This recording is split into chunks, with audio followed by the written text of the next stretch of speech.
Hey,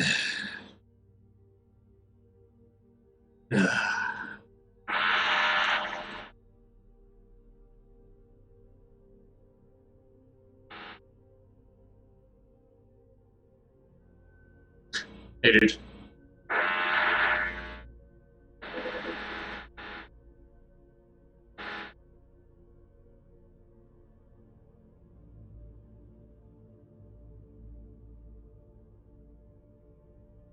I have the farty robots as well, yes.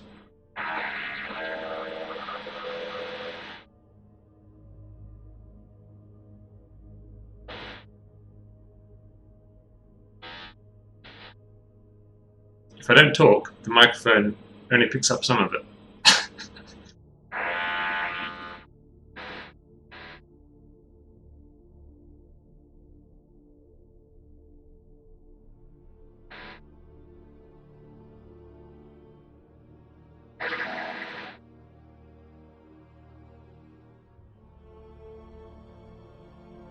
Hey, Sleepy.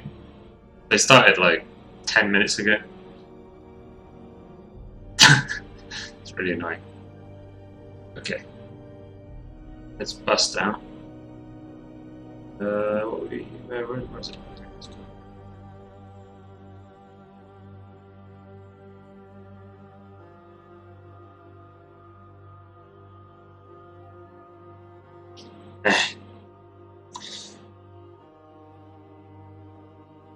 How is everybody?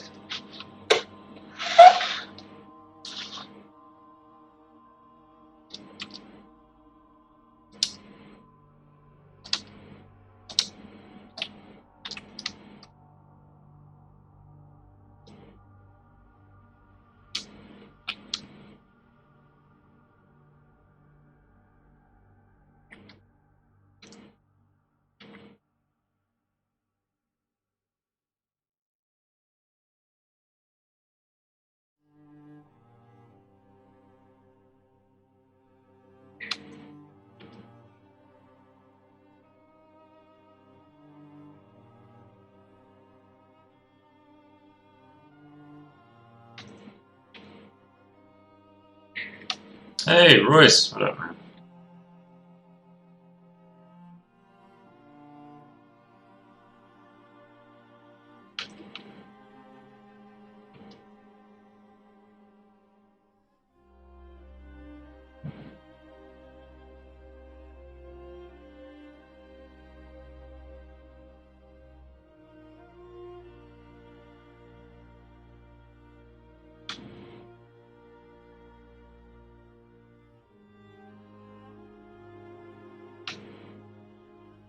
Yeah.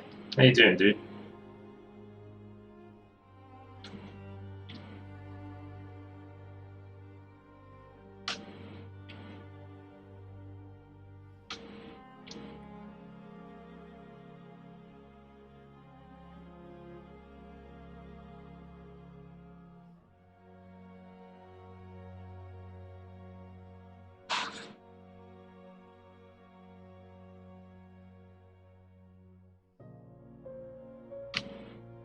And Nava, what up?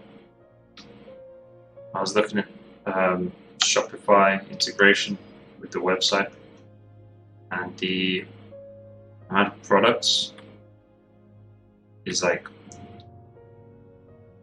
wow, there's tons. There's freaking loads of them. Found like a manufacturer that will do mouse pads. So yeah, I could start doing Nidean Legacy mouse pads. And then I was like, oh, playmats. So I couldn't find anyone that was doing playmats, but I don't know. There might be someone. Might be able to like figure something out as well. But yeah. Mouse pads, that's pretty fun.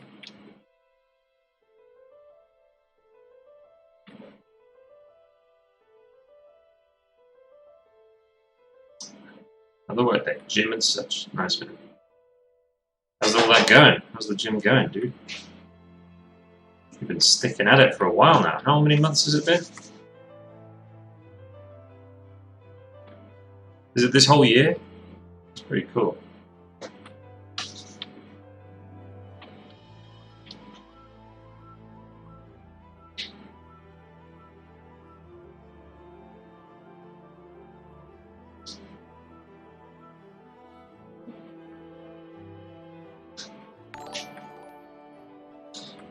Ring. No touchy the goat. Cheers for the following.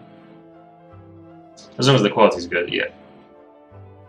Yeah, that's the need, like a lot of samples and stuff like that.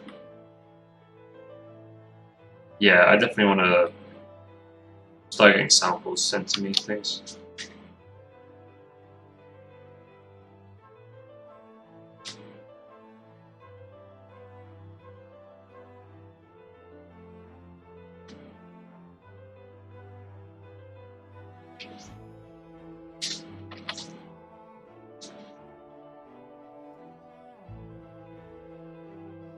Something else that a friend suggested was he met someone that's they're using Amazon print on demand to do notepads. Like all they do is normally you do Amazon print on demand for Kindle Direct Publishing, print on demand, whatever it is. You normally self-publish your book through it, but what they've been doing is just like make a really small book, put a cool cover on it, and then leave the inside blank, and so that's like a print-on-demand notebook or sketchbook or something. But that's pretty little Nidean Legacy sketchbooks. Would be quite cool. I think I'd like one.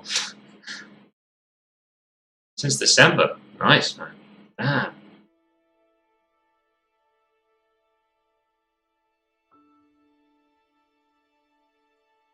It's so good, I couldn't have thought, same with running. I thought it would be harder.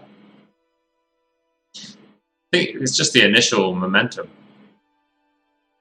It's tough, isn't it? But if you can like find something sustainable, it's the initial momentum, and then it's like making sure nothing gets in the way. Nothing sort of disrupts you. Bless you, baby. You okay?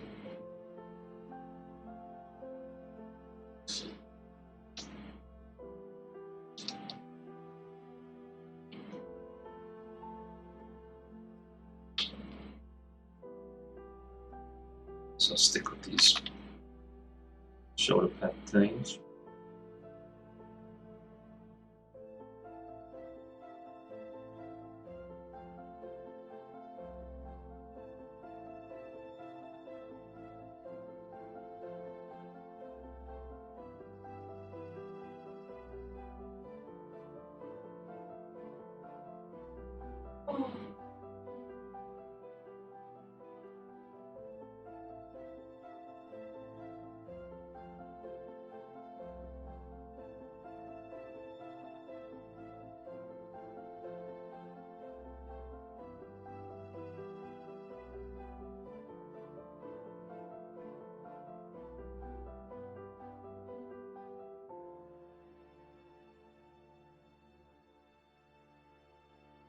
That was a powerful sneeze, yeah.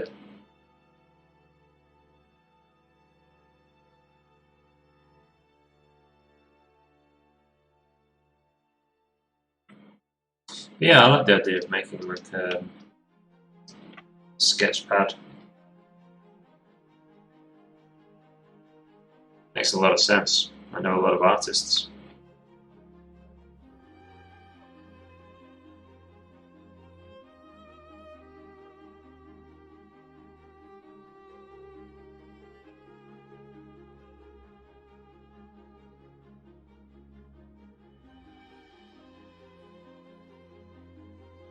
Yeah, congratulations, Royce. It's pretty badass.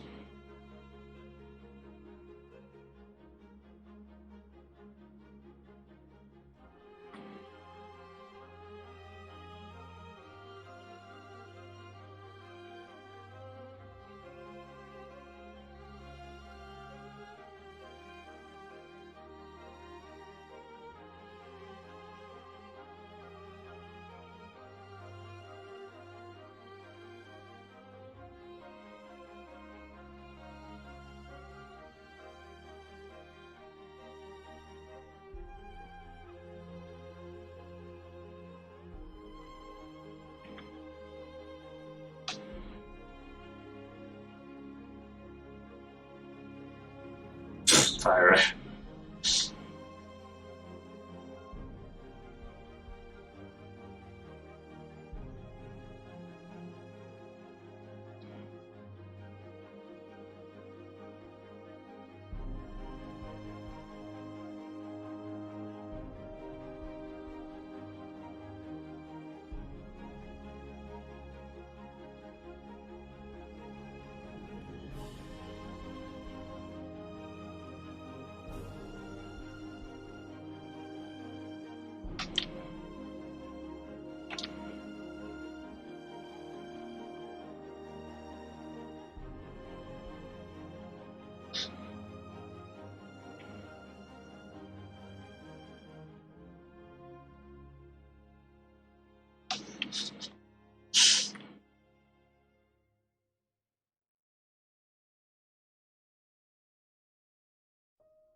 untapped market.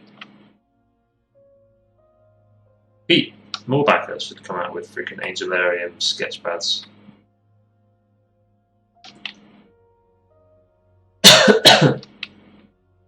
I bet there's tons of people on his Instagram. Tons of like artists following him that would be interested in that. Might not be the same sort of numbers as just selling his prints though, but I don't know, could be like a little print on demand, you know, easy peasy. Extra money here and there. Pete seems to like extra money, you know. Sketchbooks.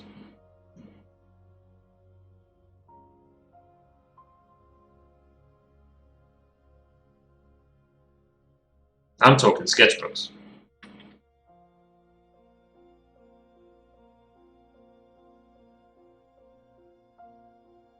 Yeah, Pyro's just a crazy boy.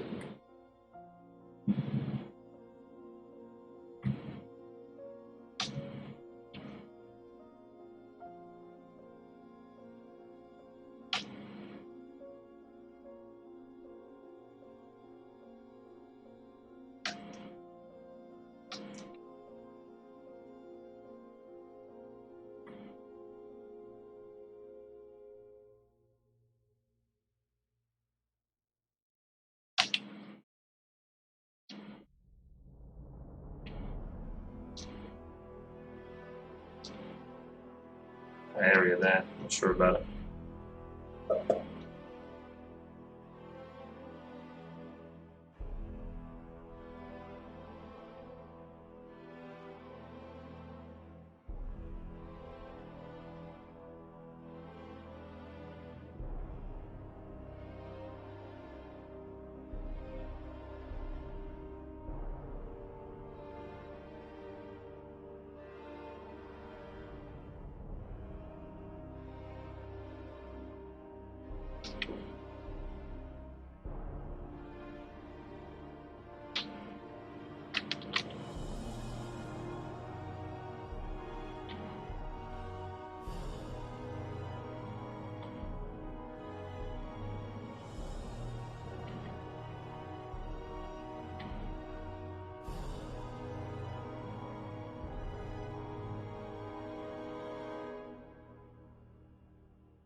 This is an untapped market.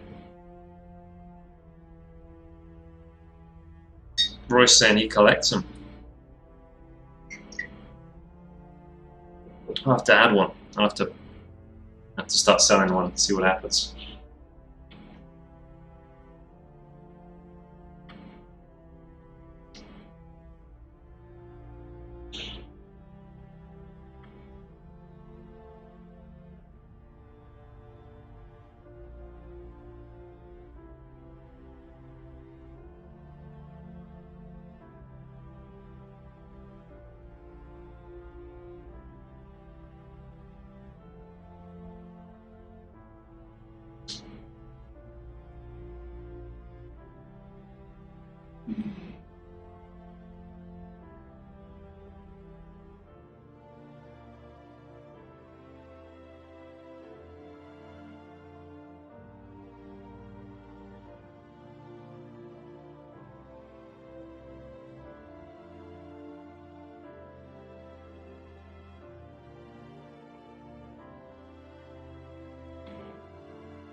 And if they're good though.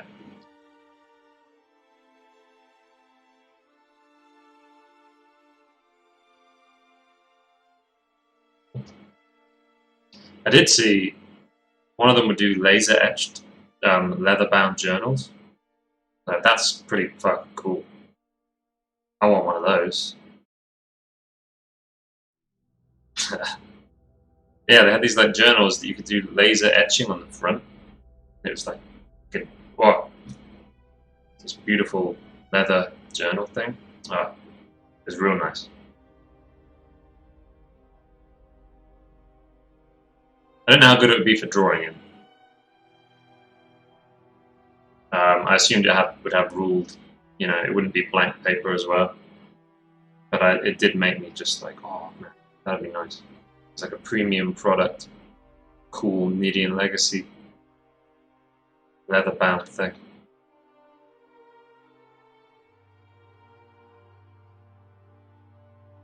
Laser etched wooden notebooks.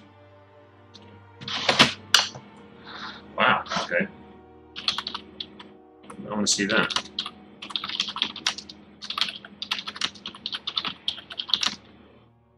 Holly Brown. Isn't that the controversial YouTuber girl? She's outspoken. Huh. Oh yeah, she does them on Etsy. She does them herself, I guess?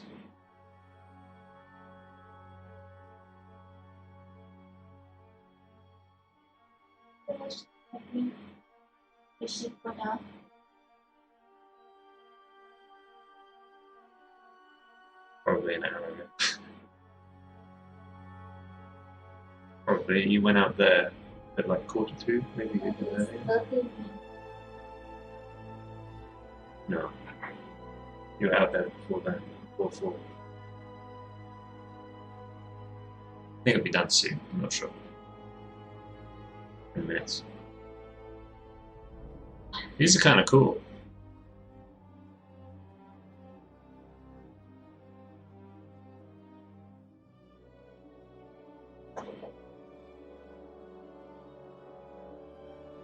It's a side business. I was looking at because you can also integrate Shapeways, which is the 3D printing service, with Shopify as well. So I could do print on demand 3D printed figures and stuff. But the quality's not quite, I don't know. I don't think the quality's that good. Tribblex, thank you for the follow. But there's potential there. If I had like ZBrush sculpts, people could order like, one print here and there, the figure. Shapeways would print it and then post it to them. That'd be badass. But only once once the quality is a bit better. Seems a bit naff, a bit rough.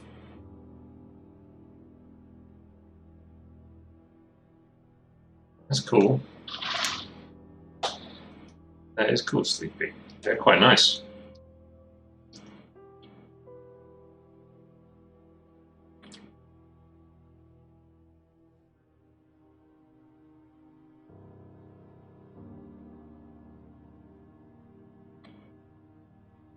Do you watch her YouTube?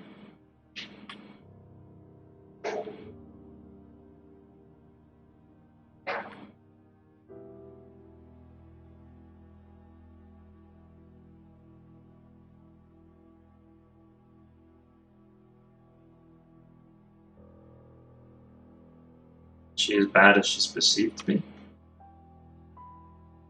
I know people don't like her.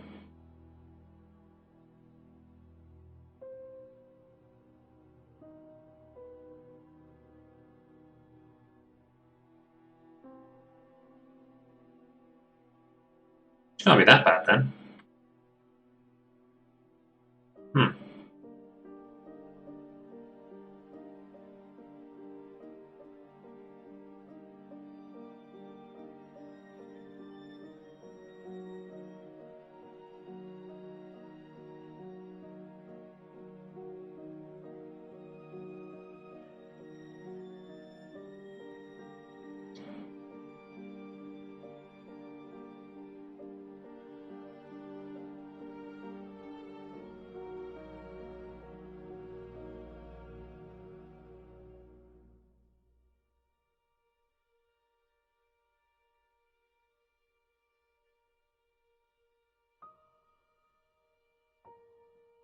What's the draw of her videos?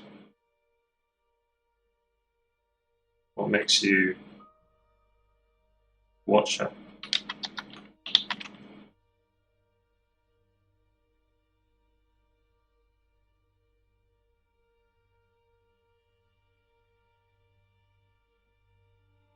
Oh, okay, something about a person. Fair enough. Cool, cool.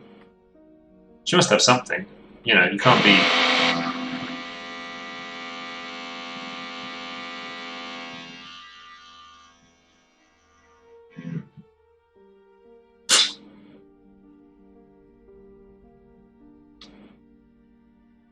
You can't be.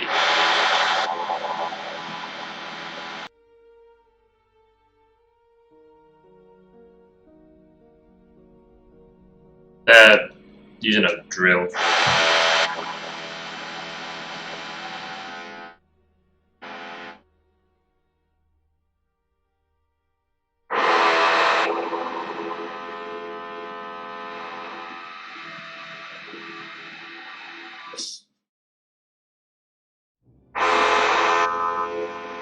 That's cool, Sleepy. That's cool. Yeah, good for her.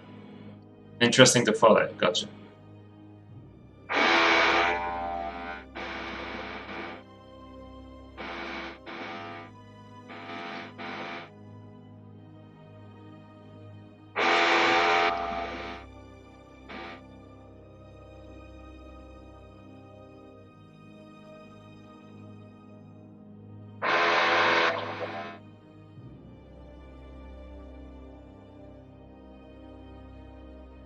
I think let's change the noise gate a little.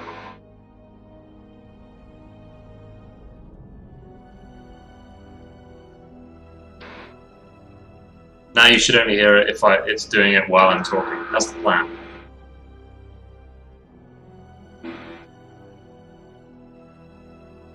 So I'll just go quiet when they do it.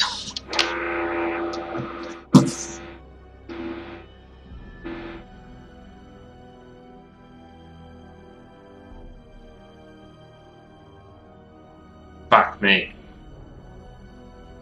Jesus.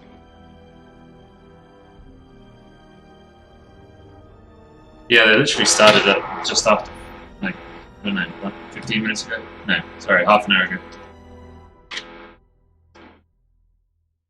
God damn it. Oh, it's a keyboard as well.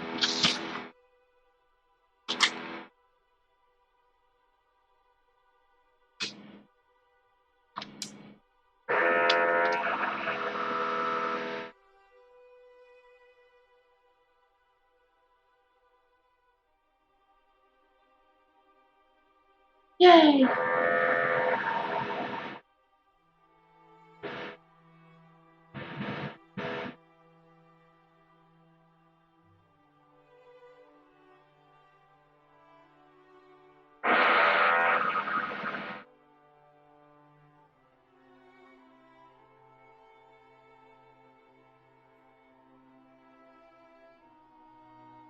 It's ironic because when you get off the elevator, there's a sign right in the wall in front of you that says, "Please be quiet, residential."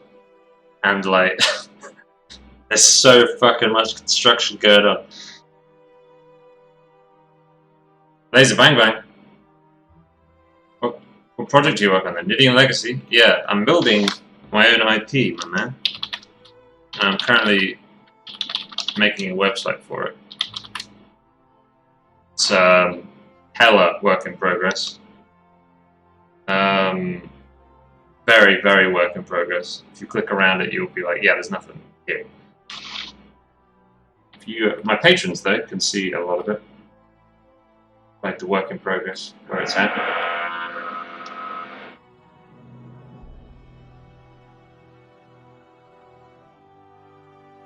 But it's like a science fiction fantasy world building thing, and I'm starting off with art, and then we'll go into writing, and try and make like trying to get into products now, like cool little things with the art on, maybe books and one day games.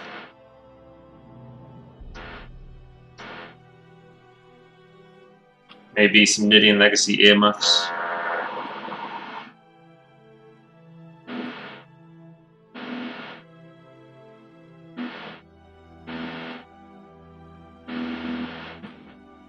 Some Nidean Legacy branded soundproofing.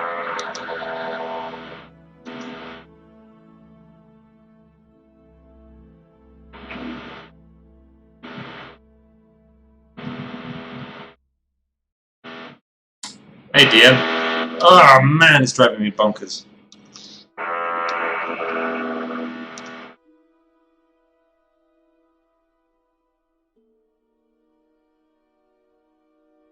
At least he seems to be just like going for it now. He's just like, gotta get it done. Just get it done. You know? So that's cool.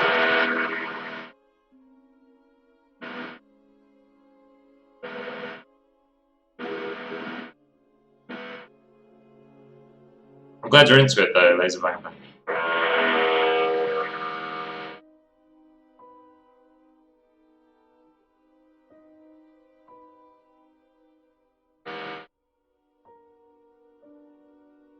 I'm very inspired by Warhammer, so tabletop games would be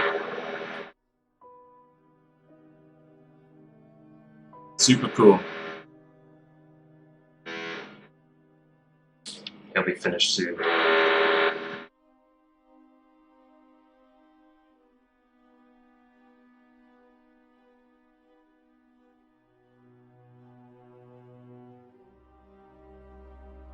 It's nearly 5 o'clock, so you'll be going home soon.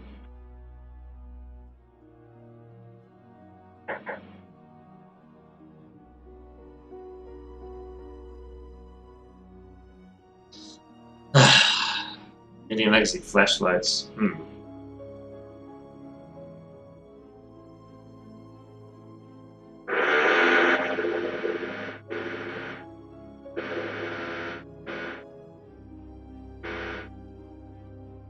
Thailand. I'm in Thailand right now.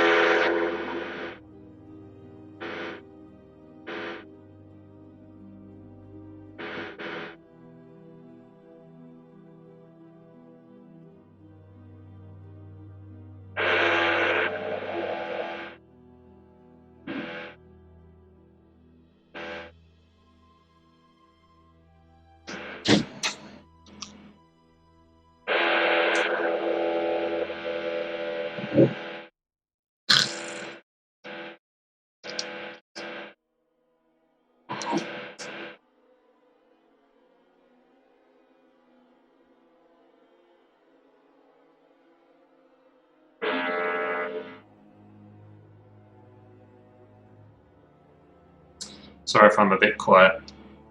It's because I'm trying to. If I talk, then you can definitely hear them.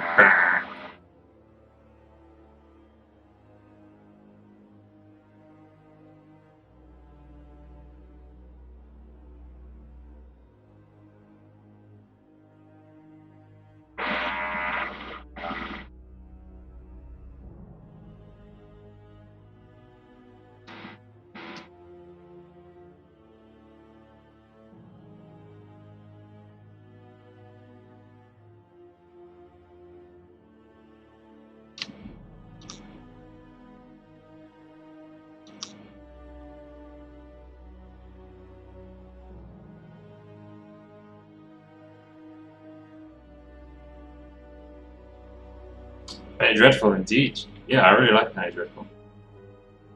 It's an awesome show. It's a shame they couldn't give it like a good ending. You know what I mean? It's a shame they had to rush it.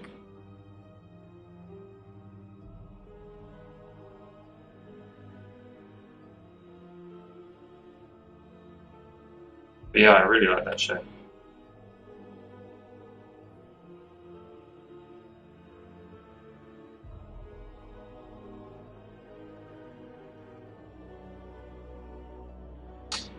Yes, that is that is true. At least it was concise. That is true.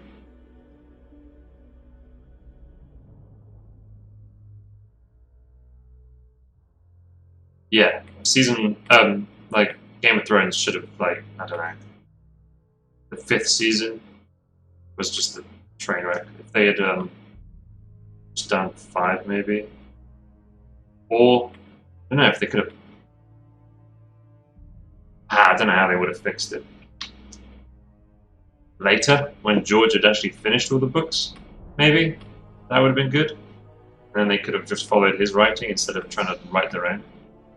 That might have been the right thing to do.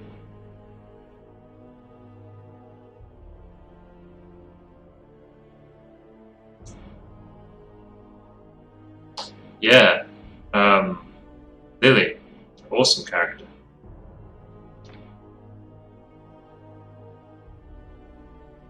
Her speech with Caliban, where she like, her personality like shifts back to whatever her name was, I forgot. Yeah, that's that. Where she gets all upset at Caliban, and it's awesome. Really powerful.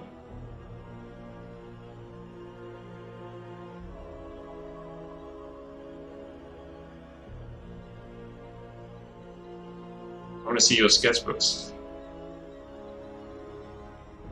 Someone's been advertising the Discord while I sleep because we got a hell of a lot of people join the Discord overnight. For me, so someone has been recommending it. Maybe Vol? I know Vol does that a fair bit.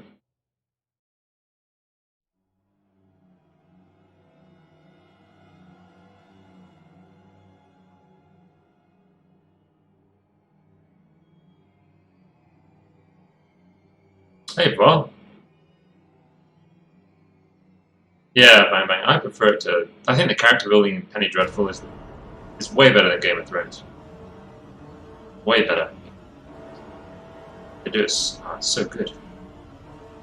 Leo is streaming?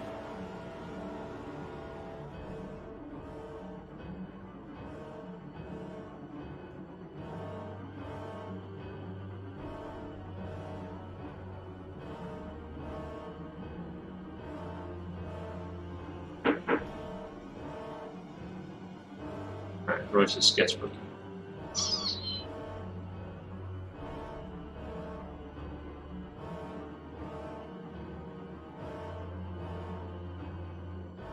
Alright, yeah. Damn.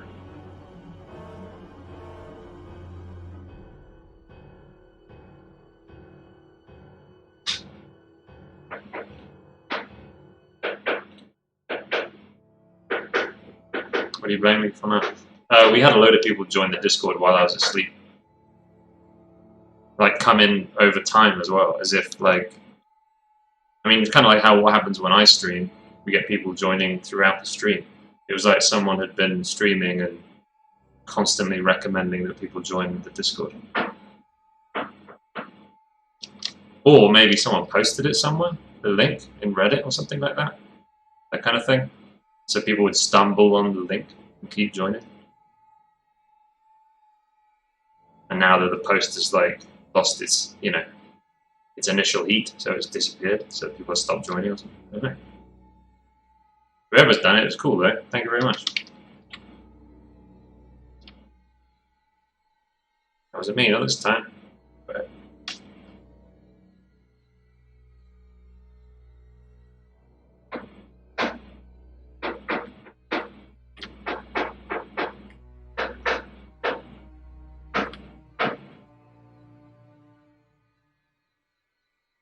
How you doing, Mr. Vol?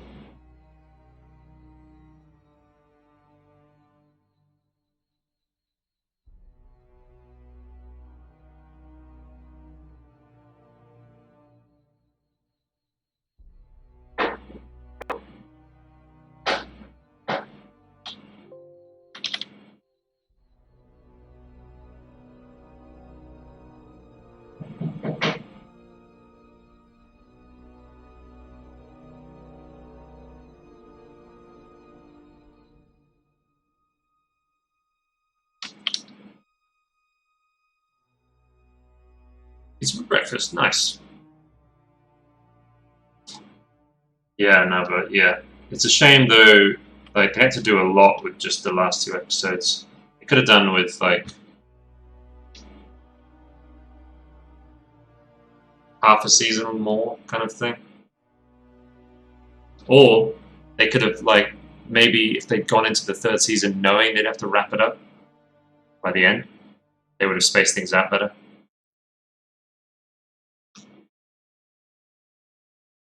Alright, Royce. Thanks for hanging, my man.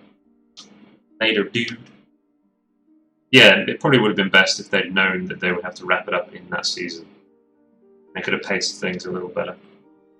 Because the last couple of episodes just get a bit like...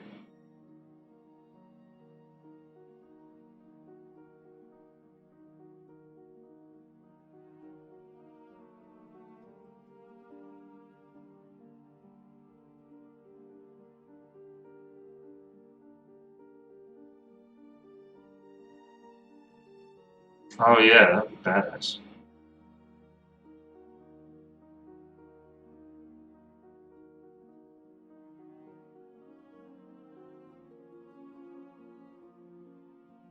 It would be cool.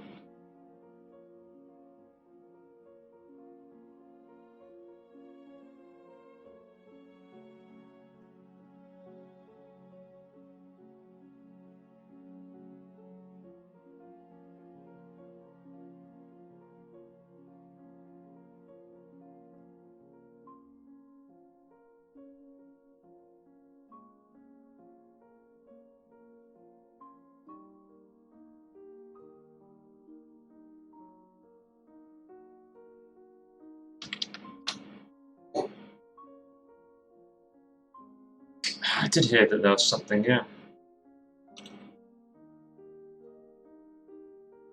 Or maybe I did.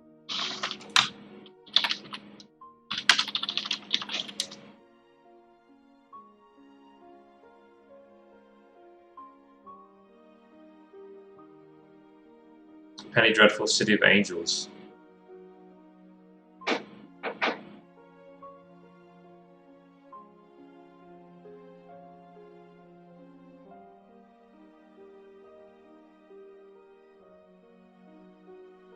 Set in 1938, Los Angeles.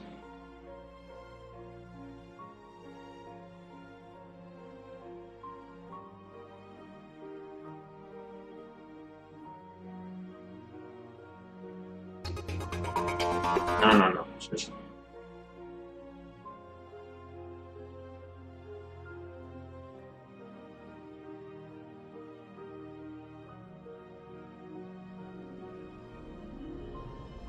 So, I mean, that looks like Vanessa.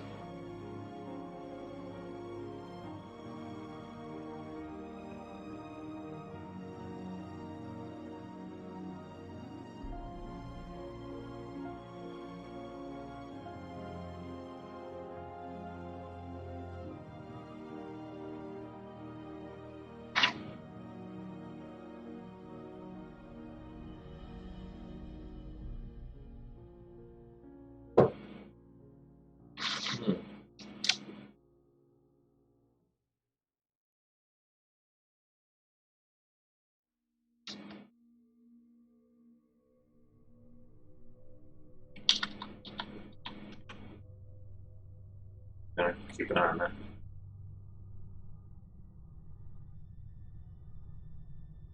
It's only going into production this year, so it's not going to be for a while.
I haven't been watching American Gods. Is it alright?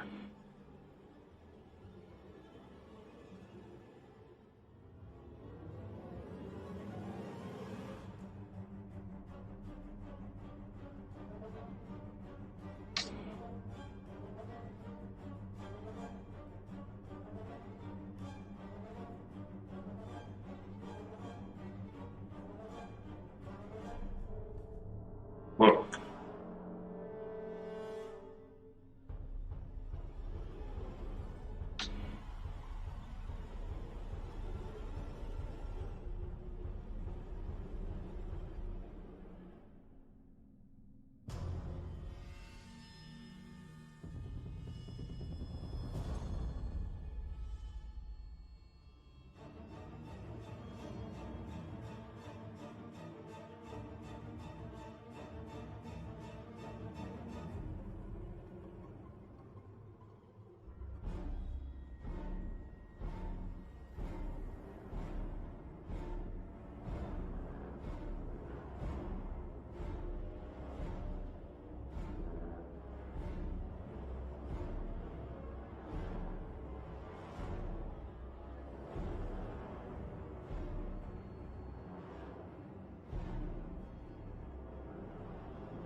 thanks, man. Yeah, the cape was really cool.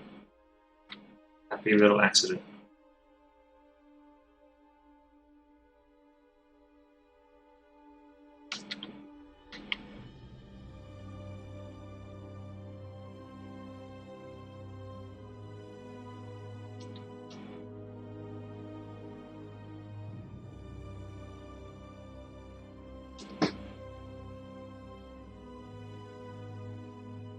It's the earliest I've got the sketch.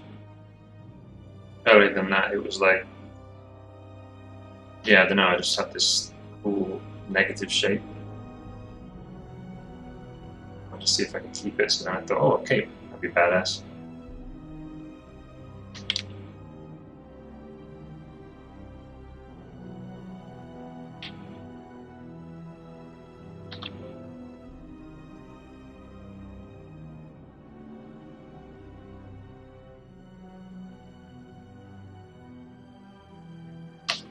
I'm glad he stopped drilling. Better not jinx it.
Wow.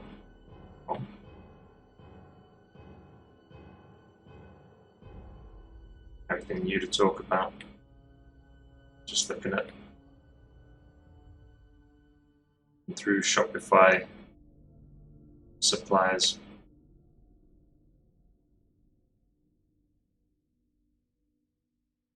Seeing what kinds of products are plausible.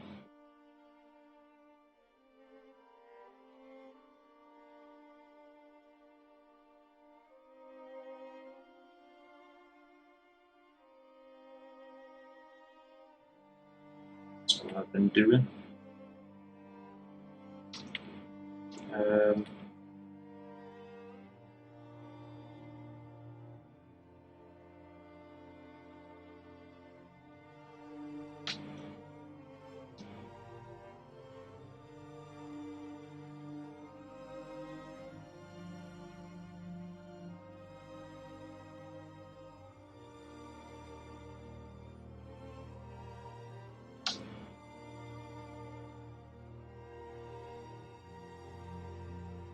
One did watches. Nidean Legacy watches. How about that?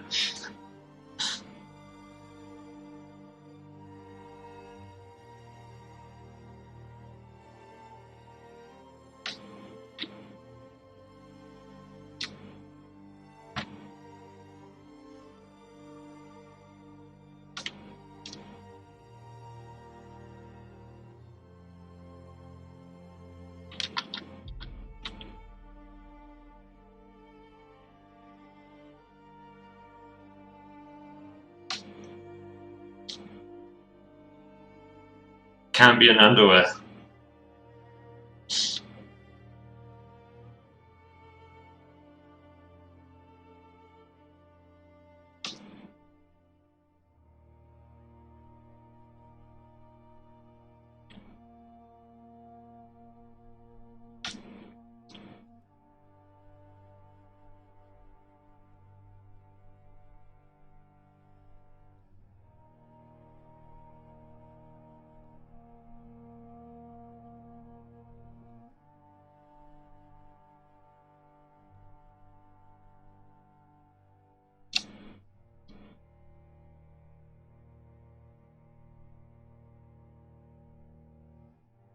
some that do metal prints and things. So yeah, lots of potential.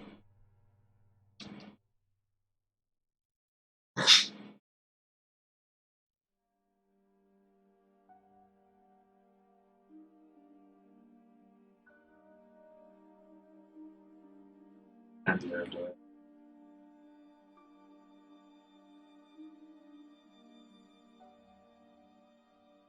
there were those hooded blankets, like a blanket with a hood. So you sort of wear this blanket thing. You have them like Giffen, the maggot worm ones. Just want to make you look like a maggot worm. The hood. That'd be fun.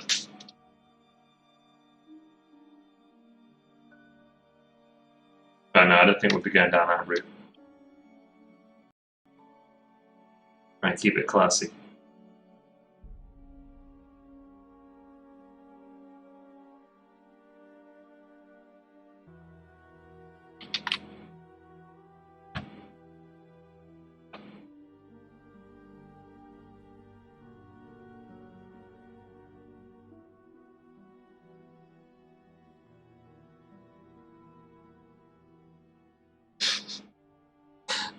Yeah, it's exactly one of these. Yeah.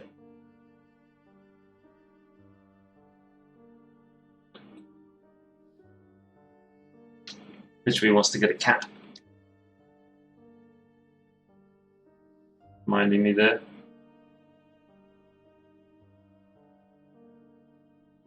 Wants to get a kitten.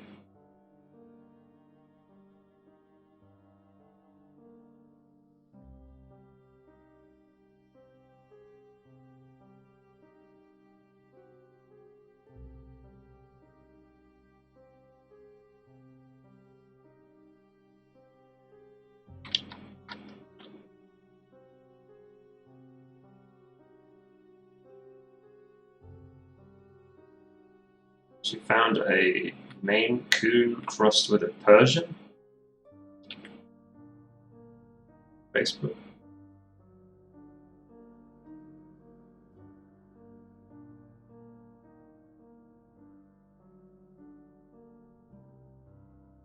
Not sure what that cat would end up like.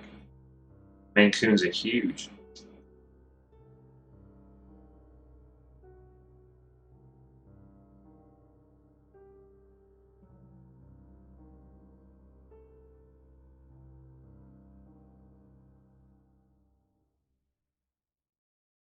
Seen how big those Maine Coon cats get? Like freaking Labrador sized, some of them.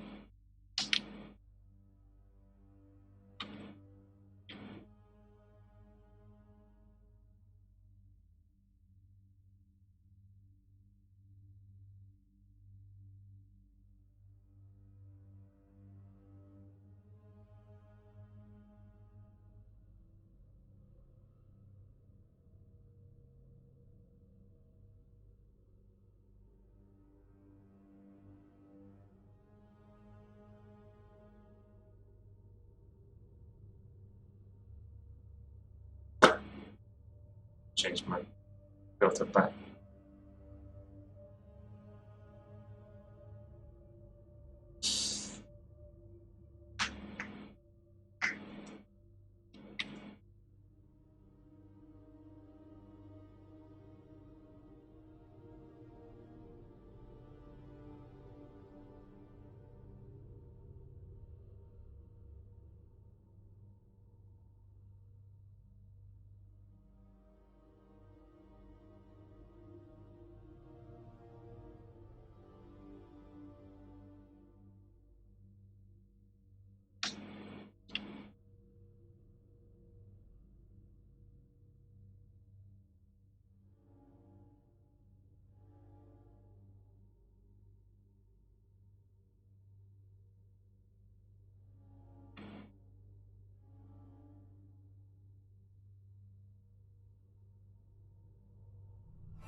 Jealous.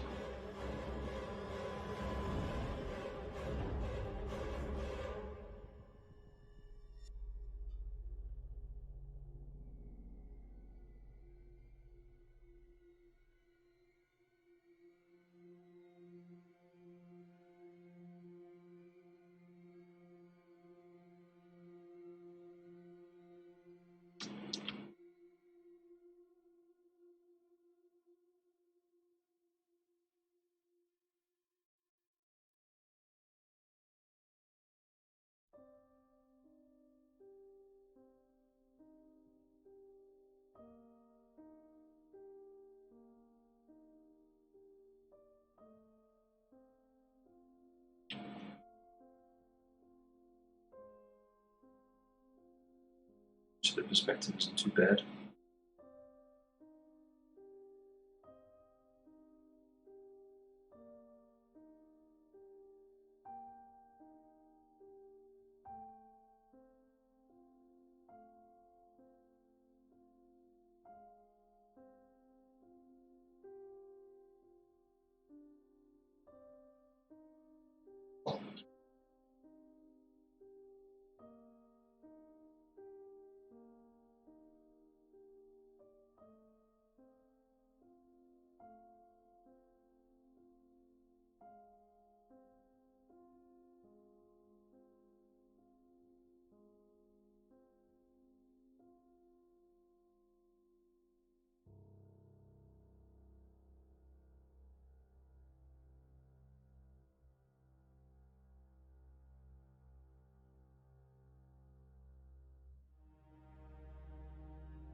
Little undead servant down here. Crawling along.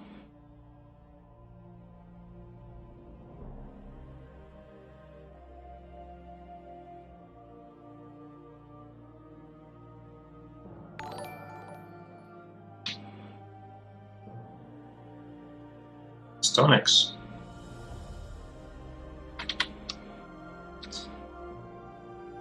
Stonisks. Cheers for the fire.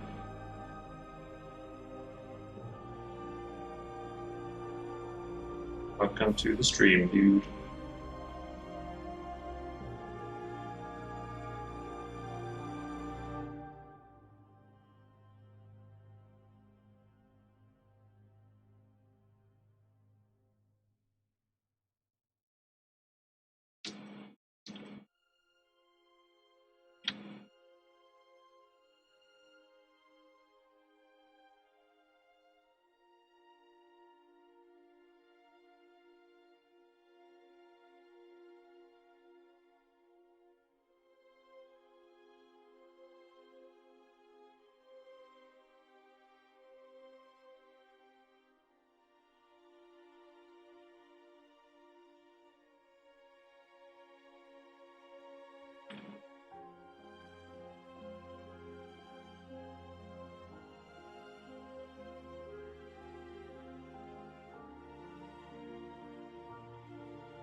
Ring.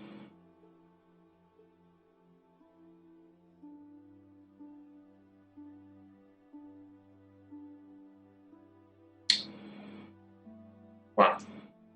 11 Abbey Clove. It's coming across like bots, these names.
Who says Fantasy Rogal Dawn? It's not Fantasy Rogal Dawn. Oh shit. Where is it?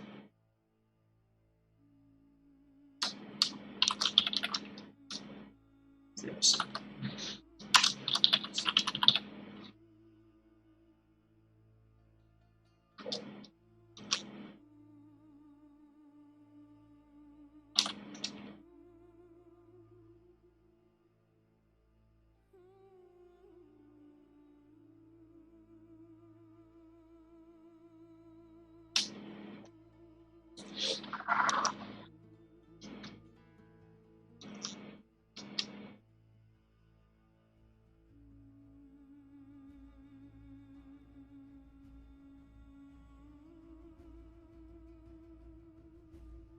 You know, we could listen to an audiobook if you guys want to be quiet.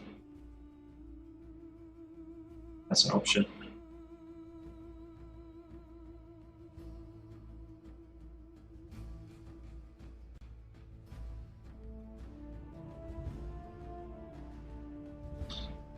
It's the gladiator music.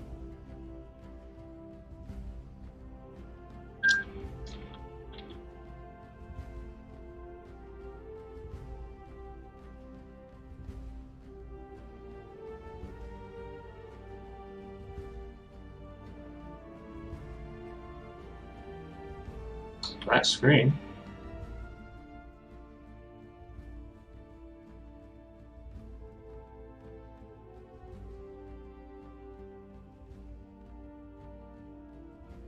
An issue, was there?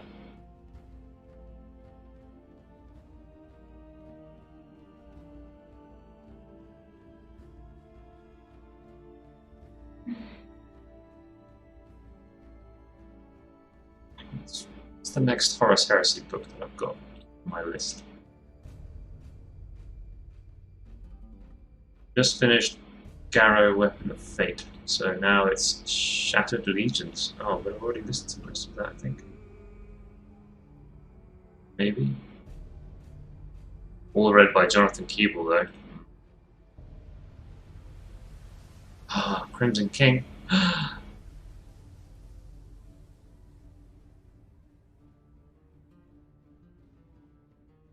You're the only one talking now. I think a Horus Heresy audiobook, The Crimson King, book 43, 44 rather.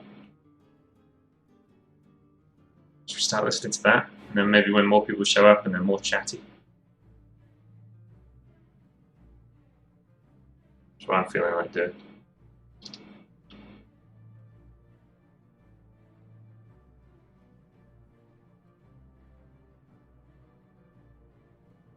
I haven't listened to them. Oh, I don't know if this one's any good. Let me just Google reviews and see if Crimson King's good. It's going to be about freaking Magnus the Red.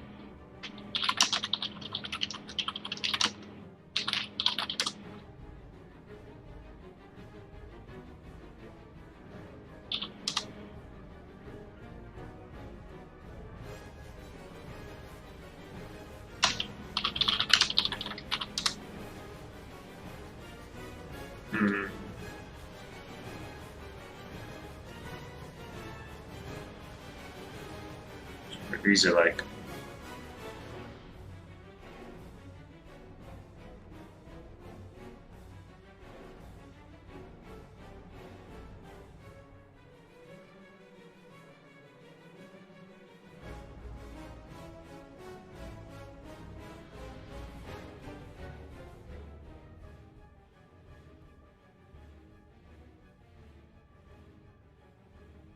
Oh, okay, it doesn't start well. Apparently it leads straight on from the previous book.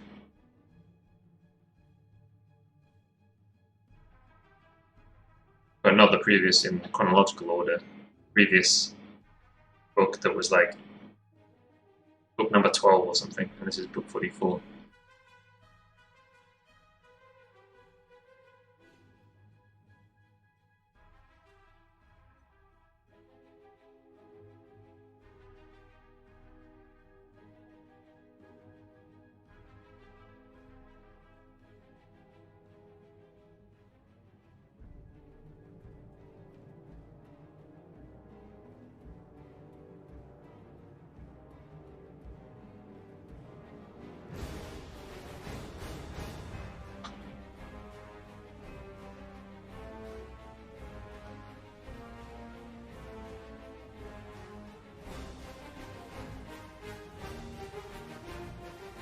Well, shit.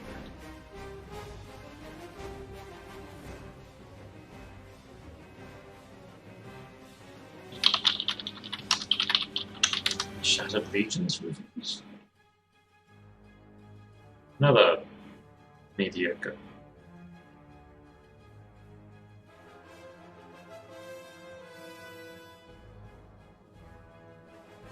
Oh, some of them are good. It's a collection of short stories. The Shattered Legions, book 43. It's like 10 short stories. Some of them are like meh. Some of them are awesome.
So what, dude, the writer went full Dragon Ball Z.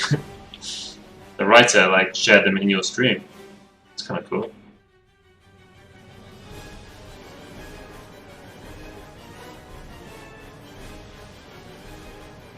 Good for him.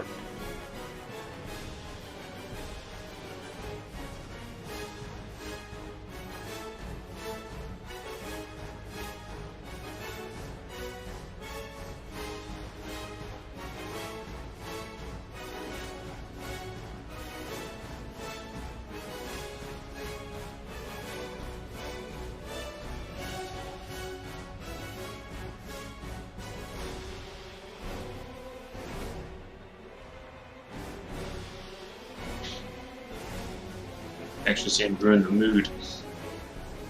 I think action scenes are pretty tough, aren't they? I think it's where a lot of books fall down. It can happen in some of the Horus Heresy ones. The action's just like sometimes blech, no good.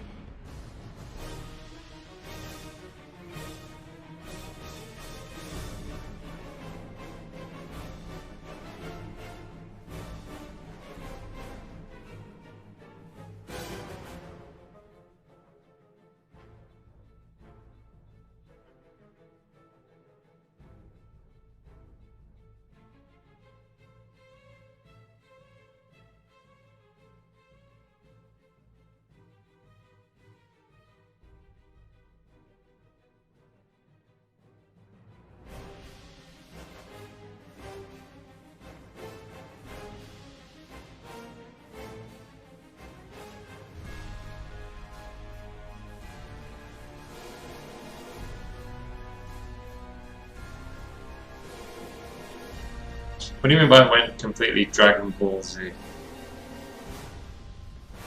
Oh, let's see. Demon smashing the main character through a skyscraper. Huh. And then he gets up and he's like, "You shall not pass." Kind of shit. And they fall endlessly while they battle.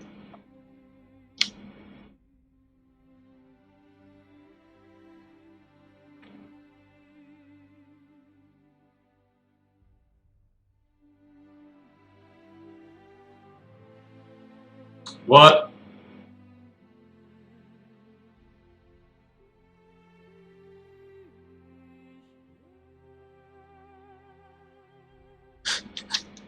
That's ridiculous. Never.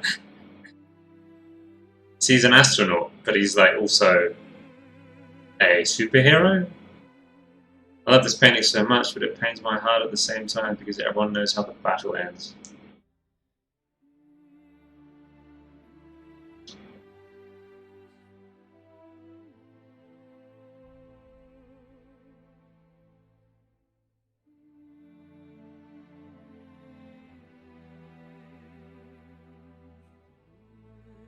We don't know for sure.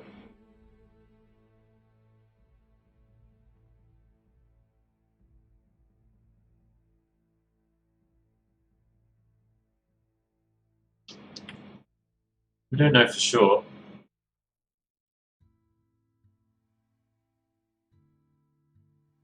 She's referring to the opposite piece.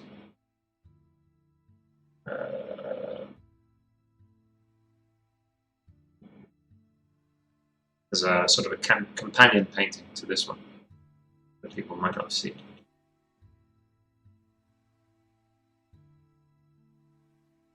Still unfinished as well. We have a go at this one next.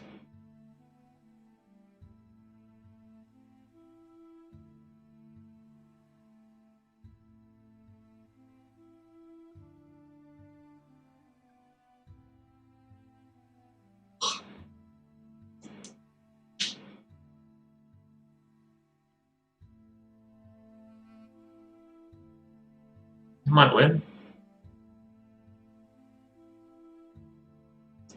You might win, Sleepy.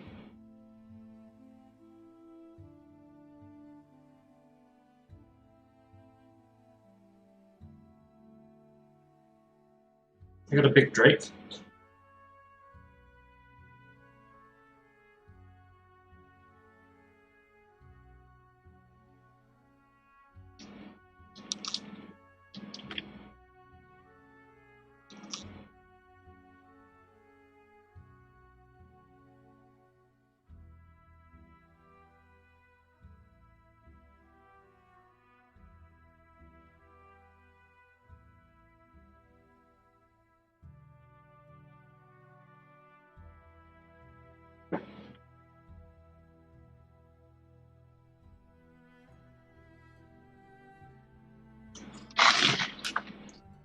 NASA space station.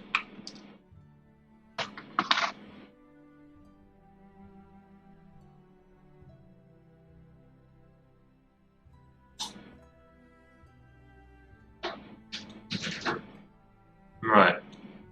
The influences are a bit all over the place. Ha.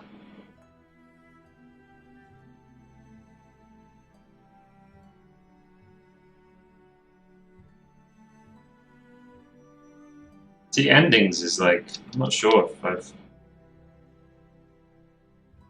I'm making this with endings in mind. You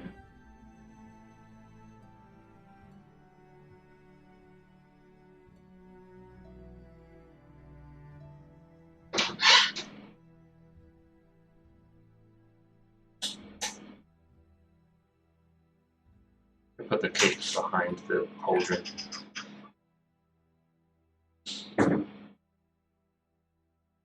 There. That's better.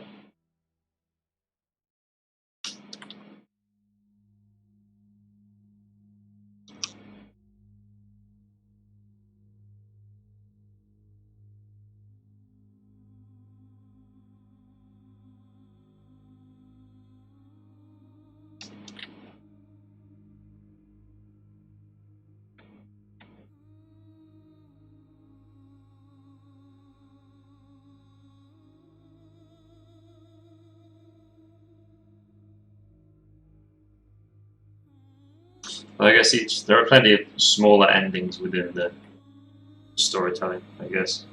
And yeah, a lot of them are bad time.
It's true.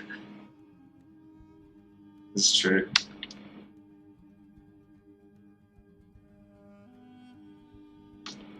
But they like decapitated the king, guy with a crown.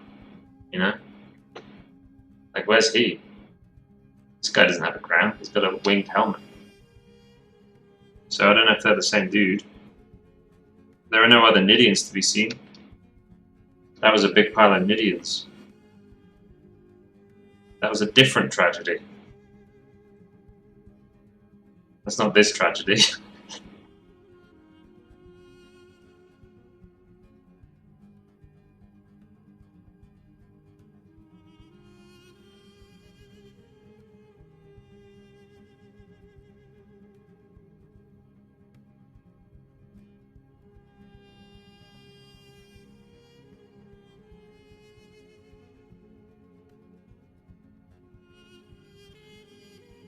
Darth Plagueis.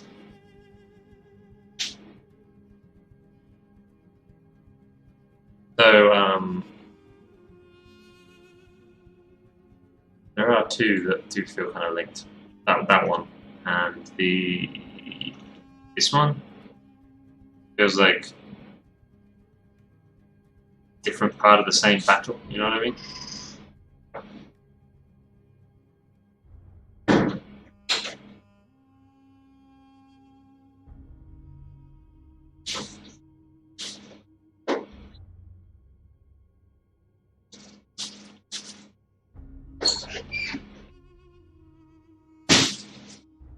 Oh, really? It's heavy. Whoa! Holy moly! Holy roly poly! What a mind waker with a party of 28. You getting them from? How you doing that? What's up, man? Big Pog. What up, dude? Dude, I've got lurkers today as well, man. Wednesday is lurk day, I guess. Yeah, I saw you were working on commission, right?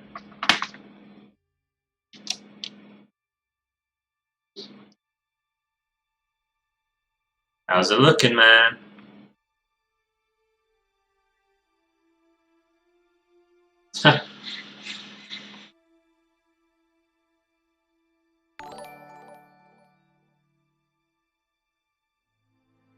Shaggy Steven. Cheers for the follow. Pretty much done. Just needs feedback. Nice. Hey, Few. Slow Burn Studio. What up, dude? Welcome, everybody. I'm working on a personal project called the Nidean Legacy. It is a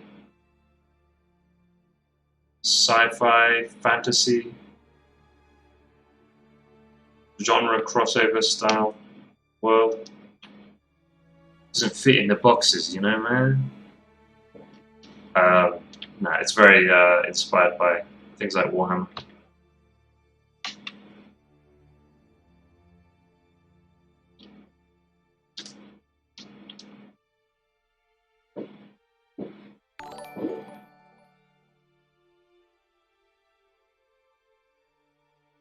What was that? Did I miss one? Shaggy followed me twice? Cool. Cheers, Slowburn. Thank you. I feel like I've seen you around Twitch before, Slowburn. Can I recognize your name?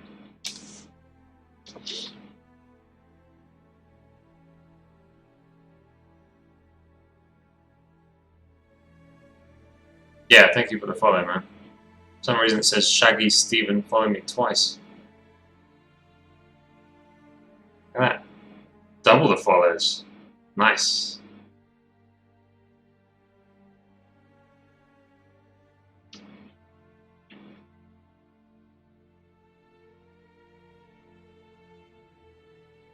How was the stream, Leo? Why'd you stop? You need to get food. Food time.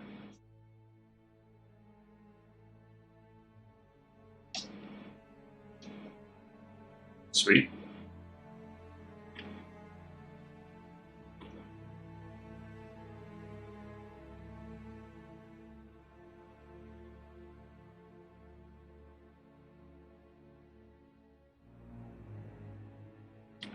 What to work on next?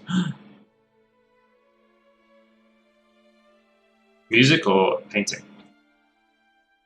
What do you reckon?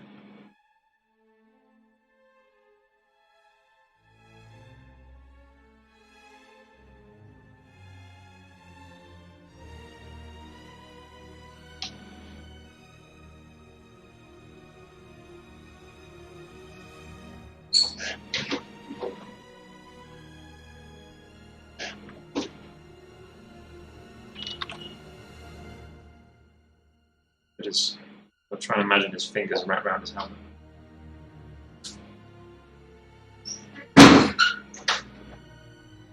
The writing, ah.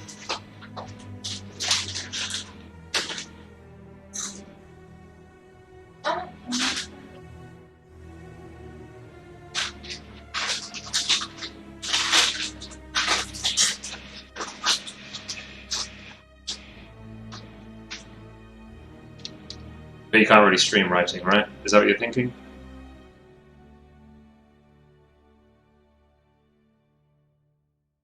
I can't imagine trying to stream writing. Loud noises, tell me about it. Nothing.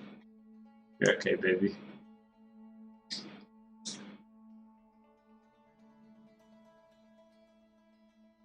Guess I could. I don't know, man. That sounds like a real struggle.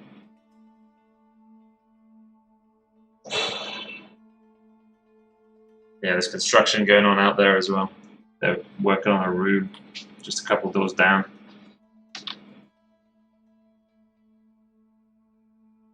Three doors down.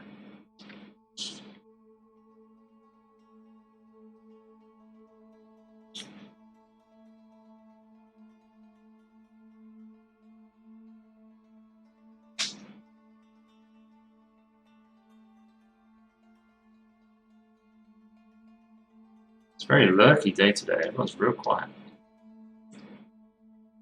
I had a proper... Yeah, I really got into him. I was a big fan for a while, yeah. I haven't listened to them in ages.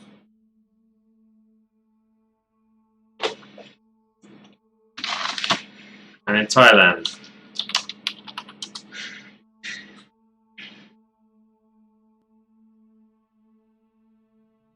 Here without you. Here without you, baby. Man, that was a song. Holy shit. That was such a good song.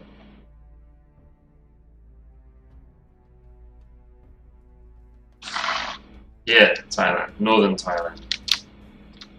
Chiang Mai.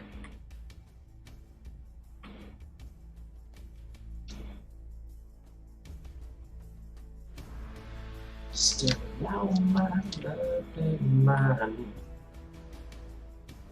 Yeah. Shit, now I want to listen to that. Uh-oh. No, we're listening to Gladiator. Right? Trying to keep it on theme, you know?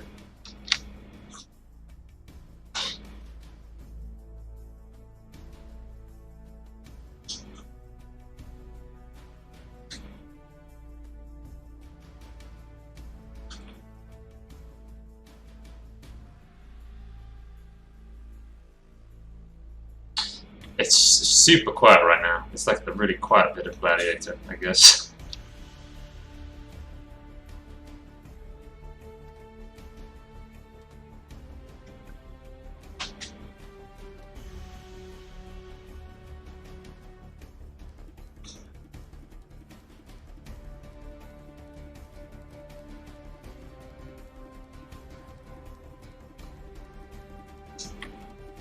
You might also need like headphones in to hear it.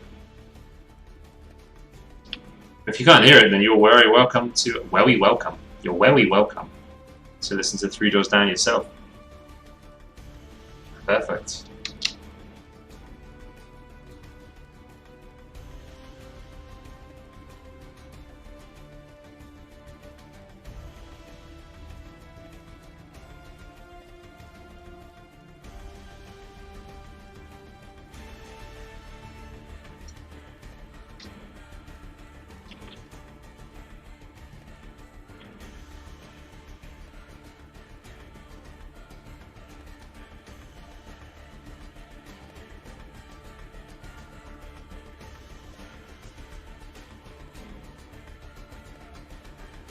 Oh, thank you very much.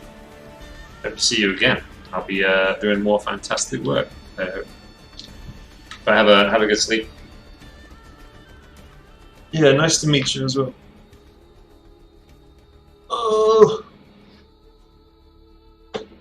I'm gonna put on audiobook. I'm tempted now. This one's a short story as well, so it's naff. People don't want it. Then we can go back to the music, you know.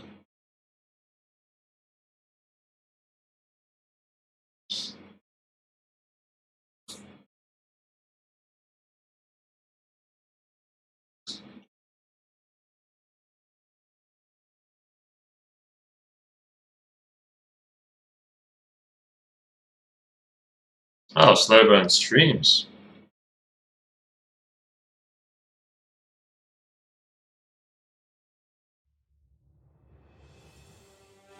Shattered Legions. Read by Jonathan Keeble. By Jonathan Keeble. Number 1.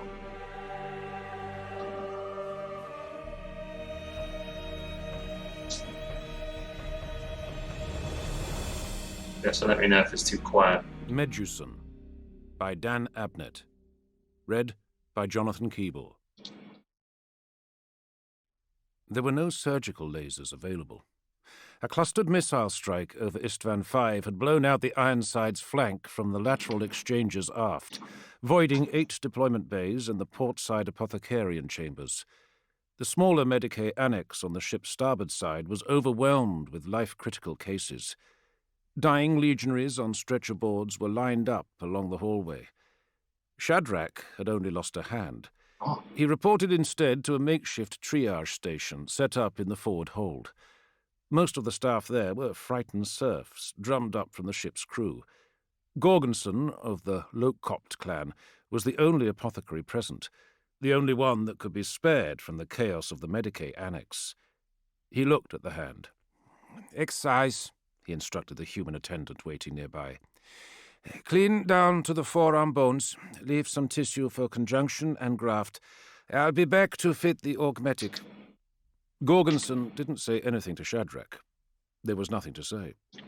No, there was a great deal to say, just no words with which to say it. He treated Shadrach like a piece of broken machinery presented for repair, not as a brother, an old friend, or a fellow son of terror. He didn't even make eye contact. He just moved on to the next case, a battle brother whose helm had been fused to his cheek by a melter burst. The human was a young ensign, freckle-faced and red-headed. His anxiety made him seem like a small boy compared to Shadrach's bulk. "Seat yourself, Lord," he stammered, gesturing to a commandeered suite-room recliner that had a metal service trolley positioned beside it. Shadrach didn't much care for the term Lord. He was a captain, and that word alone was more than sufficient. But he was too tired to correct the serf, too empty. He felt like the tombs of Albia that he had visited as a child, vast and enduring, but long since robbed of the precious things they had once contained. Using his good hand, he took off his helm and placed it on the deck. Then he unstrapped his weapon belt so that the harnessed gladius and bolt pistol would not encumber him when he sat. The belt had loops for reload clips. Hey, Hippo. They were empty. The recliner creaked under his armoured weight. He set his boots on the footrest, leaned back and placed his ruined left arm on the trolley. It would have been palm up, if he still had a palm. The attendant stared at the wound. The hand was missing most of the fingers. It was a bloody mitten of blackened meat, with broken knuckle bones protruding like twigs. The wrist was misaligned. The composite ceramite sleeve of Shadrach's iron-black armour was mangled at the cuff, the torn ends stabbing into his flesh. "Is there pain?" Truth be told, Shadrach hadn't been aware of any pain. Not physical pain, anyway. The other pain was too immense, too entire. Surprised, he answered, "No." "I have no anaesthetic," the man added reluctantly. "I have some numbing agents, but resources are—" "Just do it," said Good. Shadrach. Doing well. His body had autonomically shut down a great number of his neural receptors at the moment of injury. His left hand didn't feel much of anything anymore. It was just a dead weight, like a piece of kit he couldn't unbuckle and remove. "There are no surgical lasers either," the serf apologized. I love these books. Shadrach saw he was wiping a manual bone saw with a sterile swab. The man's hands were shaking. Under other circumstances, in other wars, Shadrach would have been amused by the sheer pathos of the situation, but his capacity for amusement was as empty as the tombs of Albia, too. He sighed. "You'll never get through the vambrace with that," he said. The man looked as though he was about to panic. "Do you have medical training?" "I'm a junior gunnery officer, Lord," the man replied. "But I have my corpsman certificate." Again, the Lord. Shadrach reached over with his right hand, unclasped the elbow guard and let it fall to the deck. Then he unfastened the clamps in the crook of his elbow and mid-forearm, and tugged the composite plasteel and ceramite sleeve off. Parts of the gauntlet were still attached, flapping loose. The buckled wrist seal was impacted into his flesh, and it took a little more effort to wrench it clear. Fluid and flecks of meat spattered the deck. He stripped away the undersleeve, tearing the fabric. His exposed skin looked as pale as bone, in stark contrast to the mauled mess of his hand. "How did this happen?" the man asked, eyes wide at the fully exposed damage. "Horus happened," said Shadrach. He rested his arm back on the trolley. The man approached, gingerly, puffing counterseptic onto the wound from a flask, his hand still shaking. He took a grip on the bone saw and consulted an anatomical diagram he had called up on the display of his data slate. Shadrach knew that the man was dying to ask what he had meant, but didn't dare. He rested the saw's serrated edge against Shadrach's flesh, just below his torn wrist. The skin was covered in spots of fast-clotted blood. The serf swabbed them away, and then made the first draw. There was pain, of course, but it seemed minor and distant. Shadrach sat back and let it pass over him. He stared at the hole's gloomy roof, into the darkness beyond the hanging lumens. He let his mind fill with memories. Memories from before the pain. He tried to recollect something as far from it as possible, before this minor discomfort, before the greater injury of the drop site, before Medusa, before the Gorgon, before the Great Crusade. He thought of terror and the last years of the Unification Wars. He thought of his first days as a Stormwalker, serving under Lord Commander Amadeus Duquesne in the theatres of Afric and the Pan-Pacific.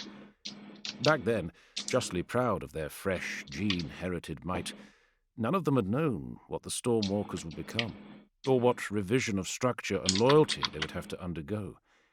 And even once they had known, they had embraced it wholeheartedly. It had not been a matter of reformation or repair, though Fates knew that the 10th Legion were especially resilient when it came to repair. It had been a matter of ascendancy. It had been a blessing. To be called to your Primarch's side, to become one of his. Shadrach had cast off his Terran surname, a mortal vestige that had fallen into disuse anyway, and taken the name Medusan to demonstrate and affirm his allegiance to his new homeworld. He had become Shadrach Medusan of Clan Sorgol, captain of the 10th Company. The Stormwalkers of Unification had become the Iron Hands. They had expected nothing but glory in their future. Even if calamity chanced to overtake the Iron 10th on the field of war, it would be a glorious calamity in the Emperor's service. None of them had ever anticipated this inglorious ruin. None of them could ever have imagined such a measure of raw treachery. None of them could ever have expected this scale of loss and pain. "I'm sorry," the man said. Shadrach opened his eyes. Despite his clotting factors and vascular shunts, the top of the trolley was running with blood. It was dripping off the edges and making a rectangular splatter-pattern halo on the deck. The flesh of his wrist was marked with several bloody hesitation wounds. When the young serf had finally found some confidence and purpose, he had opened a gash like a gasping mouth, but the bone was barely nicked. The man's hands were shaking more than ever. "Your bones are very strong, Lord." Shadrach saw that he was sweating. "They were made that way," he replied, sitting up. "Give me that slate." The serf handed him the data slate, and Shadrach reviewed the anatomical graphic as dispassionately as he might check a mechanical diagram. He made a note of the bone formation, compared it with what remained of his wrist, took note of blood vessels and tendon assembly, and paid heed to the recommended link points for structural and neural grafting. "I'll do it," he said, handing the slate back. "It'll be quicker." The man slowly offered him the bloody saw, but Shadrach had already leaned over the side of the recliner and drawn his gladius. He set the edge of the blade along the clumsy guide cut that the bone saw had scored, paused, and struck his ruined hand off with a single swift blow. It bounced off the side of the trolley and landed in the pool of blood on the deck. The serf hesitated, as though he felt it would be polite to pick the severed hand up and return it to Shadrach. Then he remembered himself, dropped the saw, and hurried forward to attend with clamps and wadding. "If it's going to hurt anyway," said Shadrach as the man worked, binding the stump tightly, "it's better that it doesn't linger, too." Good advice, he thought. Applies to so damned much. Gorgonson returned an hour later and inspected the wound. "Do this yourself?" "It seemed for the best," Shadrach replied. "You're no surgeon," said Gorgonson. "Never claimed to be, but your man there was intent on whittling me down until I was nothing but a spinal column and a rictus." Gorgonson frowned. "We're doing the best we can, given the circumstances." "Well, he made more of a mess of me in 10 minutes than the damned sons of Horus could manage in a week." Gorgonson glared at him. "Don't even joke," he hissed. "Damn you, Shadrach. Don't even say the words aloud." "You don't think I'm angry?" asked Shadrach. "I'm beyond rage. I'm in another place entirely. White heat and boiling blood. I'm going to butcher and burn every one of the bastards. Give me my new hand so I can get on with it." Gorgonson hesitated. They'd known each other for 24 decades. Like Shadrach, Goran Gorgonson had been a Stormwalker, a son of terror. They had fought through the Unification Wars side by side. At their ascendancy, Goran had elected to join Locopt, the clan that most remembered and celebrated the Terran aspect of the founding. but he had changed his name to Gorgonson in honor of the Primarch. "Anger's not going to get us anywhere, Earth Brother," Shadrach said quietly. "Except deader than we are already. Anger's a blindfold, a fool's Thank you for the motivation. follow. I reserve it only for killing blows. We need cool heads and clear minds. This is survival, repair, rebuilding. Terra only knows we're good at repair. We excel at it. So this should play to our strengths." "They're calling a council," said Gorgonson. "Who's they?" "The clan fathers." "A clan council?" Shadrach asked. "What in Terra's name for? This isn't a matter of bloodline and heritage." "Isn't it?" "The clan fathers are proposing to assume command." "Collective command?" "I suppose so. In the absence of—" Gorgonson paused. There were words that were going to be too hard to say, names that were going to be too hard to utter. "The clan fathers take control for now. Isn't there comfort and assurance in that? They are veterans who understand—" "A clan council is the last thing we need," said Shadrach. "Command by committee? Pointless. We need positive singular leadership." "I didn't know you had aspirations of command," Gorgonson remarked. Shadrach thought about that for a moment. The notion came as a surprise. "I don't," he replied. "I've never considered it. I just know we need something now. Someone. We're dead without it. Just a shattered rabble." Gorgonson sighed. "Any apothecary, even the best of us, will tell you that you can graft on a new hand, but you can't graft on a new head." "Then we'll have to learn how," said Shadrach. A servitor beside Gorgonson was holding the augmetic on a tray. "Nothing fancy," said the apothecary, reaching for a scraper and a neurofuser. "I have no Juvenat packing left either, so you'll have to let it bond by itself. Don't test it. It'll be weak. For months, probably. Let it bed in and heal." Shadrach nodded. "Just fix me up," he said. "I'm sure I'll have many weeks of calm and leisure to get the healing done." Gorgonson started working. "Is he dead?" he asked quietly. "Yes." "You know this?" "Amadeus told me," said Shadrach. "It was confirmed from the surface." "Lord Commander Amadeus is dead too," murmured the apothecary. "Yes, I saw it. But his word lives. The Gorgon is dead, and our stepfather Amadeus is gone too. So we can lie down and die with them. Or we can learn to graft heads." It took 8 weeks for the council to assemble. That meant 8 more weeks of running. The Gorgon's martial policy had always been to fight and move on, but this was not the sort of moving on that Shadrach approved of. They gathered at Eteria, a lonely rock of sulphurous waste and tainted pink skies on the edge of the Oqueth sector. 29 ships hung low in the heavens, including 2 Salamander's vessels and 3 Raven Guard. They seemed ghostly, like dark thunderheads behind the wispy banks of cloud. They were survivors of Istvan. All of them. It wasn't much of a council. Only 5 clan fathers were present. The fate of the others was unknown, though intelligence data reported that the forces of the Iron Tenth had scattered after the massacre, put to rout. Many of the Raven Guard and Salamanders had fled too. Purge fleets of the Sons of Horus and the Emperor's children were reported to be raising system after system in an effort to obliterate any survivors before they could regroup. No reliable figures were available, but it was possible that all 3 legions had been reduced to mere thousands. "We have been shattered," said Lek Virkul, clan father of Atraxi, rising to his feet. They had gathered in the courtyard of a ruined monastic structure, built in the Age of Strife, and abandoned, like Eteria, generations before. The lonely walls echoed his words. "But not broken," answered the clan father of Felg, Lorison unfleshed. "There will be others like us, meeting in secret as we do now. We are disconnected but not lost." Virkul shrugged. We cannot regroup or coordinate, he said. Lines of communication are cut or disadvantaged.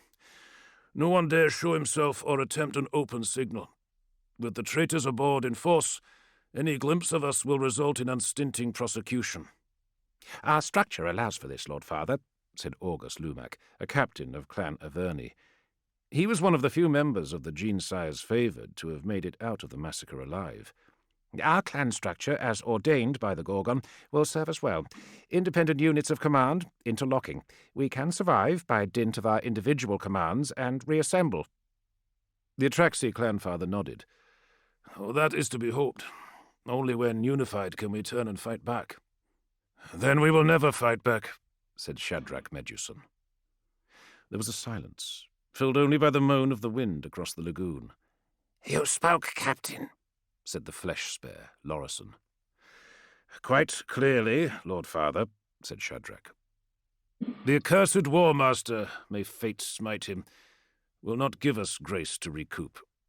We do not need his grace. The clanfather's voice was a synthetic growl. Or his permission. As he did not need our grace or permission to slaughter us and to murder our gene-father and stepfather alike, said Shadrach. We are not alone in this. Salamanders and Raven Guard stand with us. He gestured to the ranks of the other legions present. Our brothers of the 18th and 19th follow different martial philosophies. We could learn mutually.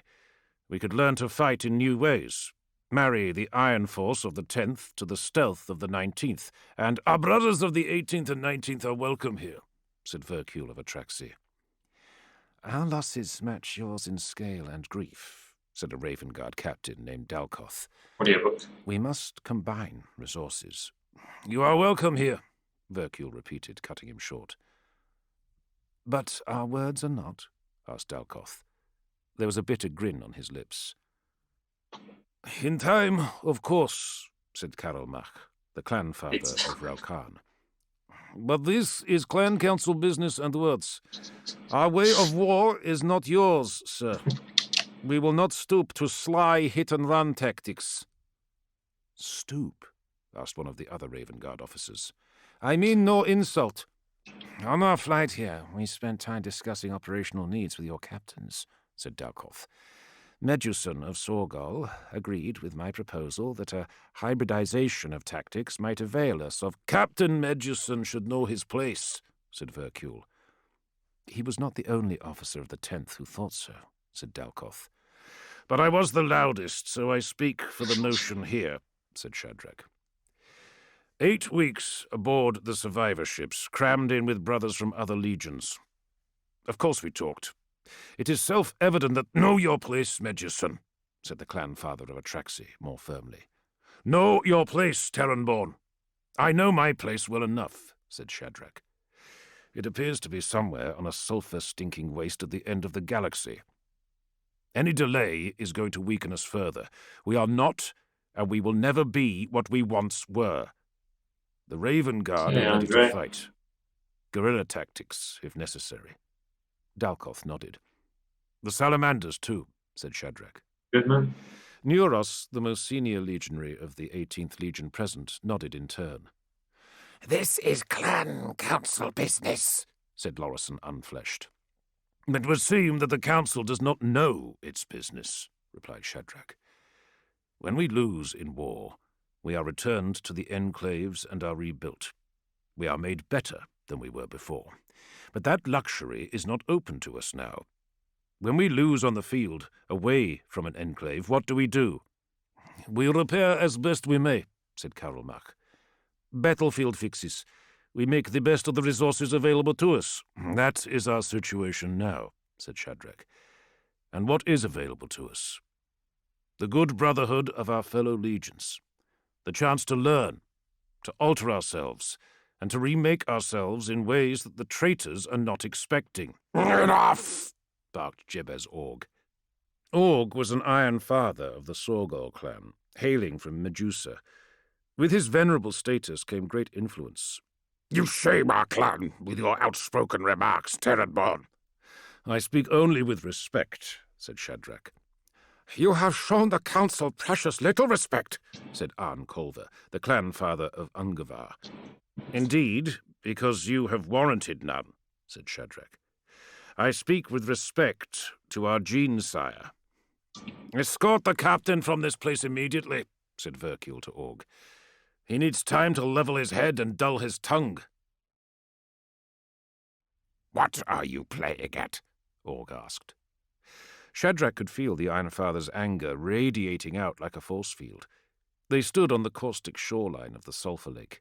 Acid vapor swirled like battlefield smoke. What? We bite our lips now? Even now, in this predicament? Sorgal has no clan-father here, said Org. You shame us in the company. I shame you? Shadrach shook his head. Jonathan Keeble's pretty good. Is that really what matters now? He's done loads of cool The stuff. shame of speaking out? Fates above, we are shamed enough. The clan leaders are groping around trying to recover something we have lost forever. By the time they reach a decision, we will be discovered and slaughtered. Or if they reach a decision, it will be the wrong one, and we will be slaughtered anyway. We need unification, Shadrach, said Org. For morale alone. I agree. But under one war leader, with one purpose. One leader? Org laughed bitterly. Who? You, perhaps? Org spat and looked away. No one wants it, said Shadrach. None of us. Not a single captain, not a single Iron Father. That's why the clan fathers have taken the lead. They are projecting a sense of security, of unity through our blood heritage, a reassurance in this time of loss through the bonds of fraternity. But it's a group decision, so that no one shoulders the burden alone. No one bloody wants it. That's why no one has stepped forward and called the rally around him. He Oh, looked I at wish. No one wants to be seen as trying to replace the Gorgon. No one wants to replace Amadeus Duquesne. No one wants to be seen as that impertinent or disrespectful. I understand it. This is Nidean Legacy. This But we need to raise the is storm the Horus again. heresy. No one wants the command. No one wants to appear so arrogant as to imagine that he can assume the Primarch's role. But it's not a matter of want, or pride, or vainglorious ambition. It's a matter of necessity. This talk will get you killed, Terranborn, said Org. No, Shadrach snapped, pointing towards the monastery. That talk will get us killed. He lowered his hand.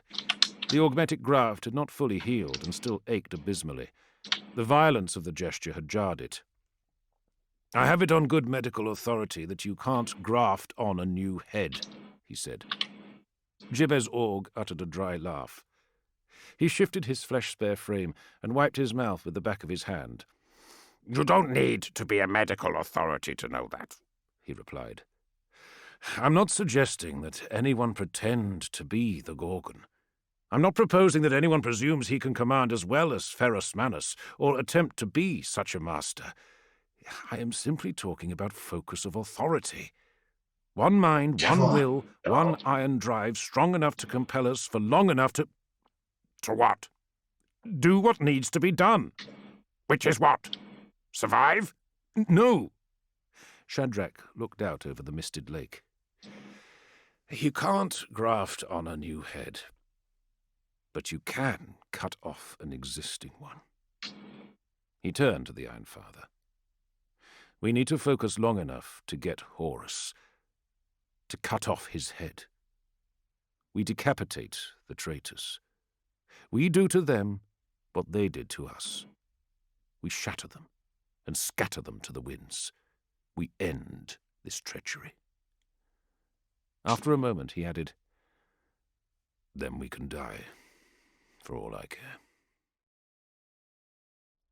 Embarkation had been ordered. Stormbirds and lifter ships rose from the surface of Eteria and soared up to the waiting warships. Shadrach had been posted to the strike cruiser Ironheart. They were to escort the flotilla's flagship, Crown of Flame.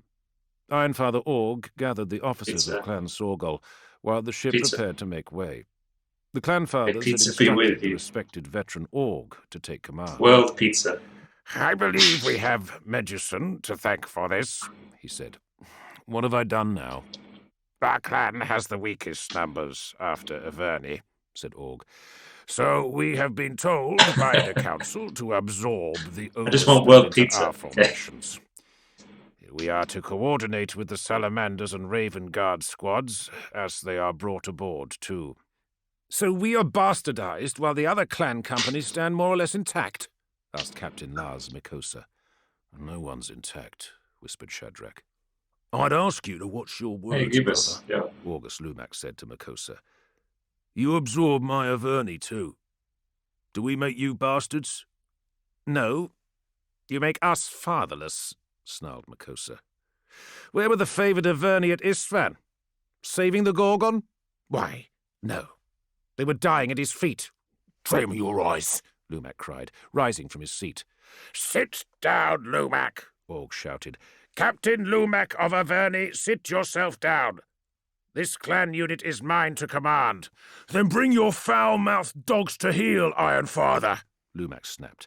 If you expect me to recognize your authority, then you damn well better exercise it and put Mikosa in his place. Captain Lumac, or I'll do it, Lumac added. Oh, really? Replied Mikosa. I'd love to see you try, you toothless cur. Lumac reached for his sword, but another hand clasped over his before he could draw the blade. Don't, Lumac, said Shadrach through gritted teeth. I mean it. Don't. Let go of me, said Lumac, looking Shadrach in the eye. Yes, let him go, mocked Mikosa. I yearn for some sport. Do not unsheathe your blade, Shadrach whispered into Lumac's face. Not in here, not like this against a brother. Once it's drawn, it cannot be put away. You Sorgol bastards, growled Lumac. Covering for each other, dishonouring the... My loyalty to Clan Sorgol becomes more frayed with each passing hour, said Shadrach. I would rather cut it and cast off my chosen name of Medusan. I would go back to my Terran birth name. My loyalty is only to the 10th, and to the memory of the Gorgon. Then unhair me, said Lumac. We are in the middle of a civil war against traitor legions, said Shadrach slowly. Is this really time to start another one? Inside our own? He looked at Mikosa. Apologize. I wish this was me. Right now. Mikosa looked down and hesitated. Civil war is the greatest crime humanity has known, Shadrach said to him. Okay. Brother. Betraying brother. Cool, The very thought. I like it too. What about you, Mikosa? Or are you of that disposition too? Do you find it a matter of nothing to draw arms against your own? Mikosa looked up, his eyes burning brightly. Damn you, Shadrach, he said. Already good and damned, Shadrach replied.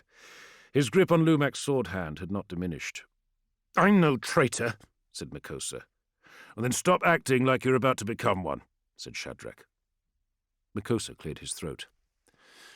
Brother Lumac, I apologize for my words. We have endured too much. Tempers are weak. I make no excuses. There was no call for that. Lumac looked at Shadrach. Unhand me, brother. Shadrach released his grasp.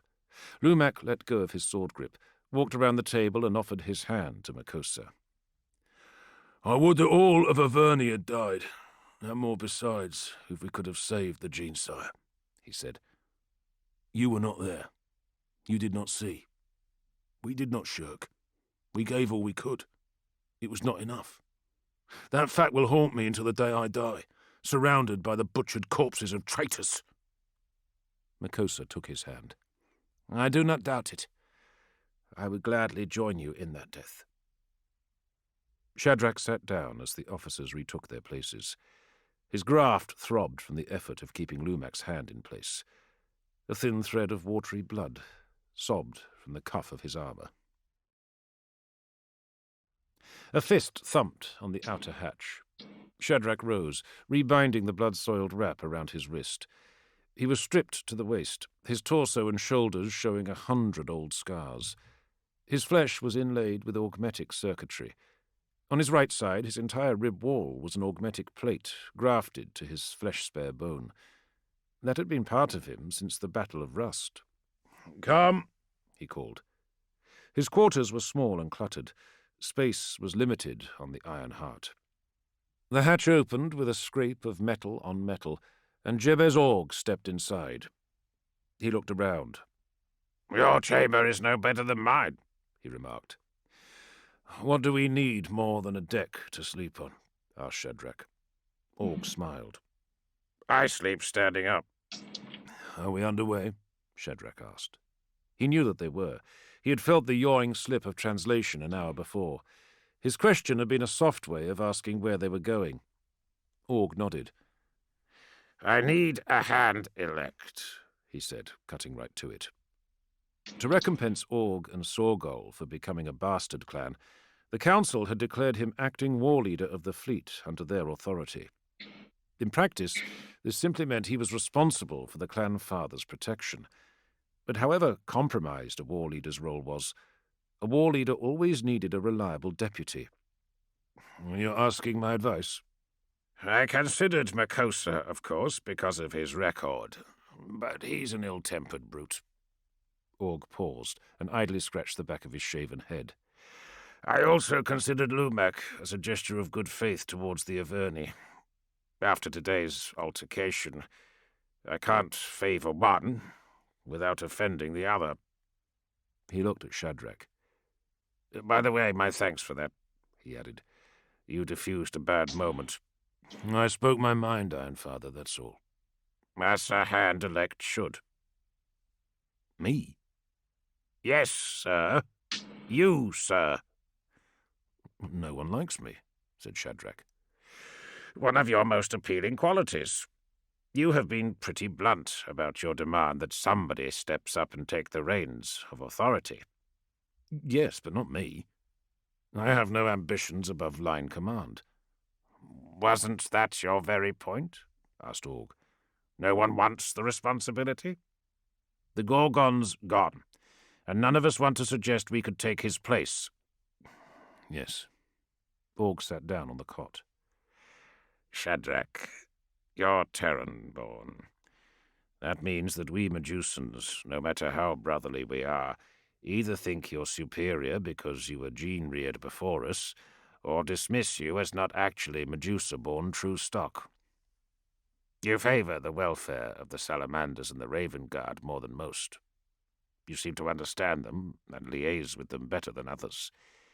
You speak your bloody mind all over the place. The clan fathers despise you, and you're the only man I know who seems to have a clear and singular vision of what we should be doing." "Which is?" "Focusing command and killing that bastard Horus." "So you were listening to me?" "Shadrach, for the dubious reasons I've just enumerated, you seem to me to be the wisest choice. I can't think of a better hand elect, not when it comes to helping me keep what's left of this clan in line." "I suppose the hand-elect would get a privileged look at our line orders." Org reached into his thigh pouch and produced a data slate. He tossed it to Shadrach, who caught it instinctively with his left hand and winced. "What's the matter?" asked Org. "Graft's still healing. The augmetic's fine. The flesh is weak." He speed-read the slate's summary. "Several aspects of this I don't like already," he said. "I knew you wouldn't," said Org. "Can I consult the other legions? Share this with them to get tactical feedback?" "My hand-elect can do just as he damn well pleases," said Org. Dalkoth, Neuros, and their seniors slapped their fists to their breastplates as Shadrach entered the chamber. "No need to salute," he said. "I think there is," said Neuros softly. "You are the hand-elect. Discipline and respect to remind us we're not dead." They took their seats around an oval table. Shadrach placed the data slate in front of him. "You've seen the data," he said. "Troubling," said Dalkoth. "Enlighten me." "You know already," said Neuros. "It doesn't hurt to hear someone else say it. Your clan fathers are all transiting together on the Crown of Flame." "The council stays together," says Shadrach. "And forms one nice big target," said Dalkoth. "Idiocy." "Clan council business and clan council words," said Shadrach. "They are collectively our leadership now. No one has preeminence. They stay together.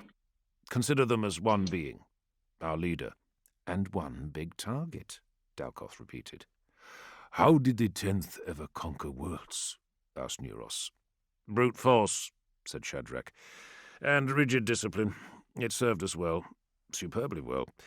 But we always had the Gorgon and Duquesne to remind us when to break the rules. Now we haven't got the numerical strength to deliver any great degree of force, and we're hidebound by the traditions of our legion. The clan council has always gathered in times of need, to maintain a sense of union and solidarity, especially in the absence of the Primarch or the Lord Commander. I think the custom was all well and good when those absences were temporary. Your legion must unlearn their old ways, said Neuros. I know. Or one of you must step up, Dalkoth added.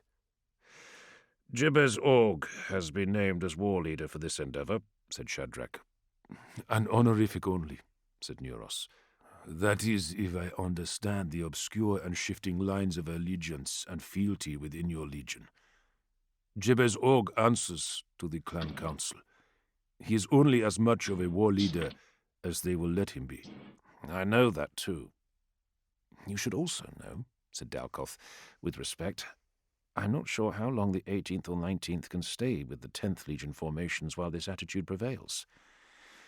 Singular vision of war leadership is essential, even if it is then divided between autonomous splinter fleets. The Council can only advise, said Neuros.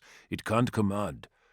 How long will it take them to reach any tactical decision in the heat of combat? Longer than usual, said Shadrach. No one wants to make the call, unless we can learn to graft heads back on. What? Asked Dalkoth. Nothing. No matter. Let's move on, said Neuros. Oh, let's, agreed Shadrach. Dalkoth tapped the slate screen. And this is what we're doing? This is our undertaking? Shadrach nodded. Subvox communiques have been received. Coded. Iron 10th Battle Cant. There's an Iron Hands flotilla waiting in concealment in the solar shadow of Oakweth Minor. They have Raven Guard forces with them. They're awaiting reinforcement. We're moving to join them. Council's orders. United, we'll form a reasonably serious battle group. If I was Horus, said Dalkoth, and I was hunting the remnants of my enemy, I'd want to lure them out of hiding. I'd pretend to be a friend and call for help. Is that Raven Guard tactics? Asked Shadrach. Sometimes. Do the traitors know Iron 10th Battle Cant? Asked Neuros. Why should they? Asked Shadrach. Why wouldn't they? Asked Dalkoth. We study each other. We all do it. We observe the strengths and weaknesses of our fellow legions. You can be sure as hell the traitors have done it. How else did they overwhelm us so entirely at Isfan? We trusted them, and they were right inside our comnets. Fulgrim and your Genesire were good comrades of old, said Neuros quietly, as close as any brothers. There was trust there. But Fulgrim cut off the head of Ferrus Manus without a moment's hesitation. By comparison to that foul act, how little do you think he would have agonized over stealing your ciphers? So this is a trap? Asked Shadrach. No, said Dalkoth. We're saying it could be a trap. Well, I invite your recommendations, said Shadrach. If it comes to a boarding action or a counter-boarding response, we'll do it the old way, said Jebez Org. Tubes, launches. Ship-to-ship teleportation requires a vast expenditure of power, and it's notoriously unreliable. We're likely to lose a fifth of our forces to an unsecured teleport during combat. Don't worry, muttered Shadrach. They'll mainly be Raven Guard. Your humour grows ever darker, brother, said Org. Are we going to employ their expertise or not? The clan fathers will never approve it. They don't have to. You have command. The ship is yours. You are the acting war leader. Is this the true advice of my hand-elect? Asked Org. You better hope so, replied Shadrach. Org pursed his lips and then nodded. Good, said Shadrach. Next, tighter field control on the shields, Useless against long-range fire. but perfect for close quarters, which is what this is going to be if it happens. Next, all ship munitions set for impact detonation, rather than timed or ranged. Next, Shadrach had never even made it onto the surface of Istvan V. The clan companies of Sorgol had been in the second line with Amadeus Duquesne, an orbital reserve for the Gorgon's main assault. They had seen the horror blossom across the world below in disbelief. Then it had become a frenzy, first to extract any of their brethren still alive, then simply to fight their way clear. Ships had flamed out all around them. The heavy kill ships of the 4th and 16th Legions had come in gunning, raking their way across the orbital line. The Ironside's escape had been stalled by the cluster strike across her port side. With the drives offline, they had been boarded. The Sons of Horus had poured in through the breach, hungry to take the killing to a personal level. They had fought in corridors where the decks were streaming with blood. They had fought in voided compartments where the space around them was full of spinning debris and wobbling bubbles of gore and fluid.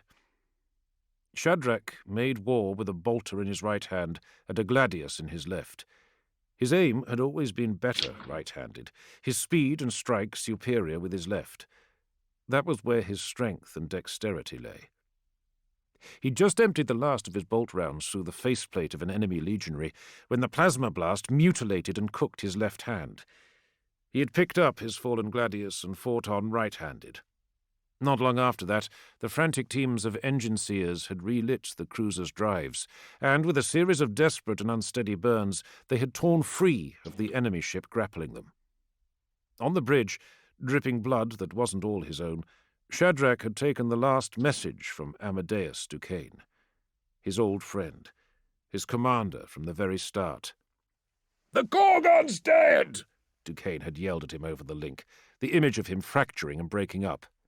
"My lord?" "He's dead! He's gone! Fulgrim butchered him! They're all dying, Shadrach. It's a bloody massacre, an obscenity." "My lord, move your ship clear of the line." "It's too late, boy. The drive's gone for good. Hull plates are splitting. They're inside with us. Bastard!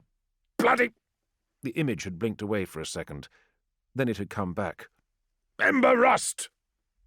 "Say it again, my lord." "I said, do you remember Rust? Fates, you were there. You were one of the first, Shadrach. One of my stormwalkers from the very start. Emperor's bloody own." "Yes, my lord." "Then don't you forget Rust, boy.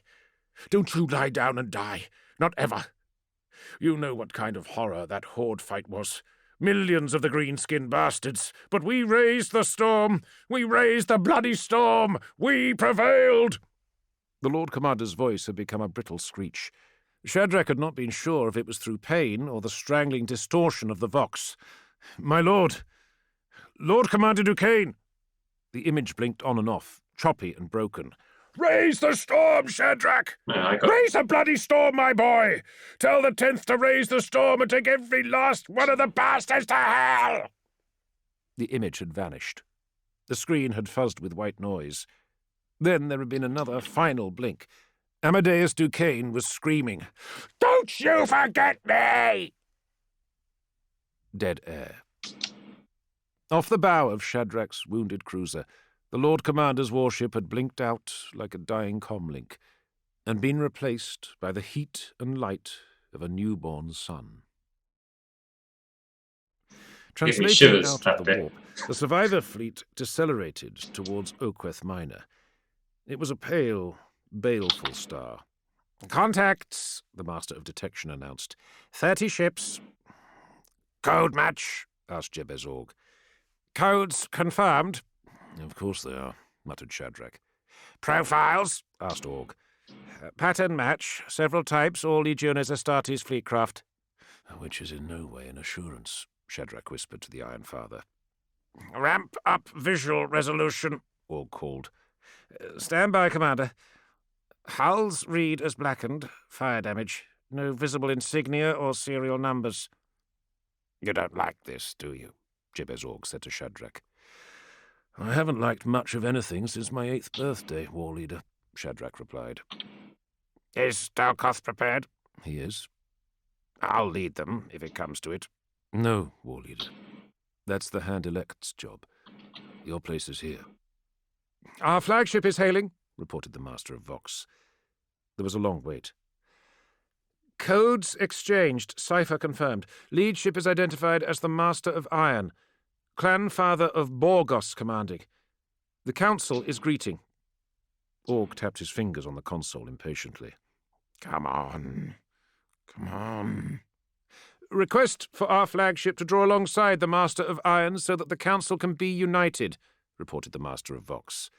The request has been accepted by the Clan Fathers. Batteries to power? asked the iron-wrought Master of Ordnance.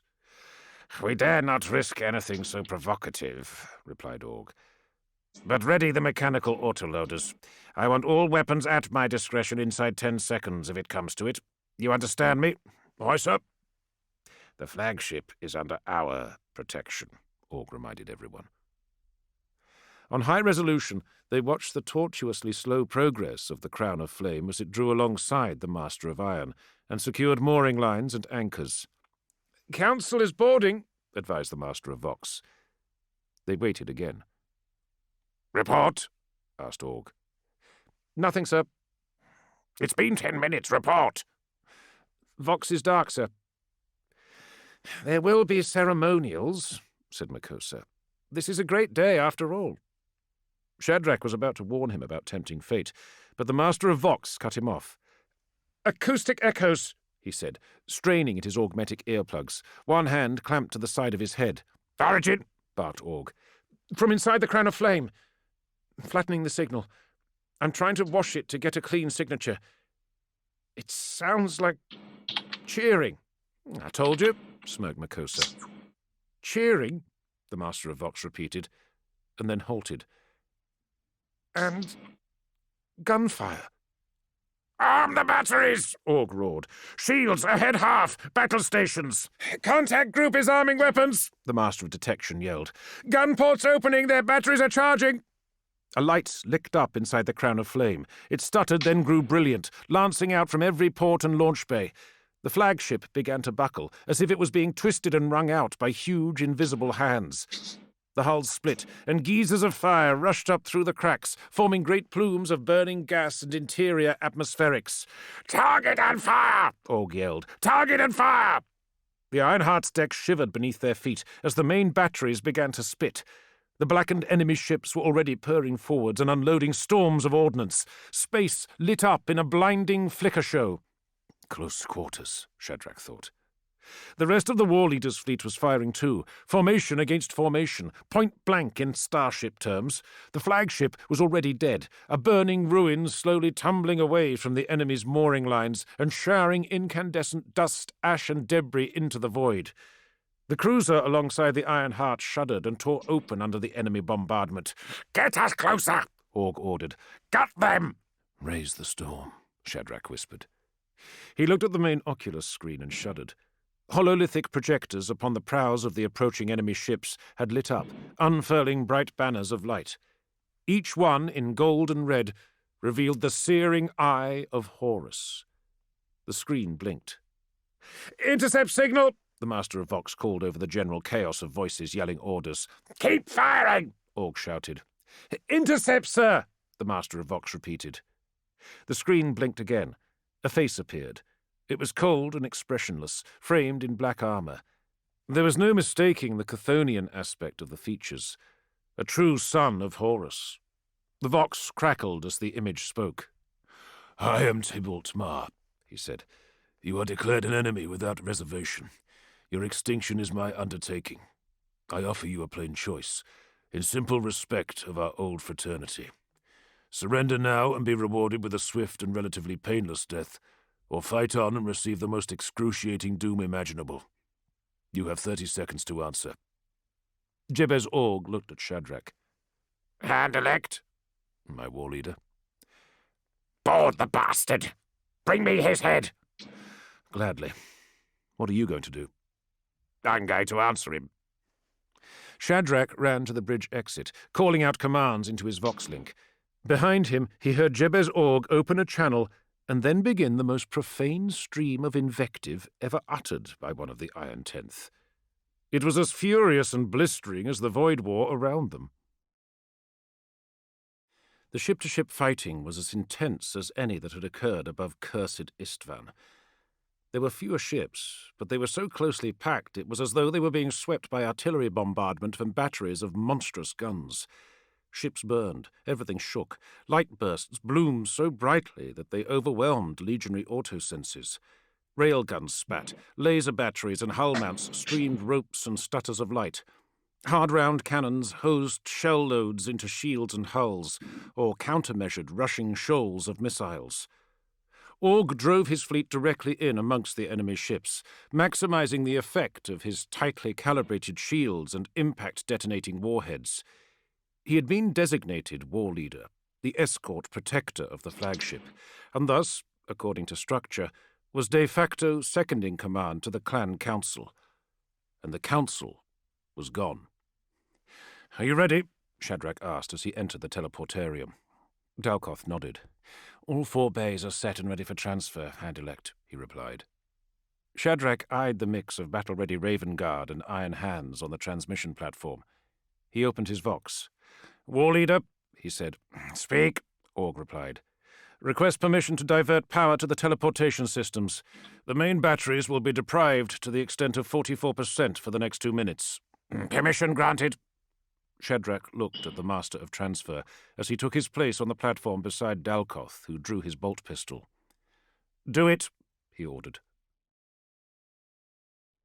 They lost 19 of their force in the transfer, transmitted atoms scattered like dust by the enemy shielding, or befouled by materialization inside the dense hull plating. The interior of the 16th Legion warship smelled of smoke and blood. The lighting was on red reserve, with primary power diverted to weapons and shields.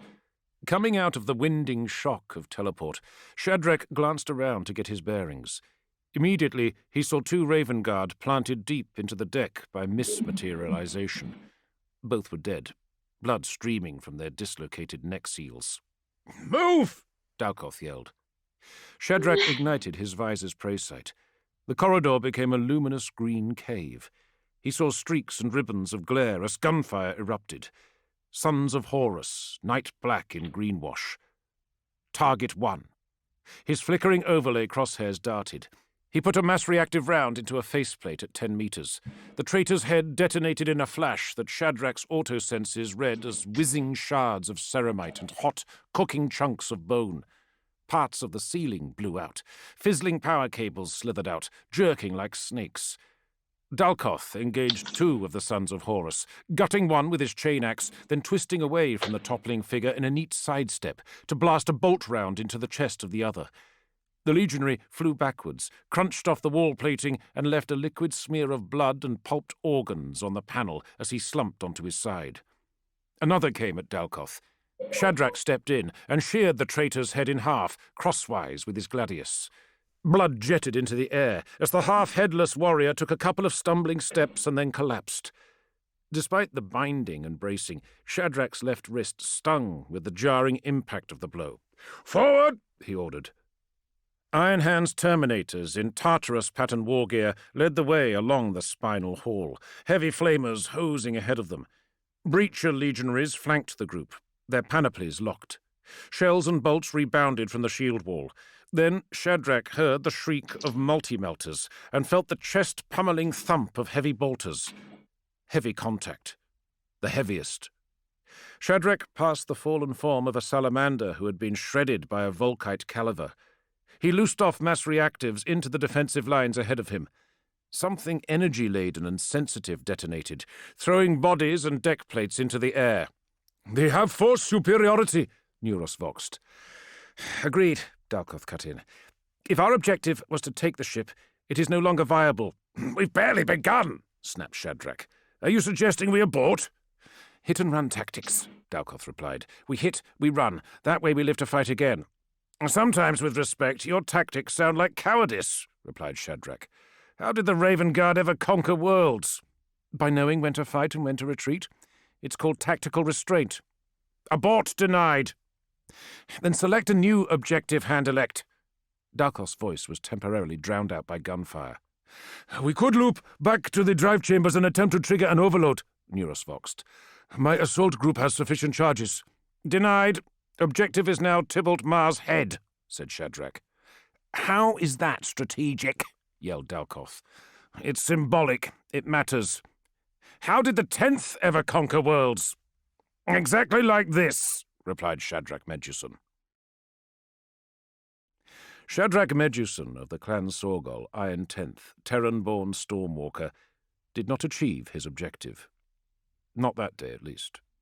He was denied by circumstance, by fate, and specifically by a Sons of Horus Terminator that Shadrach's visor display identified as Zorn Salbus. Shadrach, supported by Raven Guard and Iron Hand's breaches, fought as far as the enemy ship's main bridge interlock. Terminator lifeguards met him there, appalled and astonished that the Loyalists' boarding effort had cut so far and so deep. Volkite and bolter fire sliced into the boarding party. Bodies and body parts began to pile up in the narrow entrance to the interlock annex. There was turmoil, a deadlock of wicked crossfire. In cover, returning fire, Shadrach felt his vox chime. It was Org. "Shadrach!" "My lord!" "The day has turned against us, Captain. Abort your efforts and jump out." "Negative. We are too close. I can smell Mars fear sweat." Shadrach ducked back and slammed home a fresh clip. "I repeat, abort!" voxed Jebez Org. "We've crippled 7 of their ships for the loss of 9 of ours, but a relief force flying 3rd Legion colours has just translated into the system. They're 18 clicks out and closing fast. Shadrach, we are outnumbered 4-1 now. We can break and run, or we can die." "My lord!" "Aren't they the tactics your Raven Guard friends recommended? We've hurt them, and hurt them properly. Let that be enough. Abort and withdraw now, or we leave without you. I'm breaking the grapple lines." "Abort." "Understood," Shadrach voxed back. He knew it was the right decision. In the fever of close combat, his blood was up, and that was clouding his judgment. A full measure of vengeance was never going to be taken in a single day. He had to live so that he could avenge again. Still, the temptation to press on just a few minutes longer and take Mars Head as a trophy. His vox chimed again. This time it was Makosa. "Meduson! Hand-elect! Promise me you're aborting the raid now." Yeah. "Makosa? The Iron Heart's bridge is hit. 2 salvos. War Leader Org is dead. A roar of blast wash and static drowned out his voice. Org was dead. According to the ordained structure, after the Council and the War Leader, Shadrach was, by default, next in command succession. He was War Leader now. He had to go where he was needed before the entire hierarchy collapsed in disarray. "Abort! Abort now!" he yelled. "All boarding squads, trigger abort!" "Abort confirmed," Dalkoth called. "Confirmed," voxed Neuros. Further responses echoed in from the 10th Legion's own boarding officers. Shadrach fired to cover his men as they fell back. He moved clear of the heavy iron bulkhead so that the teleport could get the cleanest possible lock on him. The air was thick with smoke and blood mist. A black-plated Terminator loomed out of it. Zorn Salbus. The Butcher Salbus, whose reputation for brutality had spread beyond the ranks of his own legion long before he had turned traitor. The monster swung his chain blade. Smaller and lighter, Shadrach evaded, emptying his clip into the giant's chest plating. Salbus reeled back in a fireball of exploding mass reactives. Blood dribbled from his peppered, punctured chest, but he remained on his feet. Shadrach didn't wait for the Terminator to swing his blade again. He lunged forwards and drove his gladius tip first into the breastplate, where it was compromised. The plating caved like honeycomb. The gladius cleaved through Salbus's chest, clean through, until Shadrach's plunging fist was buried half a forearm deep in the warrior's oozing, throbbing innards. Salbus shuddered and began to sink. Shadrach tried to pull his hand and sword free. They were wedged tight by the inward-punched ceramite plate. Sons of Horus were closing all around him. Shadrach saw them, shadows in the smoke. Dalkoth and the others were desperately voxing his name. He pulled again, unable to relax his grip on the gladius in order to slide his hand free. Salbus fell to one side, dragging Shadrach down with him, who fought to release himself. What are you doing? One of the sons of Horus emerged from the smoke, but was immediately blown off his feet. Neuros appeared, blasting into the choking vapour with a captured Volkite caliver. There were 2 of the Iron Tenth Boarders and a Raven Guard with him. "Come the hell on!" Neuros yelled. Shadrach wrenched again. "Trigger the extraction," he ordered. "Go!" He pulled as hard as he could. Pain flared up his arm, white-hot. He felt flesh tear and graft bonds shear. He pulled his arm free and left his augmetic hand behind in Salbus's chest. With the loss of one more ship, the Loyalists broke from the void battle and made a jump at emergency velocities. They left a half-mauled enemy fleet and a debris halo of burning hulls in their wake. Hey, Pete. Jebez Org was not dead. The strike on the bridge had taken his right arm and leg and ruptured several organs, but he had survived. "He will make recovery in time," the apothecaries told Shadrach, "but it will be months, and he will be more flesh-spare by the end of the process." Shadrach sat at the Iron Father's bedside, watching the vital monitors flicker. Org stirred. Shadrach, He smiled weakly. did you bring me the head? "I failed to do that, War Leader," Shadrach replied. "Another time." We tasted some vengeance today, murmured Org. "Too little and at a terrible cost. But it's a start, and if nothing else, we have learned what we must do from here on. We have learned what it means to be shattered, and the path we must follow if we are to achieve our vengeance." Singular focus of command, said Org. "Yes, that. For this force, and for any broken unit like us. But more than that, we must learn to pace ourselves. Tactical restraint. To hit and run and not be greedy and trust in overwhelming power as of old. We must learn the tactics and techniques of those thrown in with us and respect them. We must take our iron and alloy it with the metal of the others who are shattered alongside us. We must mix our broken strength with other broken strengths to forge a new, unbroken edge." Spoken like a war leader, whispered Org. "I am captain of the 10th Company, my lord, and you are living yet." In some degree, Org smiled. Shadrach, I will not be fit for command for a long while yet. These days are too crucial. The line of authority must be constant and unwavering. There must be continuity. Yes, but you know this is the truth of it, Shadrach. You have always been sharper on tactics than me. Someone. See the truth of it now. Evil dilemma. And do not fight me on this. I am too tired to beat you into submission. Shadrach smiled. It was the first time he had truly smiled in a long while. "I see the truth of it," he replied. "But I want it recorded that this is not something I ever asked for." Org nodded. That will be recorded. Shadrach, those who aspire to command are seldom the ones best fit to take it. Since Istvan, you have proven yourself to be the most clear-sighted of us all. The right hour chooses the right man. The right man emerges in the right hour. This is your time, Shadrach. The 10th Legion needs you. Consider it destiny, if you will, and it may be unwanted by you, but you are the one who must seize it. You are not presuming to take the Gorgon's place. The void he left has called you to this duty. No one will oppose you, or they will answer to me. Help me up. Shadrach eased Org a little more upright with his good hand. Witness this, Org called out. Dalkoth, Neuros, Lumak, and Makosa entered from the outer chamber.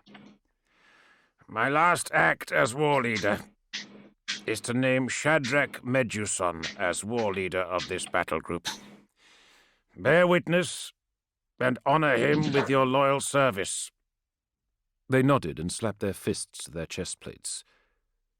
I will need a good hand elect, Shadrach said, rising. He looked at the others. "I will need the finest force captains, too.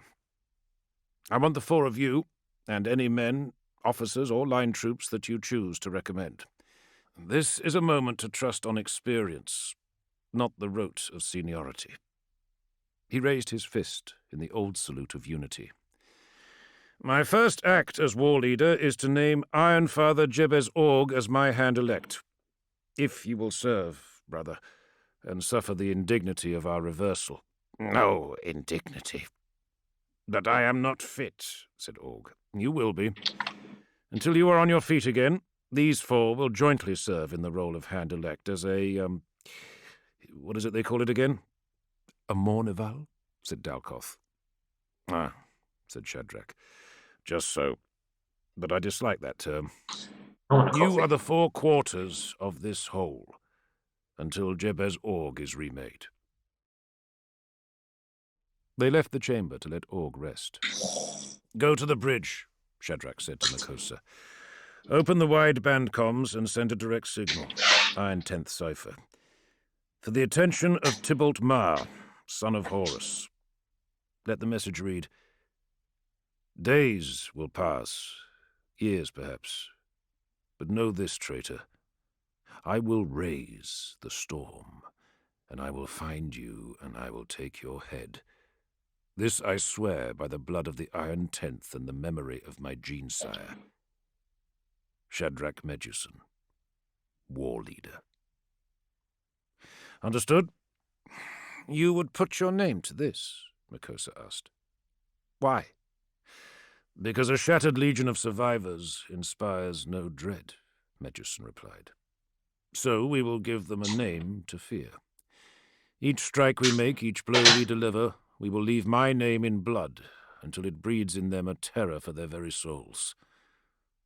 The sons of Horus are no match for the wronged sons of Medusa." Goran Gorgonson cleaned the ruptured stump and began his repairs. Ceiling fans breathed cold air into the apothecarian chamber. "Is there pain?" Gorgonson asked. "None at all," replied Shadrach. The apothecary showed him the new bionic he was about to graft in. "A better design, superior function and strength, if you let it bed in this time." "I can't promise anything," replied Shadrach. Gorgonson lit the surgical laser to excise splintered bone. He had alloy mixed, ready to remodel the bone ends and make them fit to receive the graft. "What was your name?" he asked as he worked. "What?" "Your birth name, Earth Brother. From before. Before you were Medusan. Before you and I were made Terran-born Stormwalkers." "Smith," said Shadrach. "Smith? You were from Solar Stellax, as I recall, Goran. Smith is a name all too common in old Albia, where I was raised. But you appreciate the deeper meaning. A worker of metal, a craftsman with a forge." "I do. I seem to have a fondness for symbolism." "You forged something powerful today, Shadrach." "I will forge better tomorrow, brother apothecary," said Shadrach Medusan. "And the day after, and even better still the day after that. Give me my hand, Gorgonson. Make me whole and give me my hand, so that one day soon I might close my fists around the throat of Horus Lupercal and choke him until his filthy light goes out." After the repair was finished, Gorgonson left Shadrach alone. His arm bound to his chest, the new war leader rose from the surgery cot and walked to one of the chamber's thick-lensed ports. He stared out. He saw only infinite blackness. He knew that somewhere in its enfolding embrace, lost and scattered in the darkness, were the souls of the ones that had lived, souls that he would struggle to unite until death claimed him. And, out there too, blacker than the void by far, were the treacherous souls of the ones he would destroy.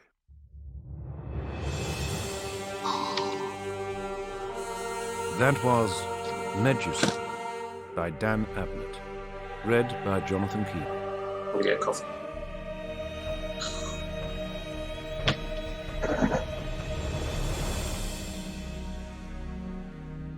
Yeah, I'm gonna make myself a coffee. Ooh. Ugh. Oh yeah.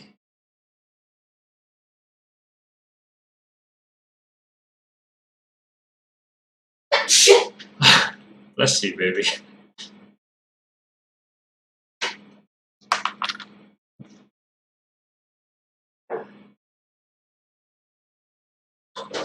You want some more?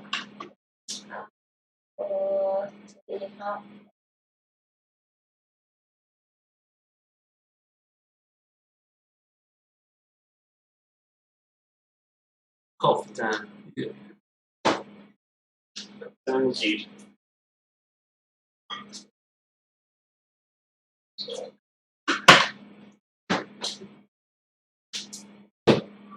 Is it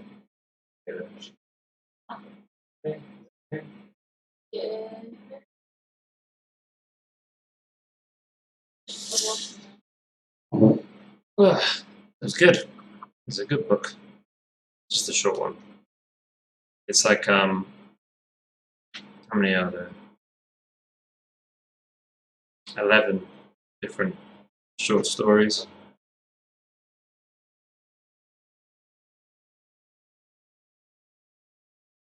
I think all of them about the different legions that have been sort of caught up in the right after Horus's heresy. You know.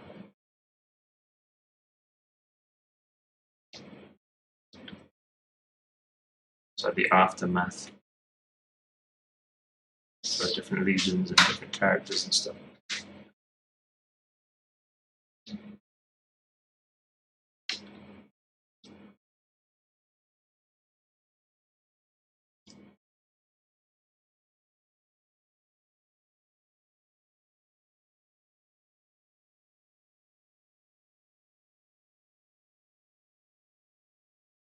What did Horus do? Oh man, spoilers. There are 20 Space Marine legions. And Horus was the War Master. So there's 20 legions and 20 generals leading each legion, and Horus was the War Master, which basically meant he was the number one.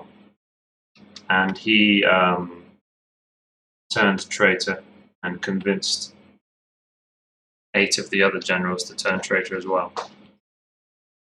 Or convinced them, or 8 others ended up turning traitor as well. Some were convinced, some were already, a bit funny. Some have their own motivations. And he sort of did like a big, he orchestrated the battle. And a lot of the loyal legions didn't realize they were traitor and ended up being just demolished, basically. Like the Iron Hands, which is what that was about. That was the Iron Hands after the moment, after the battle, where he turns traitor and just like destroy, he turns on them and wipes out like most of the legion and the general that leads them, the Primarch.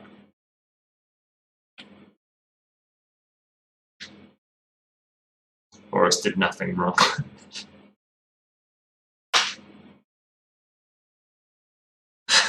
Horus did nothing wrong.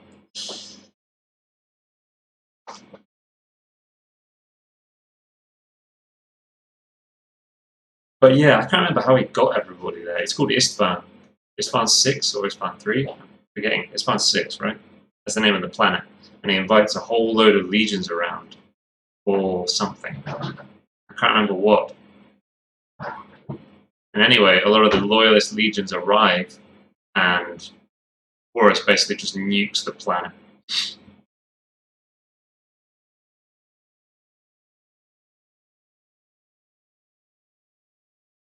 Twenty legions.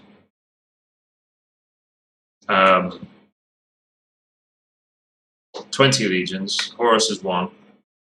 Missed 8 more, so there are 9. 2 of the legions have they've just disappeared. They've been like expunged from records. So it's basically 18 legions are left, and 9 of them now traitor, and 9 of them are loyalists, and 2 of them are just like unknowns. See you. See ya.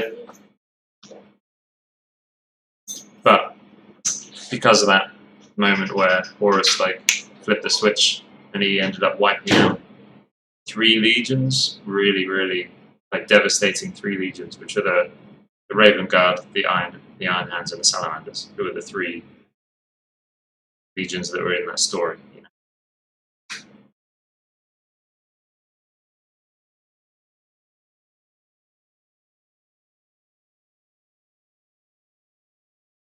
Sup, Mel?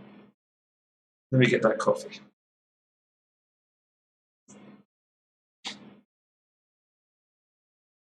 Enzo has just started listening to them. I think he started listening to them last night.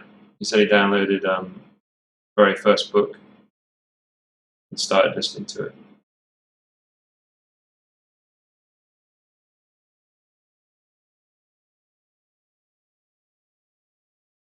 Right. Oh, I got lip balm on my mouth now. Let me get this coffee.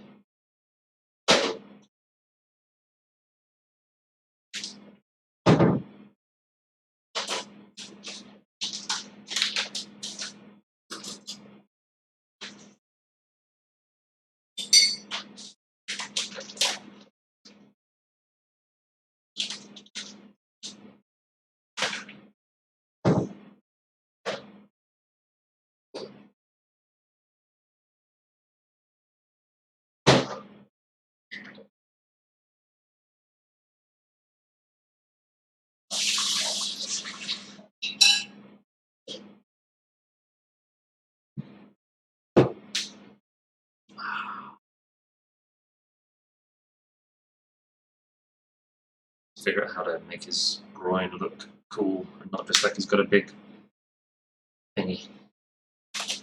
Big pair of underpants on. Everybody's hella lurky today, huh?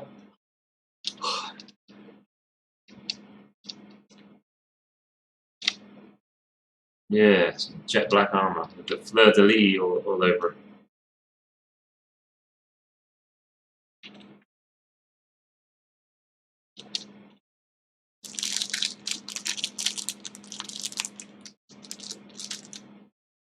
It's cool. No idea who it is that wears black armor. No idea. Hey, Summer. What up?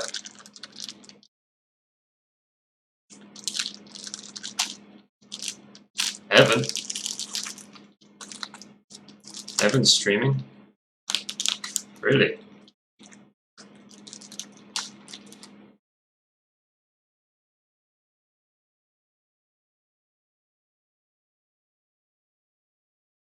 What does that look like?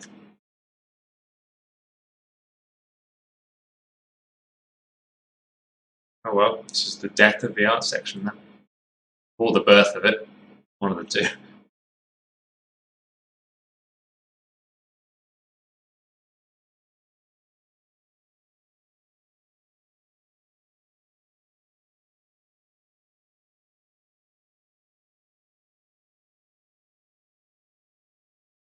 $190 viewers.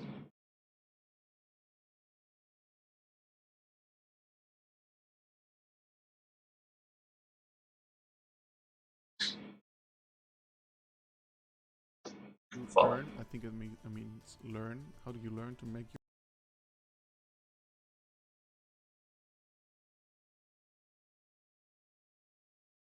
He's going to get bombarded with, like, I've seen this. How much would you say having a portfolio centered around your own IP matters to a potential client compared to separate standalone pieces? He's going to get so many questions like that.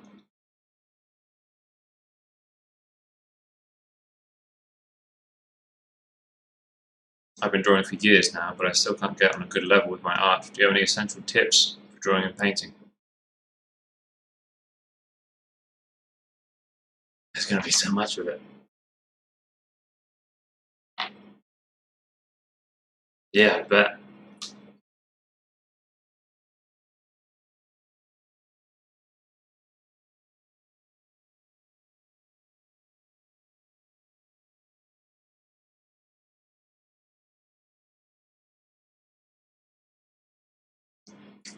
Let me put this thing in. People aren't.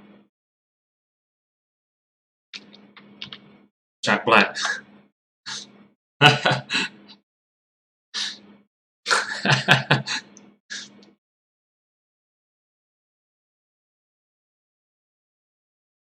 my art director, that if I kept drawing just the same things that I knew how to draw,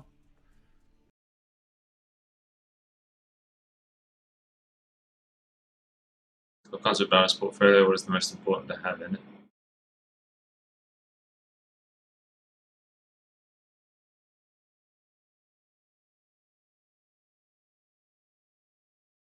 How long have you been streaming?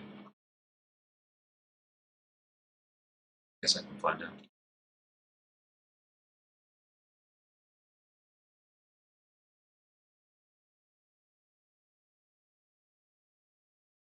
Oh, no, I can't find out. Not like that anyway. Well, that's really cool. I'll have to try and catch one of the streams.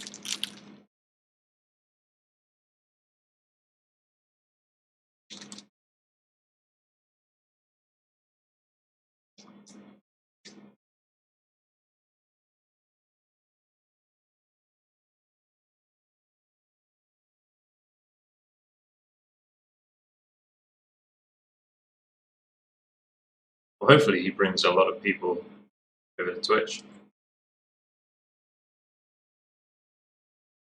Should I go in there and start selling him on D Live? Hey, Evan, have you tried out Restream?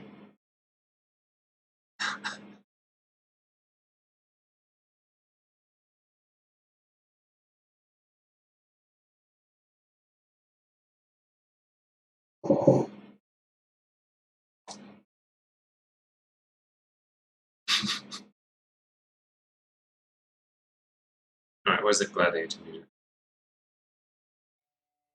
Not back at the beginning, no.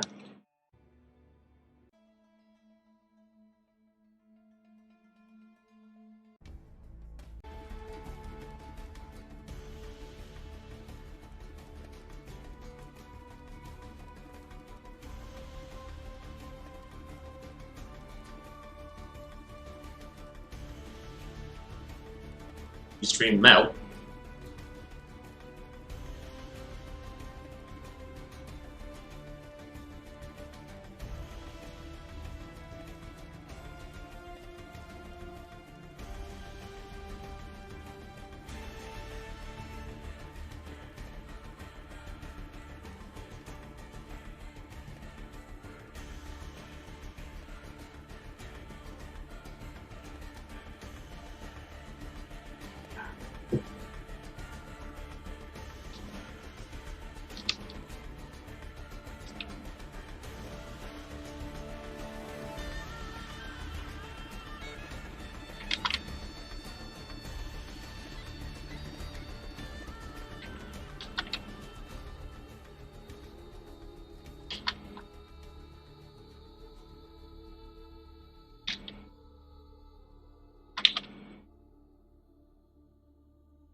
I really enjoyed listening to that audiobook. Good.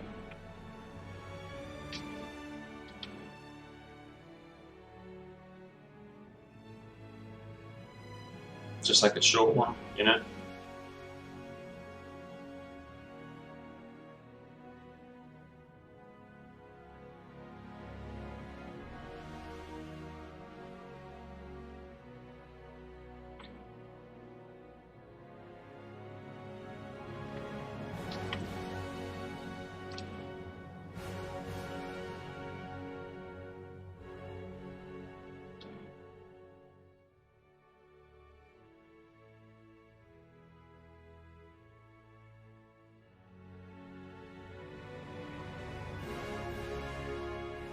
His legs are really short. Legs are a little short. Oh.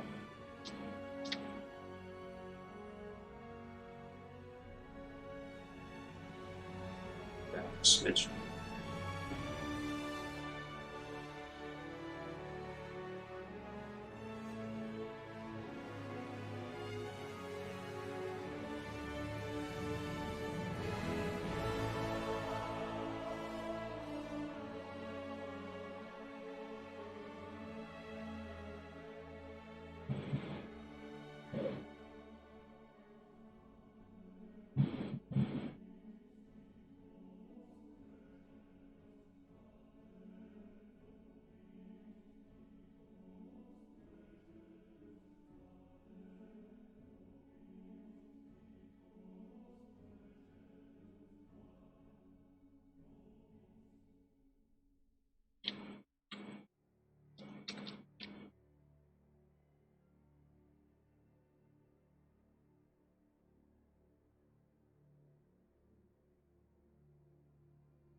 Someone share the Discord link with Evan. That'd be amazing. Man, really cool Discord. I reckon you could learn a lot.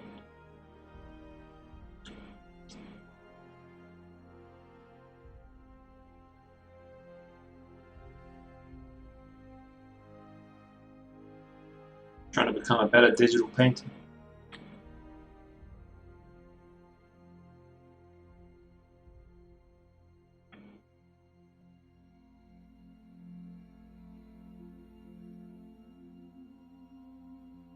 It's not him reading the chat.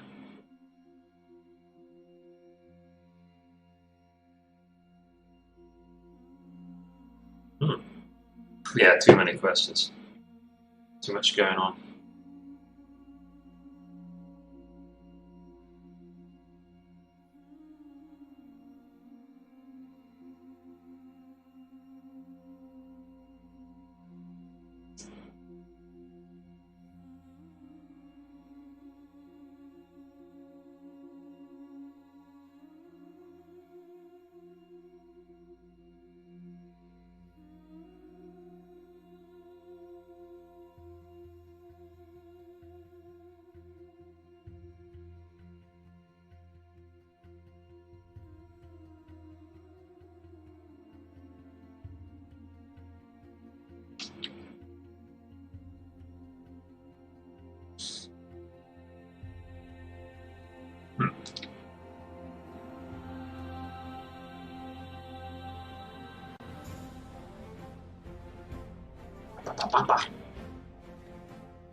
I used to be in this quiet though. It's weird.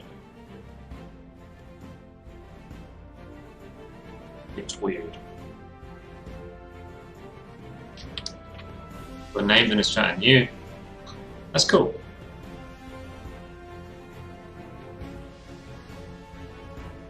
You must have done like, you know, Twitter, Instagram. Don't know what it uses. Can't really do that kind of thing on ArtStation, can you? It'd be cool if you could. There was like a feed. But I don't know, maybe that would ruin ArtStation. But there's no way of doing like a throwaway, like, hey, I'm gonna stream, you know? Right now.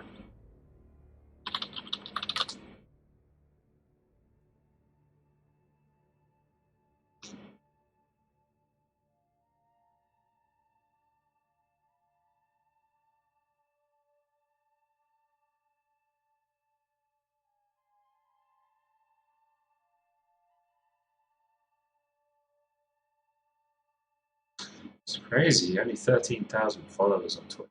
Seems a bit low.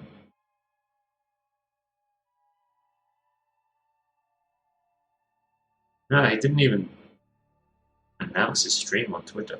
He announced it yesterday. He said, hey, join me tomorrow at 1 o'clock.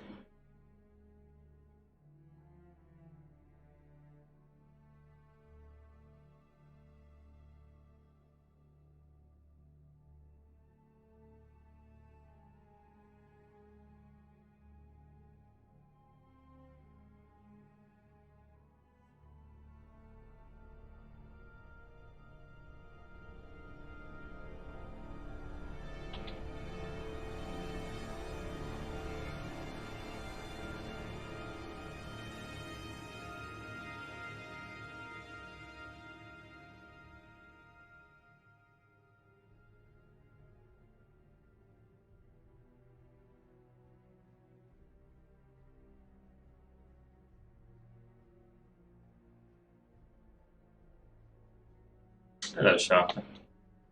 Just talking about Evan Munson.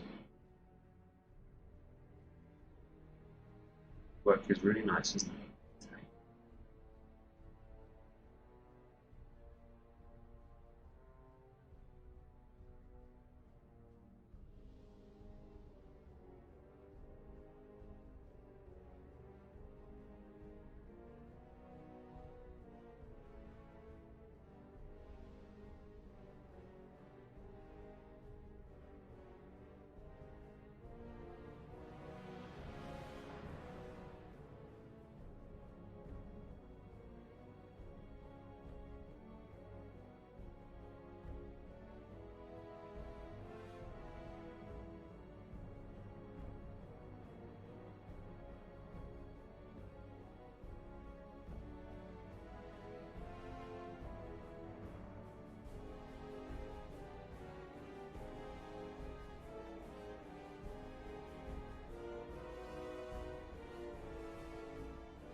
Barefaced Leo.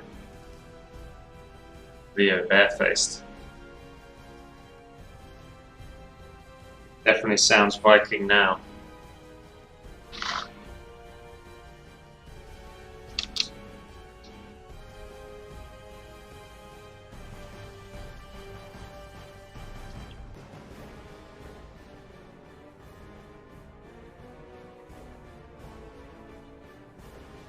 He rocks the look though. What? What? Are you completely... Is it all gone?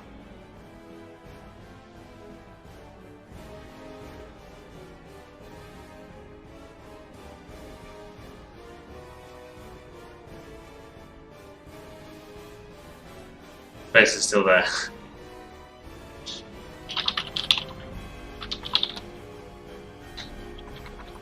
The midden wafer. I prefer the midden wafer. Sounds like even more Viking-y, you know?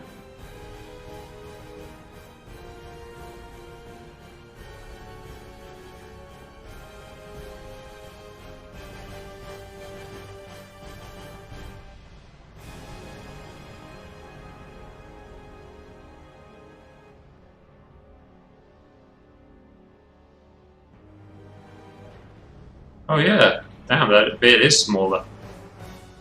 Holy shit.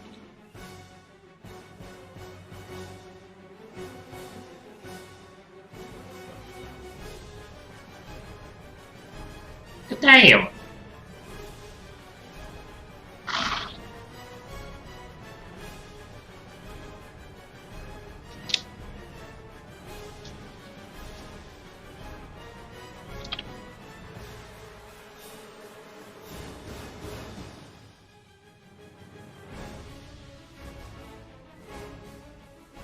Damn, dude.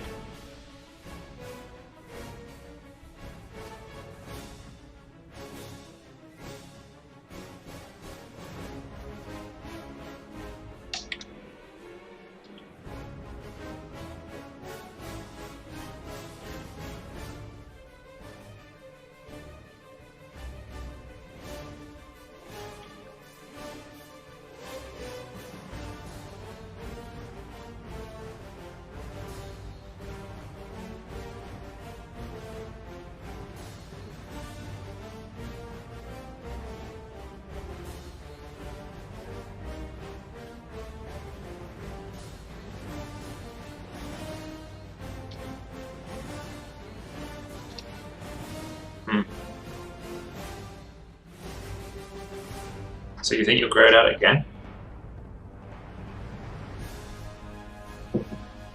You'll get used to it though.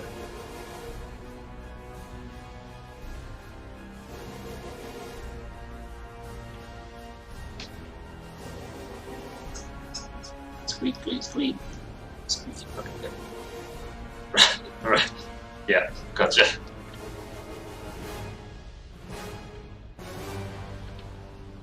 I feel you there, man. Yeah. Maintaining facial hair is boring. Shit.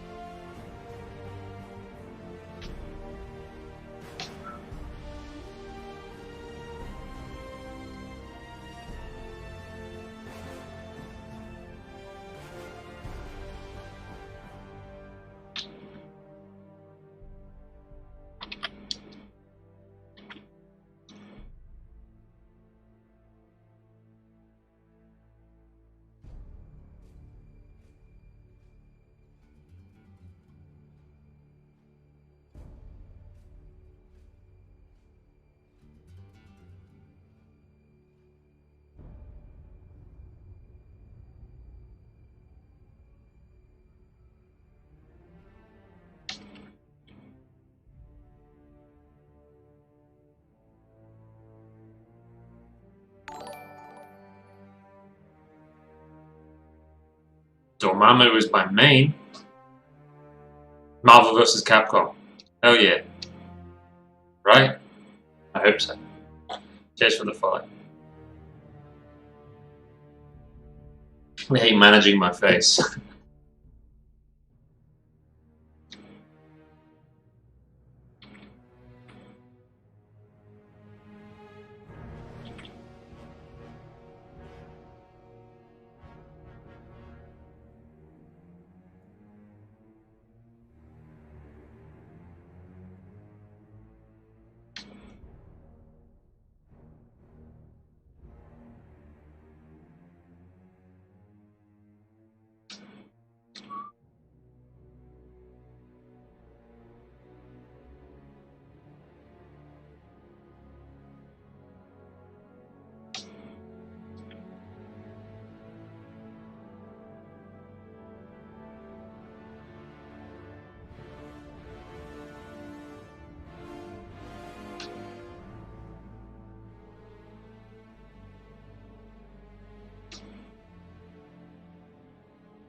So far behind on PewDiePie's Minecraft stuff.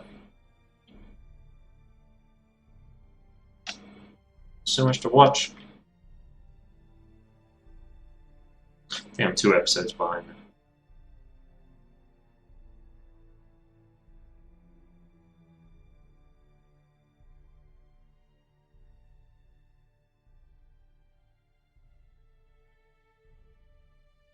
No, just this Minecraft. I tried watching like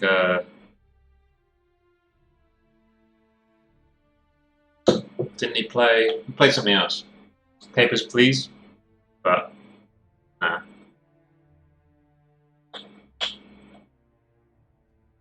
Just this Minecraft. But yeah, there's 2 episodes now I've got to watch.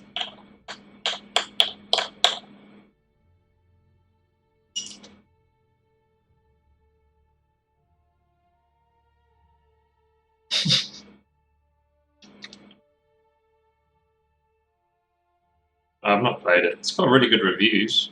I thought it was supposed to be a cool game. But watching PewDiePie play wasn't very interesting, in my opinion.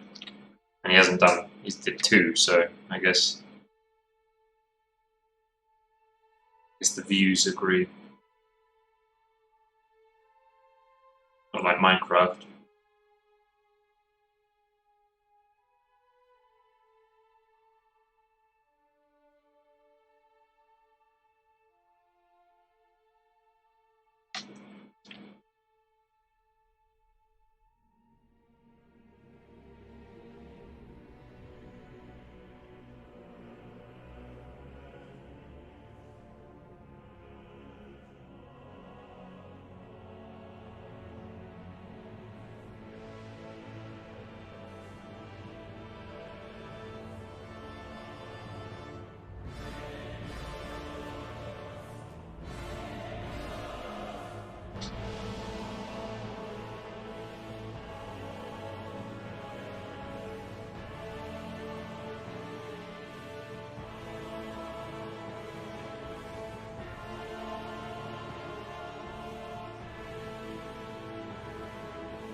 I have a little notification.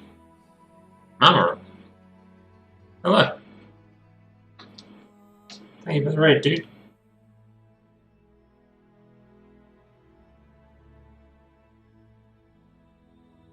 How you doing?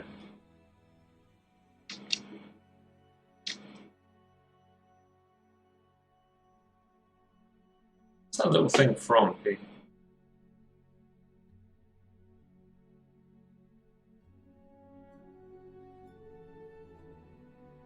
Hippity hoppity will come for your property, PewDiePie, as they say in Sweden. Puss, haha man, Big Bit and Mammoth, what up? We were just talking about PewDiePie's Minecraft videos. I'm a little bit behind, I've got 2 to watch now. Hippity hoppity. Indeed.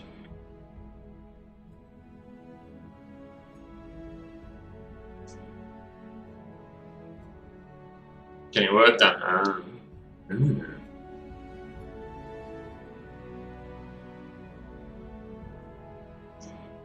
Very welcome to share things in the chat, what you're working on, or social, or whatever. What do you feel like? Oh, it's not done, someone. I need to get some reference. I need to seek out some reference for that last picture.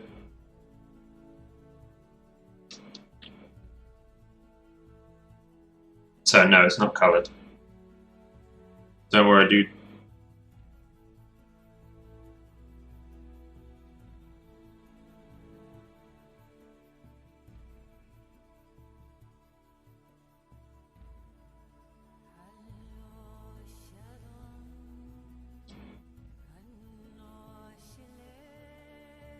Send the Discord. Huh?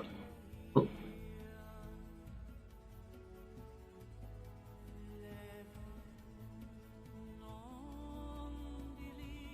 Ah! Into the fighting pose. Dude, the fist? As he pulls the fist up, that's awesome.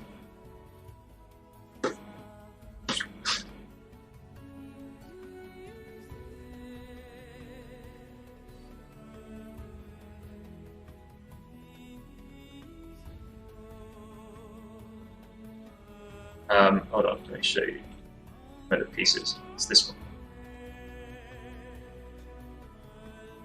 Apparently where this one is. I want reference for the hands, or at least take time away from them and figure out what the hell I want to do about them. And I might change the sword as well. The orientation of the hilt, so it's like this instead. It's a little hard to read, so if the hilt was tilted, better. Yeah, and then like a few bits and bobs. And colour.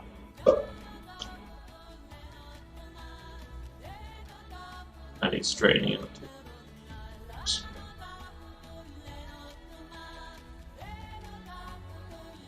Special streamer Discord. There's like a self-employed artist, which is there's a lot of streamers that use it. A lot of art streamers use it.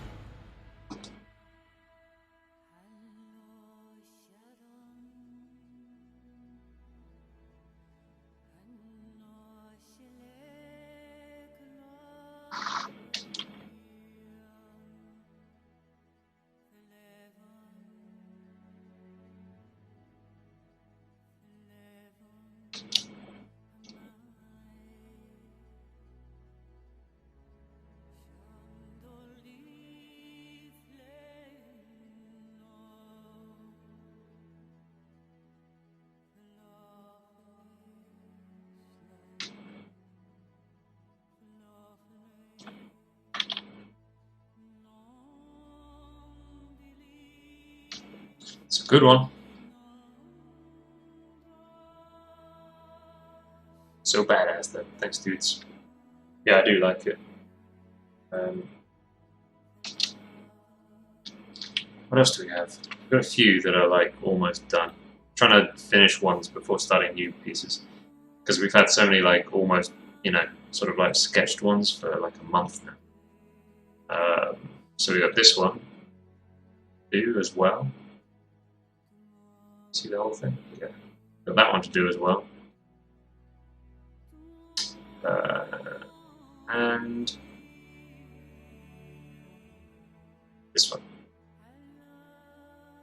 On top of the one I'm working on now, and the one that I want to get reference for. Trying to finish them before starting new pieces. Apart from perhaps the next Primarch that I do.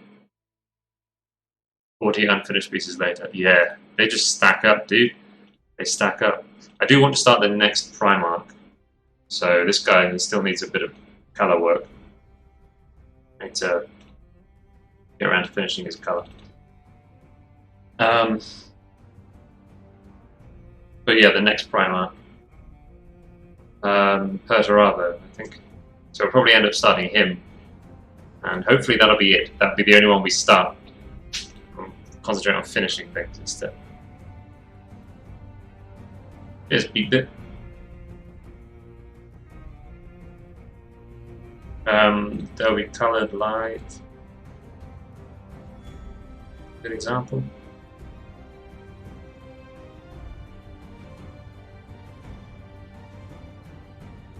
Here's another one. This is like the first one I did, so it's a little bit less polished. But yeah, sort of simple colouring. And this guy as well.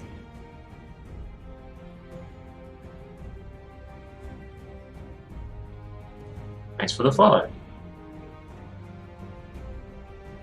Too cool not to watch. Yeah! There we go. So yeah, pretty simple colour. Like, crazy.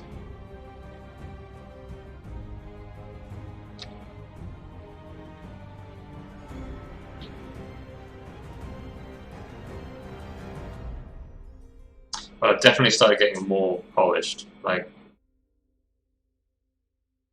first one I did.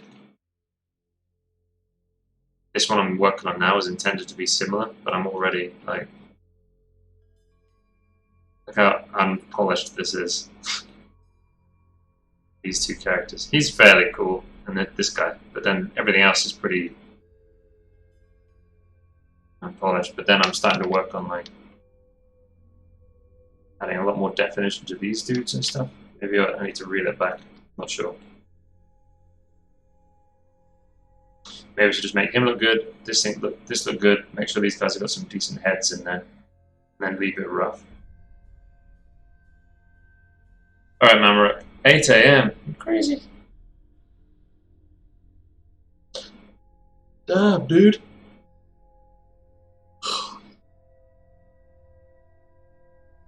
You out of your mind? Oh, what nights? Ah, okay. Yep. There we go. That makes a lot of sense.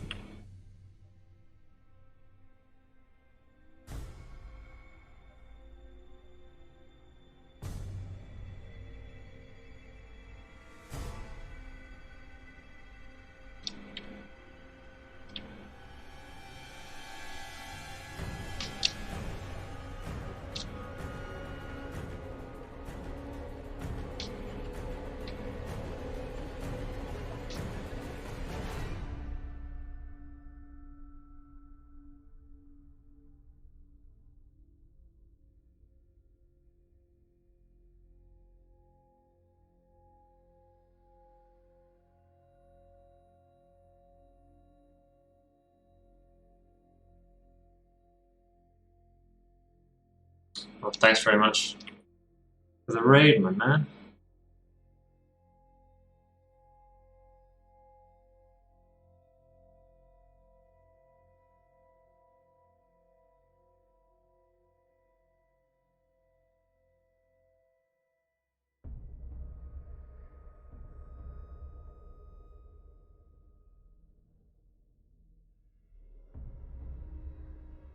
Thanks, man.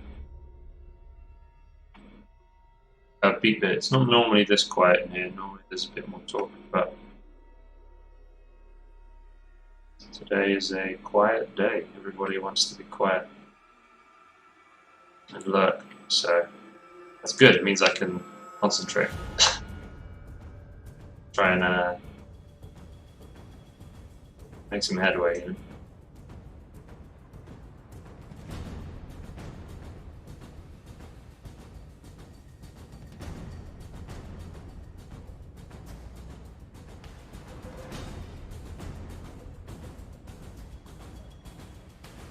Yeah, do go check out Mammoth Animator. There aren't many animators on Twitch.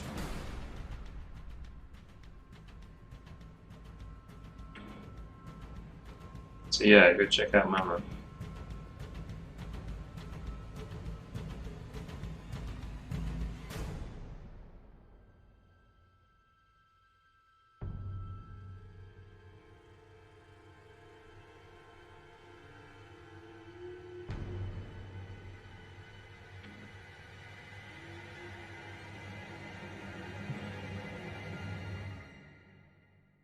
Hey, Drin.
P.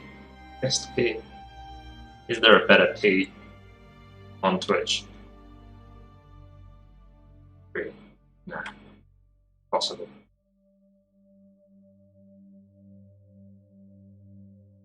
Impossible.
I watch the streams like this while I do my animations. Cool, man. You're an animator as well? Do you stream?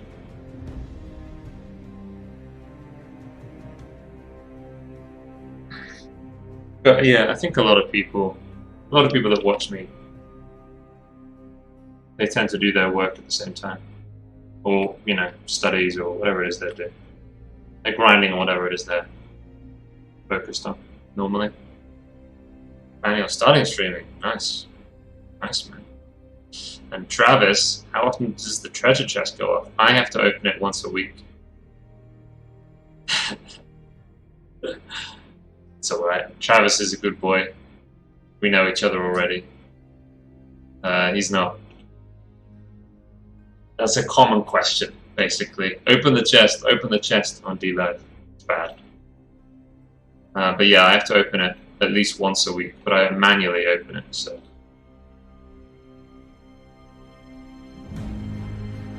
Yeah, I'll give you a follow, Pete. Good idea, Pete. No. Maybe. See your first stream. Oh, I'll be your first follower. Holy fuck. It's an honor.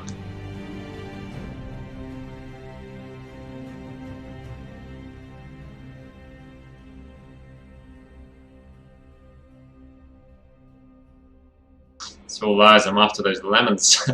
How many do I have in there right now?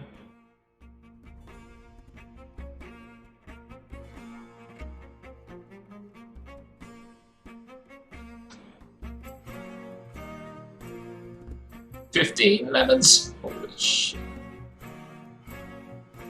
Holy. Huh.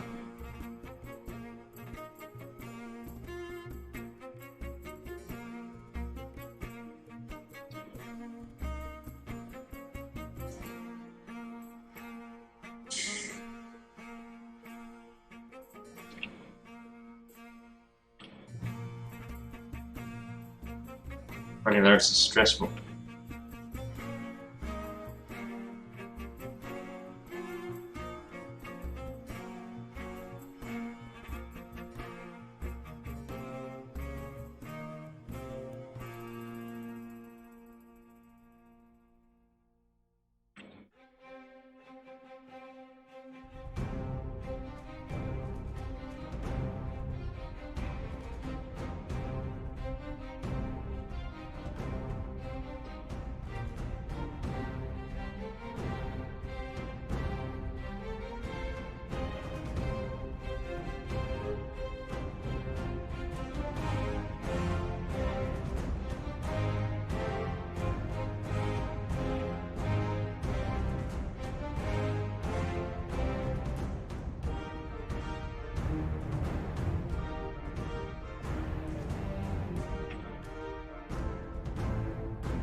What did you think of season 8?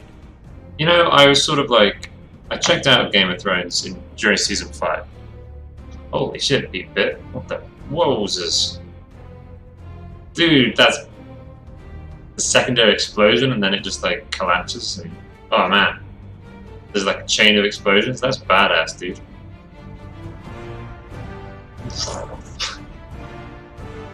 I can like freaking hear it. Nice Pog, indeed.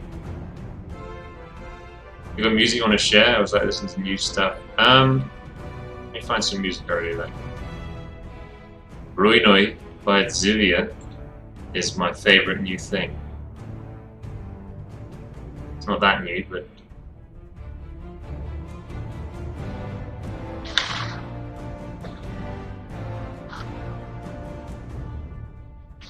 oh. Oh. Well, you should definitely listen to Zivia. I wondered where that came from. Ruinoi by Zivia is really good. If you're into your like fantasy sounding music, this kind of Game of Thronesy stuff. It's a little bit darker, but that's why I like it. But yeah, season 8.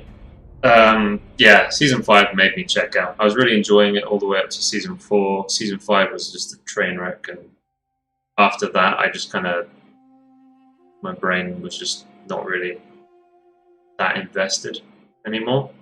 So I didn't mind that much. The last episode of season 8 was really disappointing. But the rest of it, I was like, meh. You know, I was like, I'm just sort of enjoying it. Like, I'm not comparing this to earlier Game of Thrones anymore. This is just like a totally different thing. You know what I mean? It could have been called like Fantasy TV Show Season 1. Like, I was just watching it for what it was, I guess, because I'd already checked out so much. So that was okay. But yeah, the final episode was just like, this isn't. I couldn't keep myself separated enough. You know what I mean? The way they like tried to wrap things up just didn't feel very satisfying. Actually, and the 5th episode, I think that's the one where Jaime and Cersei meet their end, right? The ones where characters started getting killed off, major characters actually started dying. I think that might have been episode 5 is when it started happening. Yeah, that was disappointing just to see the characters die in like such nothing kind of ways, you know. It was a shame.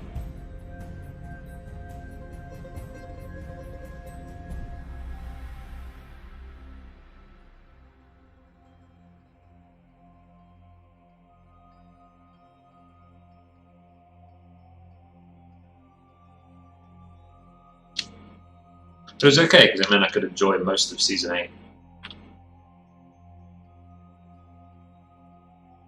Not love it, but you know, just sort of like, yeah. But man, it is so different to early Game of Thrones. It's unbelievable. Like the way, oh, what's his name? Why have I forgotten his name? I've already given up on Game of Thrones. I've forgotten all the characters' names already. The freaking wildling. Big wildling, red wildling dude, red beard. Fuck. I keep wanting to say Torbjorn. That's in my head now.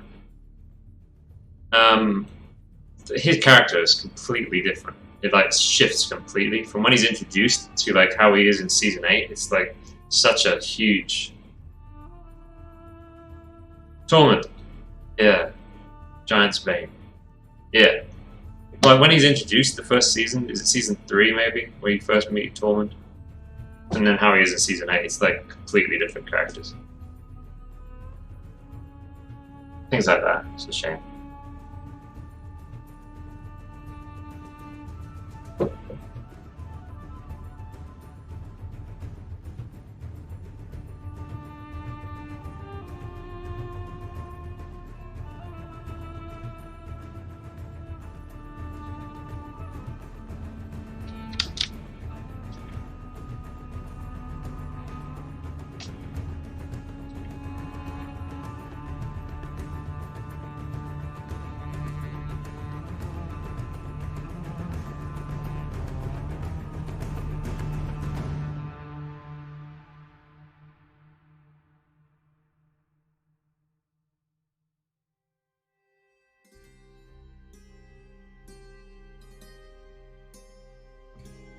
I think sometime in the future I might rewatch it, but as like a 4-season show, and just see what happens, see what my brain thinks, you know? Once enough time has gone past and I don't associate the latest seasons, see if I can just like watch the first 4, cut it off and be like, is that satisfying?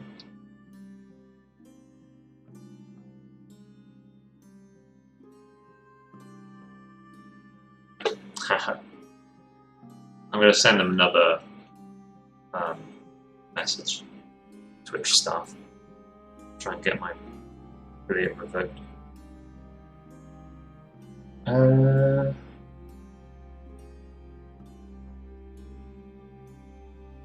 yeah, that's what I want.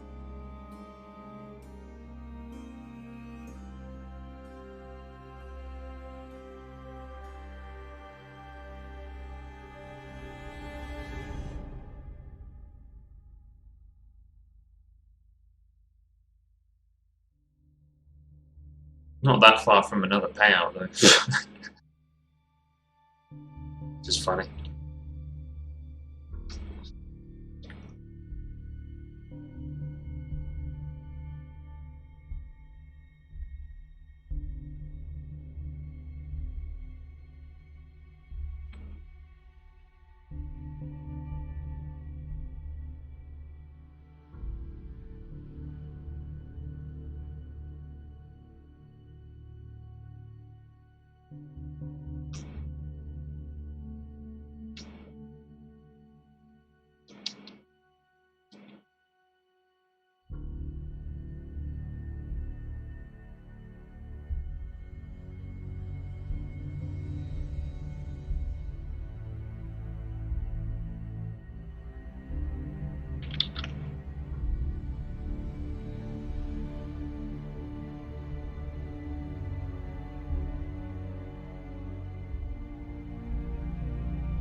Any tips for starting out streaming? Yeah. Restream. People would be fed up of hearing this, but restream, definitely.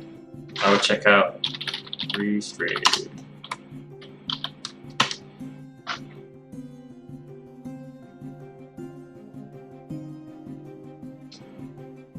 I would check out that service and how it works, instead of marrying yourself to Twitch.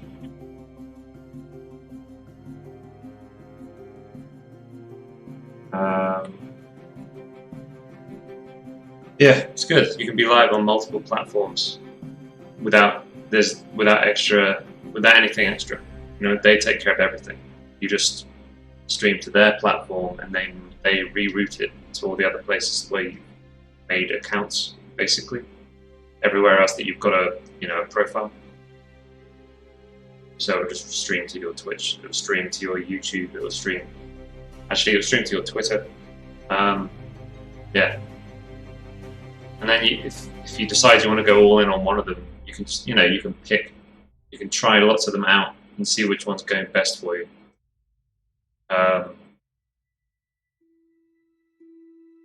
Yeah, that's what I'd do. Setting up in general, OBS. I just use OBS, or you could use Streamlabs OBS, one of the two. Depends on how good your PC is. If you've got a good PC, like a reasonable PC, Streamlabs OBS, not so great. Standard OBS.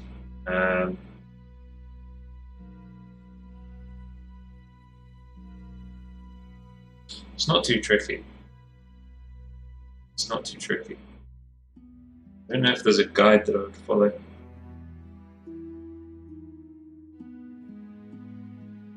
Have you downloaded software and stuff? Or are you just, considering? It's like the ideas just come up.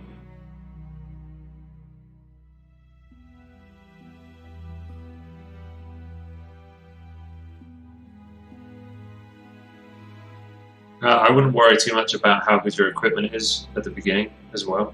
You can get pretty far. My equipment sucks, but I still get, you know, I'm like doing all right. Right, yeah. So don't worry. Like I'm using my shitty. You can tell how bad this microphone is, but people hang out anyway. It's not like I'm gonna get a better microphone, but it's not, you know, it's not the crux of the stream.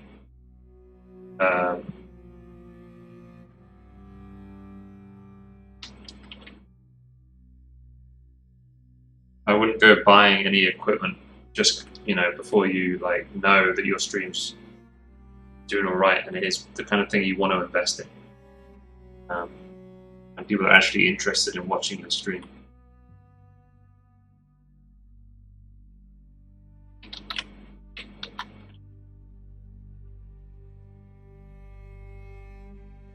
Right, yeah. Some people do. I just want to, you know, make sure. Some people are like, oh, no one's watching my stream. It must be because my equipment's not very good and I'm not competing. So they go out and they buy an awesome webcam, awesome microphone. Or they don't even try first. They just assume they need it, so they buy it. They spend weeks working on their overlays.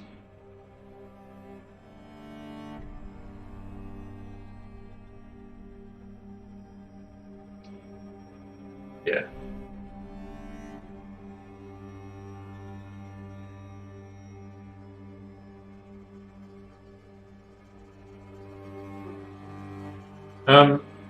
But yeah, mostly, I don't know, being active in other streams. People tend to like watch the people they like, and if they're interested in what the person's doing, then, you know, more the better. But they tend to like, if there's sort of like, you know, overlapping interests and they like the person, they'll probably watch their stream. So yeah, hang out in other streams, make friends. Make friends with people who watch streams, and you'll find then you'll get a few viewers just off the back of that. Having a few viewers, like when you start, is really valuable. Because when you're at 0, I don't know if you've ever tried scrolling down the art section, you see how many streams are at 0, and you would never, no one's ever going to scroll down that far to find a good stream to watch. Like, no one's ever going to make it all the way down into the 0 to find a stream. They'll probably come across one way, way sooner. So having like just a couple of viewers really does make a difference at the beginning. Puts you way higher up. Actually, I do wonder who's down there. I bet there are some people who've been streaming 0 viewers for a long time.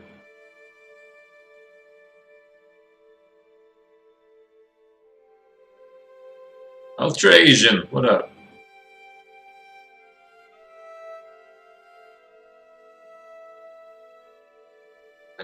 What is it? Agario? Agar.io? What's that?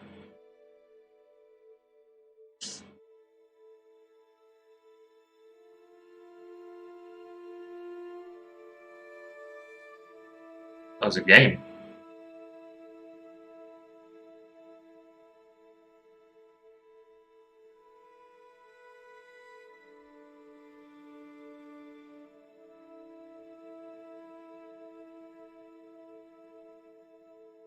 Okay. What up, Ultra Asian? How you doing, man? But yeah, you're not really taking other people's viewers. But you'll be, if you, especially if you make friends with a streamer, there's a very good chance he would recommend you to his viewers, you know? If you show up again, he likes you, he knows you stream. He'll be like, hey, when I'm not on, well, hang out with him, he's cool. And he, you know, shout you out. Or raid you if your stream starts when his ends. Yeah, it pays to just make friends. Right, gotcha. Yeah, it pays to make friends.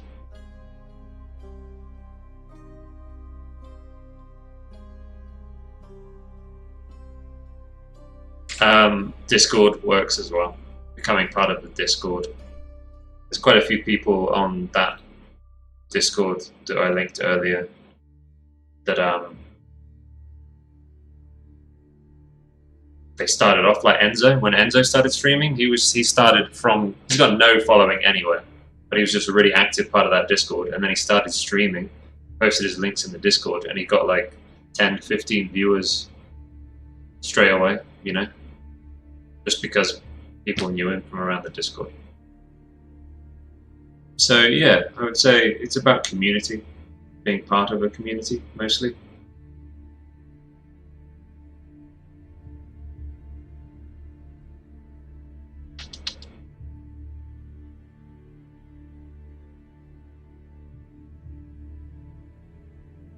Oh, and consistency really helps too. You can set a schedule. You can set a schedule and stick to it. Stick fairly close to it. So that people know, you know, oh, he's going to be live again tomorrow at the same time. Perfect. I can watch him while I eat my lunch or whatever.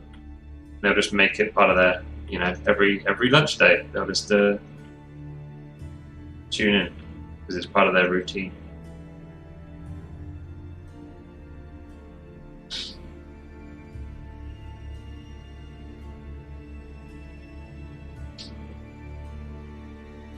Give us, what is your friend streaming? That's harsh, man. Like he gets 1 or 2 viewers and that's a good day. He's been streaming for a year nearly. For like 6 months. Just over. But yeah, look how much you have to scroll down to get to the bottom. Come on. So here's the top.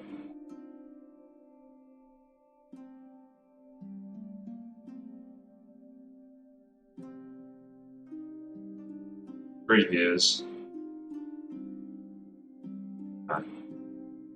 But it's loading up super slow.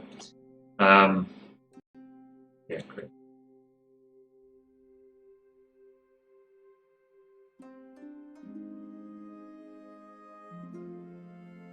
More than a year. Yeah. Shit. Is he streaming art?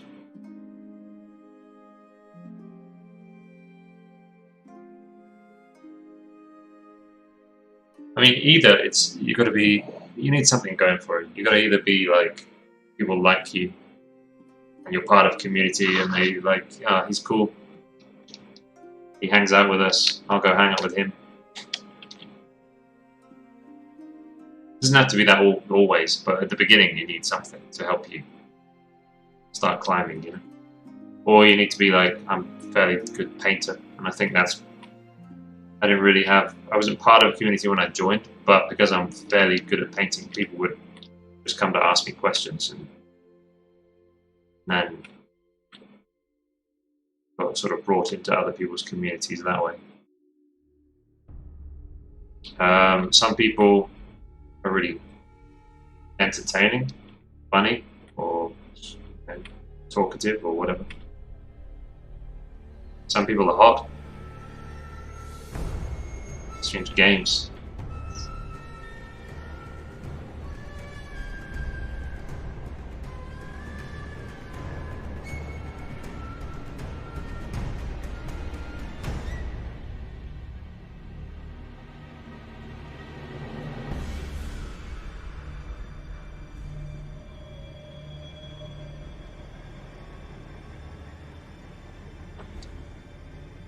Yeah, games.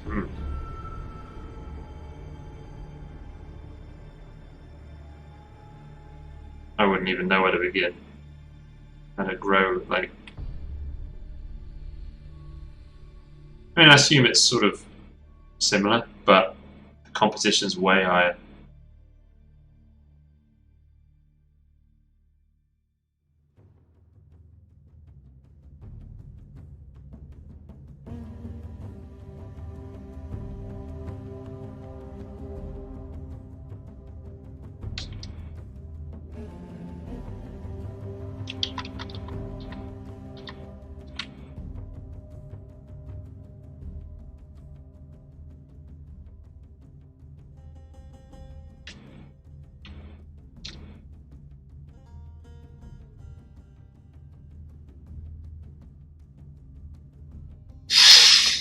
No,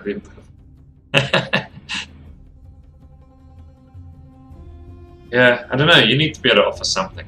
There's got to be a reason they pick you over others. There's got to be some reason, and it can be as simple as they already know you, which is why a community is really powerful. Because like you don't need to be hot or talented or funny. You just got to make friends, and then they'll be like, "He's my friend. I'll watch him instead of the other random guy playing the same game with also has 0 viewers. I'll watch the dude I already know."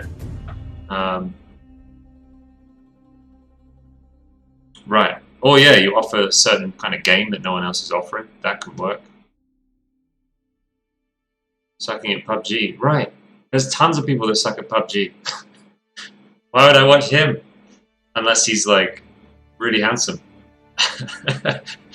Or something, you know? Maybe he could wear a funny suit while he does it. I don't know.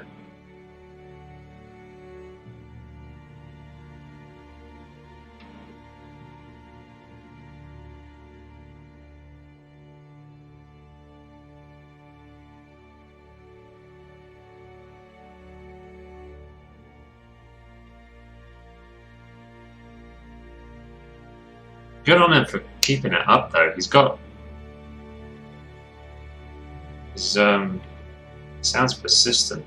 Jeez.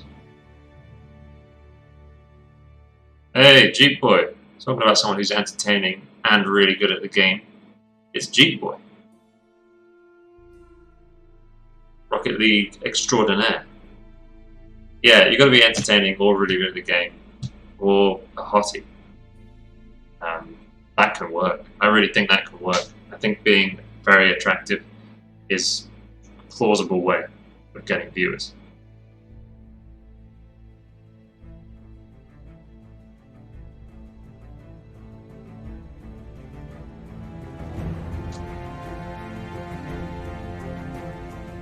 Or, yeah, like I say, just like good at making friends. Because like Tomchi and Uber Blackthorn, those guys, they're really good at making friends on Twitch. So they get viewers. And I'm sure they offer other stuff, but that's the major thing I think that makes them successful on Twitch in the art section is like they're really good at making friends. What time is it over by you? It is 8:30 p.m. I started streaming about 4 hours ago. It's the only reason I'm here. Someone, you dirty dog.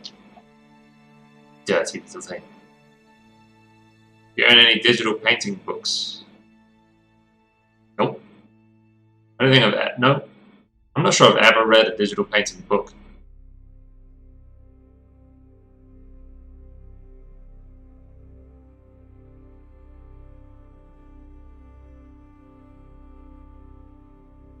Oh, I hope your cat gets better. Sorry to hear your cat's ill. Yeah, but nice to meet you.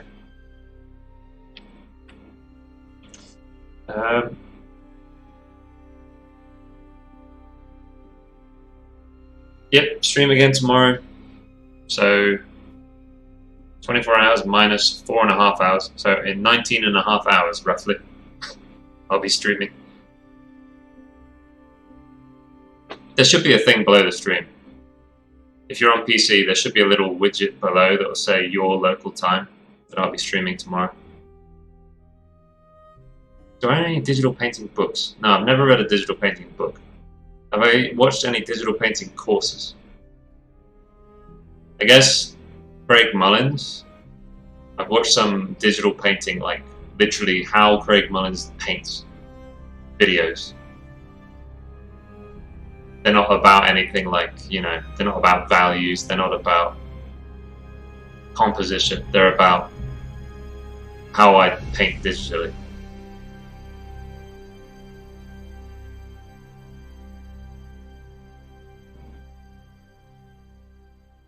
Alright, yeah. Catch you later. Beep it.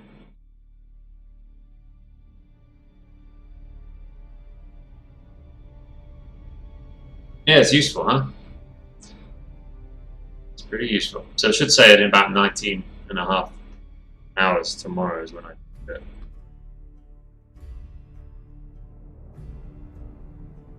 Where's my mum? She is at her friend's house having dinner, eating food. She took a day off today. She takes days off on Wednesdays, and she always sits around being bored for a few hours and then goes out. I found recently that there are specifically for digital painting. I had no clue. You mean? Oh, you don't mean like tutorial books then? You just mean art books that are full of digital work? Is that what you mean? Because that's a lot of art books. Riccardo Ziccarelli. That is an awesome name. That is an awesome name. Thanks for the follow, man. Getting international.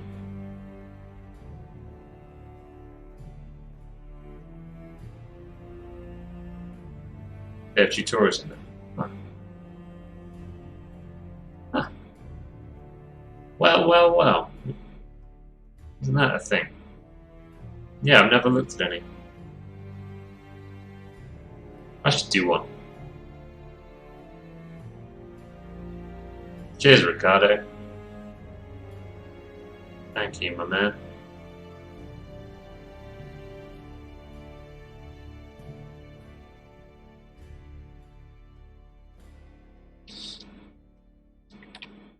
I was looking at Lulu, print on demand, and I realized Blake, right? All his work is black and white. A lot of his work is black and white, and he sells an art book. And I did the Lulu maths on it, and it was 3 times as much to get a color version printed, like a premium color art book, than a premium black and white one with like really nice printing. Basically, it was like 3 times as much to get a color one. And I was like, Blake, you've this is a really smart decision. Blake's printing costs are like 1/3 of everyone else's because he's working in black and white. Clever boy. Because yeah, I was looking at like making a print-on-demand art book and having that on my website, and it was like $5 for a basic black and white but premium quality, and $15 per print for like a premium color one.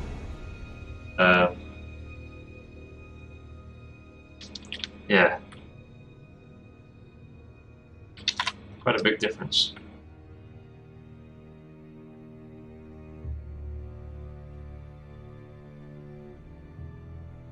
So what's going on, G-Boy?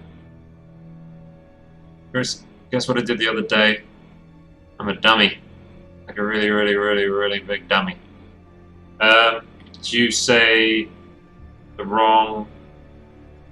When you were in bed with your new girlfriend, did you say the old girlfriend's name? Because that would be a blunder, G-Boy.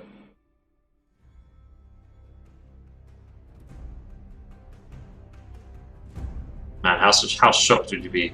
He was like, yes, that's exactly what I did.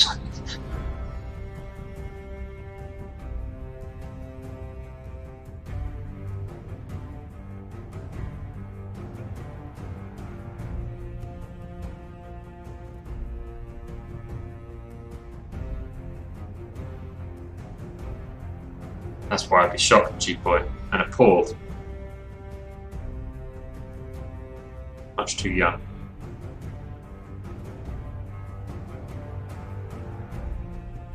Mum's name.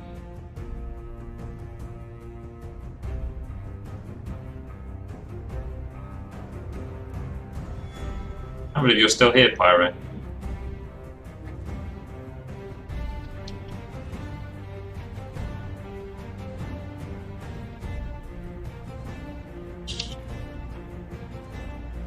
I don't know. Fuck it. I don't know, man. Cyber sex. You're in cyber bed. You're using like VR chat. I don't know, dude. Second Life. She's your Second Life girlfriend.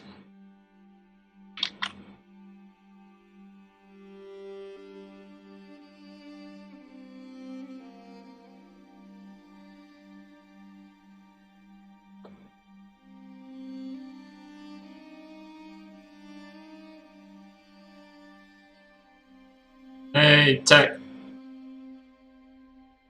Ah. Well, I appreciate you, Pirate. I appreciate you, my man. You loyal.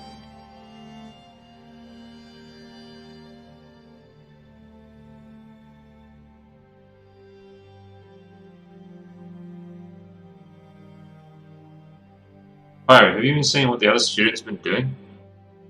Blowing my mind.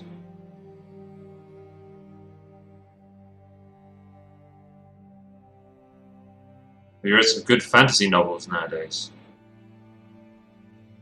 Hey, Glitch, Scatter, what up? Jeep Boy being a bad man. He's 15. He should know better.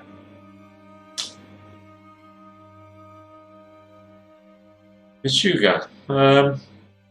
I've read some good fantasy novels nowadays. I've been listening to a lot of the Horus Heresy. Whether they're fantasy is... They're more sci-fi. It's Warhammer 40k. It's like the prequel novels to Warhammer 40,000. I really like them, but it's not really fantasy, is it? It's more science fiction. People keep telling me to listen to Brandon Sanderson's Stormlight Archives. Give that a go sometime. But I haven't listened to a fantasy book in a while. Tell you what is good is Phil Dragash's Lord of the Rings audio drama reading. It's really cool. I'm gonna link it. If you like Lord of the Rings and you like the book, you like the movies, and you would like someone to hear, if you'd like someone to read the book with the voices of the characters from the films and with sound effects from the films and music from the films, then you'll like this, because that's what it is. It's really good. He gets better at the voices as it goes as well. So it starts off, some voices are like, but by the third book, it's like, holy shit, it sounds just like Gandalf in the film.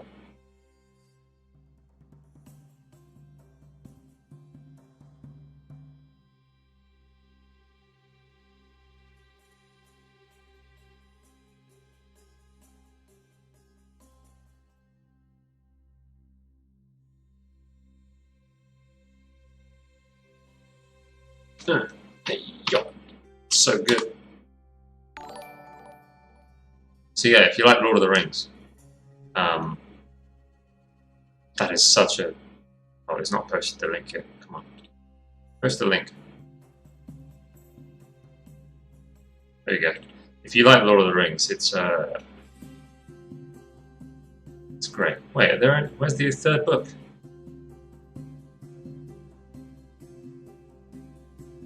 Oh, there it is. Good. DV Silent, cheers for the follow.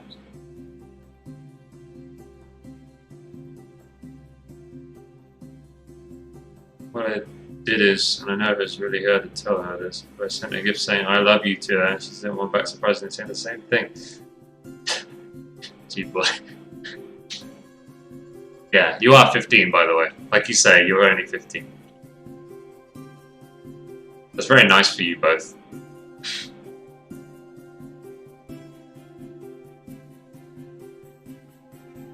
The author was too wordy. Yeah.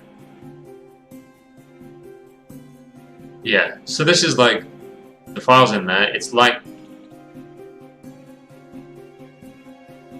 it's a cross between it's the actual book, but it just feels, you know, it feels a lot like the films. So it's my favorite way to experience Lord of the Rings anyway. Either that or just listening to the film audio. But yeah, Pyro, there are bits of Lord of the Rings that are really, really difficult to get through if you're reading it. Especially like Rivendell and stuff. Ugh. There's like nothing happening, you know? It's just like some people having a chat for ages.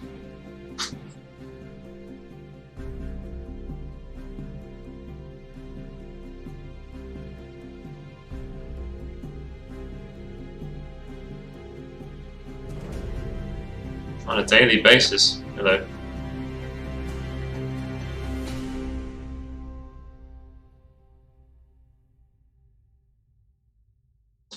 Oh, the Phil Dragash version is on YouTube, is it? Yeah, I do know Evan. He's streaming, isn't he? Yeah, he started streaming today, right? And he's got like a zillion people watching him. How many he's on now? He was on 190 when I last looked.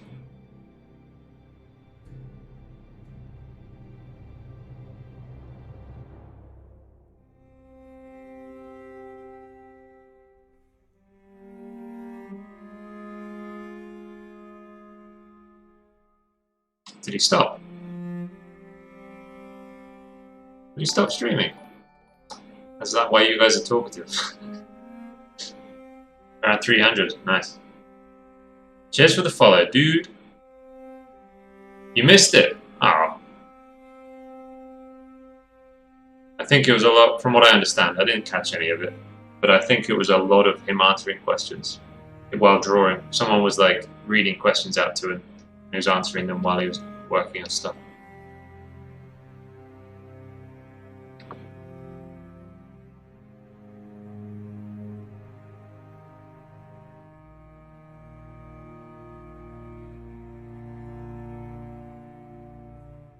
A lot of people asking him, like, you know, what's the best way to become a concept artist?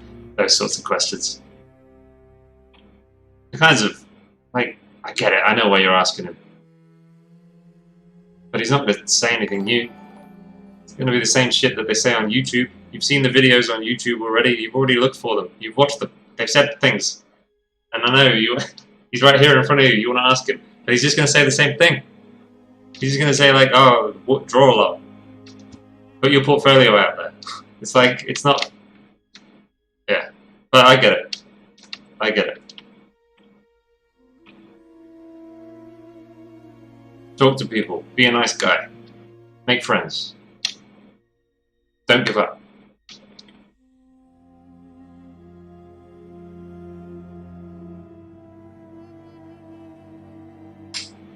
What was the Beijing?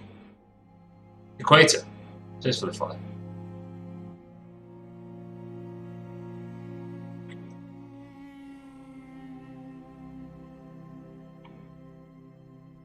But it's really cool that he's streaming.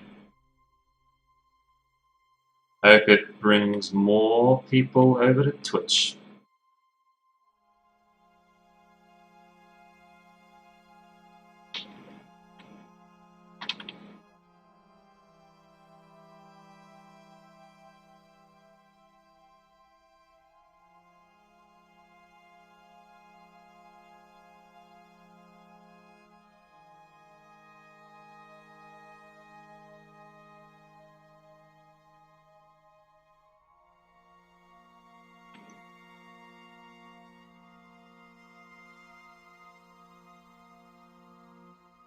I've been doing it all wrong.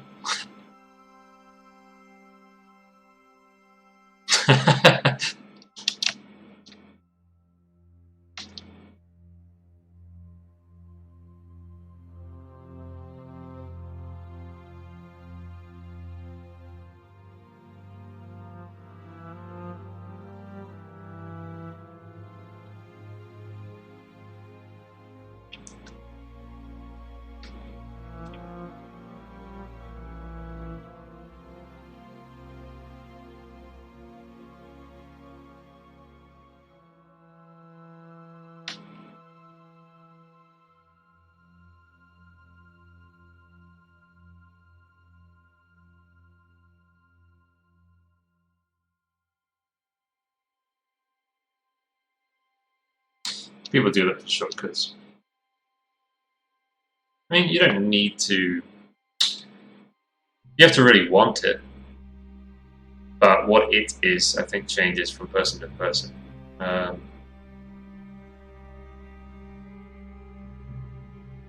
Some people don't need to learn anatomy and texture. Some people, their art is just texture. I'm not talking about just concept artists now, though.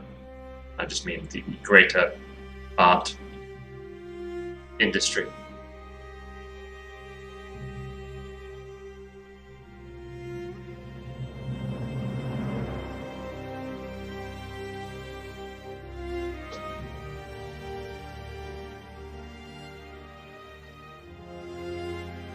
But yeah, I think you really need to want it because it's the only way it's going to work. Drugs, so many drugs.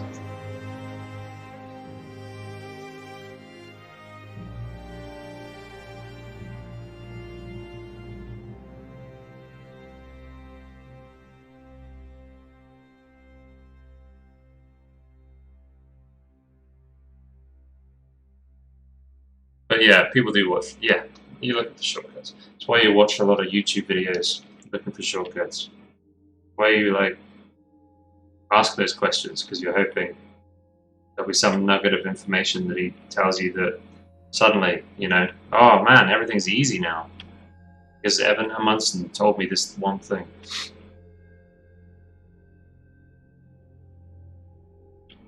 It changed my life. Yeah. Oh well.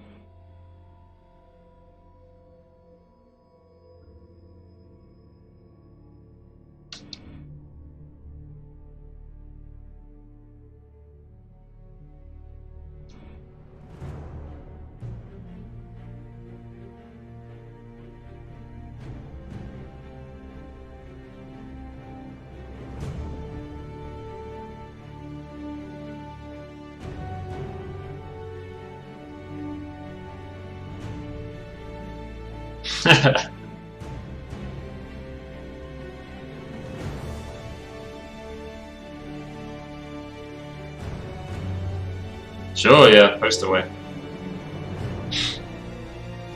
Post away. But during Sam, we all have. I used to have really unproductive periods. When I was learning, I had like a 6-month period of making nothing. I remember I just played video games.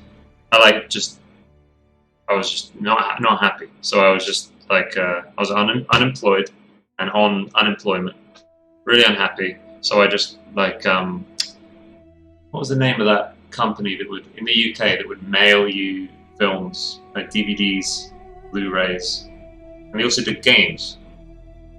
They would mail you a game, and you just send it back, and you could get another one. And you just have a big queue. They'd mail you a game, and when they got it back, they'd send you the next one in the queue. Love Film, I think it was. But yeah, I just for 6 months, I just like all the games that I'd never tried. A bit like Gameplay. Hey Moose. Yeah, like Gameplay. Yeah. But it was Love Film. Yeah, and I just had this big queue of games that I never got to play, and I got like a second-hand Wii, and got all these games mailed to me that I'd never played before. I pirated tons of like ROMs and shit just to try all the games that I never played. Love Film sounds like the porn version. Yeah, I did that for like 6 months, just cleaved my way through all these games, trying them out.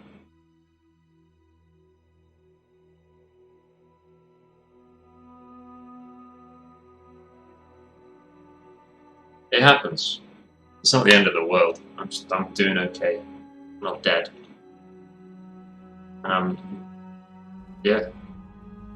Things are going up.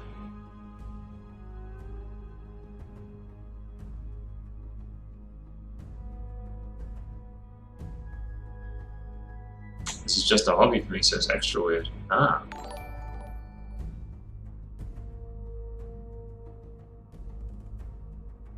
Bilgia ear. Is that how you say that? Bilgia. Cheers for the follow. I love all these cool names. Many people have cool names.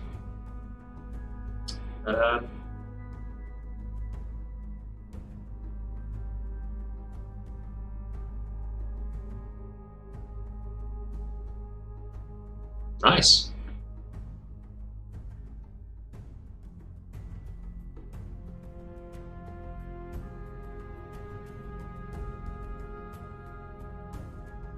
This is nice.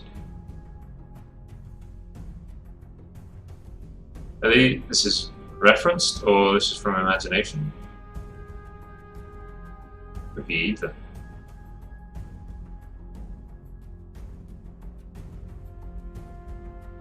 Yeah, these are nice though. I like her face especially.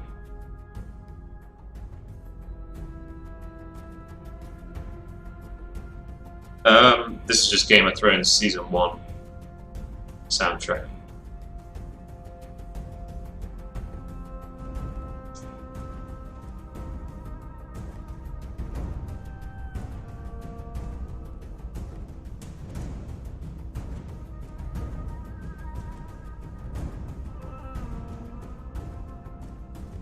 Sammy.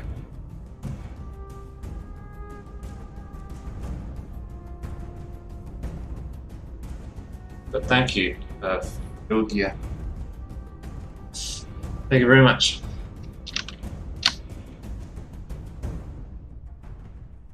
Yeah.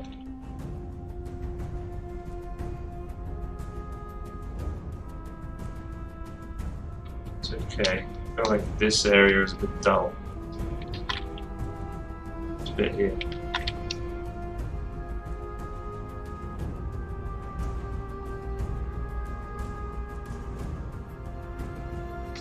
I might do it then. Bring the pipe in.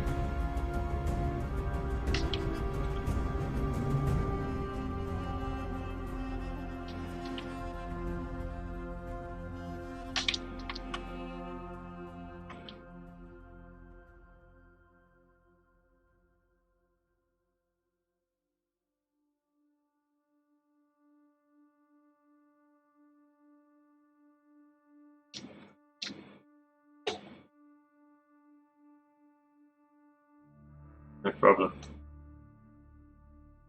You're welcome for me streaming.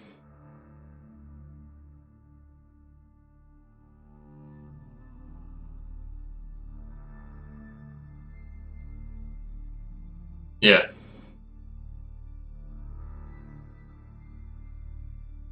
Sweet, it looks good. Yeah, it's nice.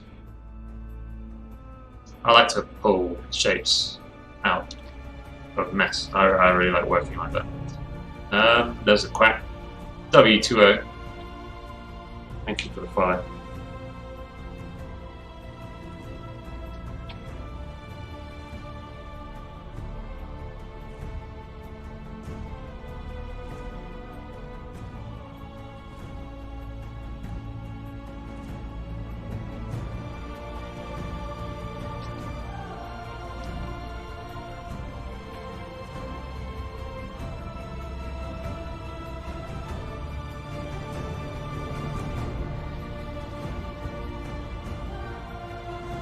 Well, I think you've got some acumen for it. I think you can pick it up. Like you already have picked it up pretty fast, it seems.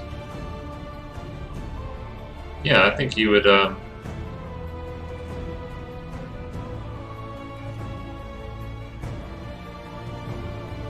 Who knows what kind of progress you might make.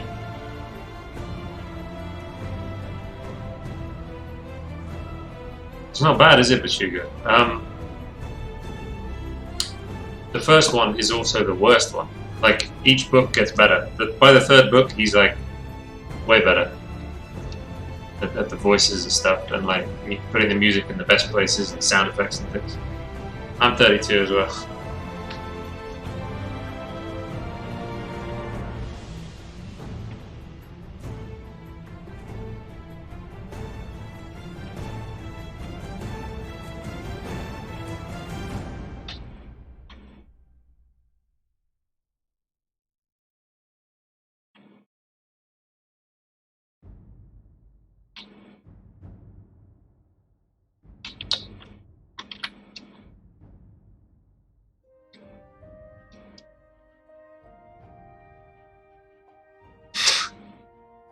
You're 35. Oh, holy shit, Moose. Happy birthday, man. Granddad, sorry. Not man. Grandman. Old man.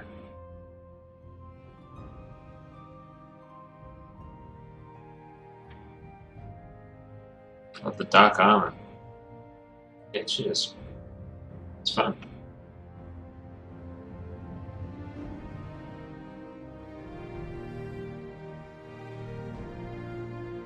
Did you... Feels old, man. Did you see... I replied to you on Discord.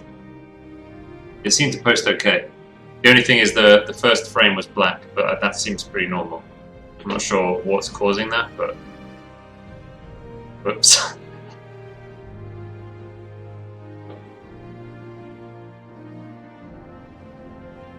Yeah, don't worry.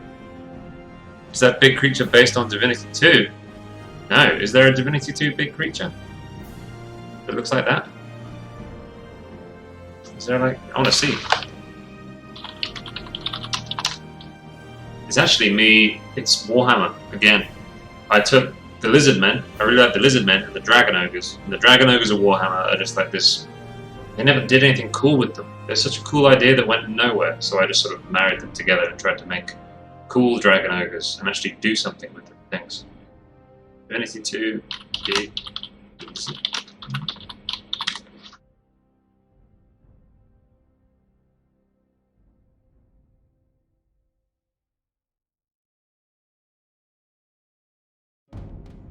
What big monster would that be? Oh, is it like this? This character? Oh, you... it's in the way. Like that guy. There is similarity there, isn't there?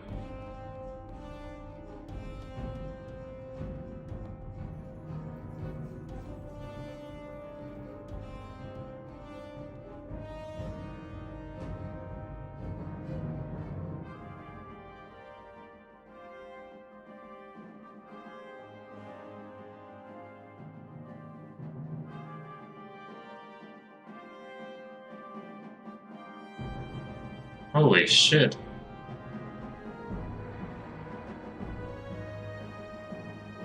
Holy shit.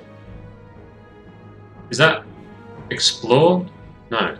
What the hell is other?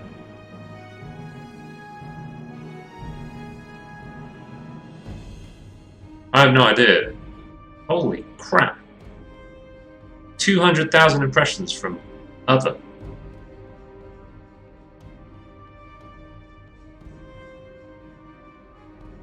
$963 follows. When was this?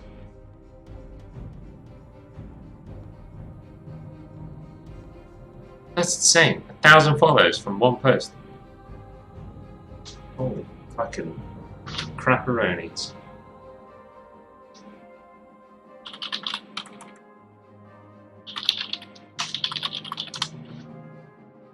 That's amazing.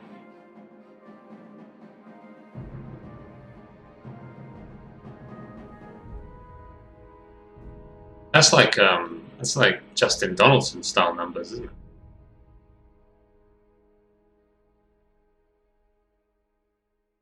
Which post was it? Was it the this weird brain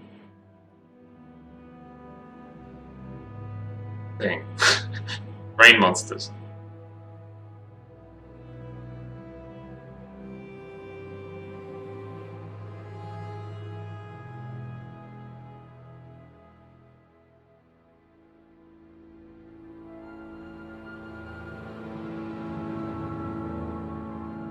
Huh.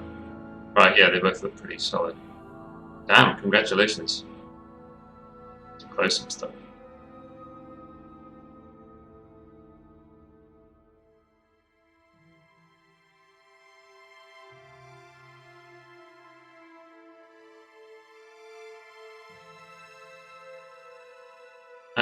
Those are bonkers numbers. I don't know. Someone must have talked about it. Maybe Blackout World. Maybe they know.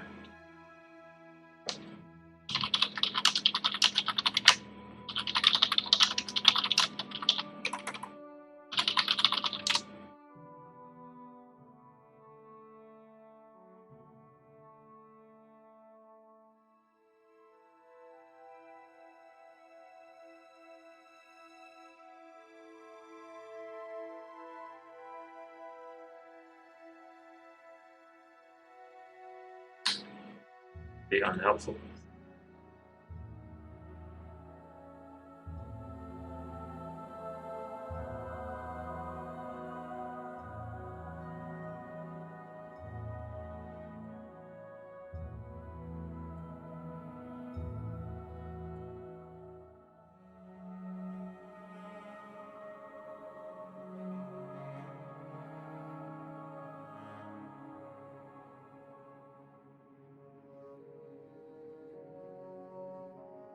Yeah, there's some stuff. There's a lot of discussion about it on Blackout World. I always like when I want to figure out social media stuff. I always Google Blackout World and my question, and then it comes up with loads of threads where people have talked about it. There's some discussion. No one seems to really know though. If Blackout World isn't sure, then I really don't know.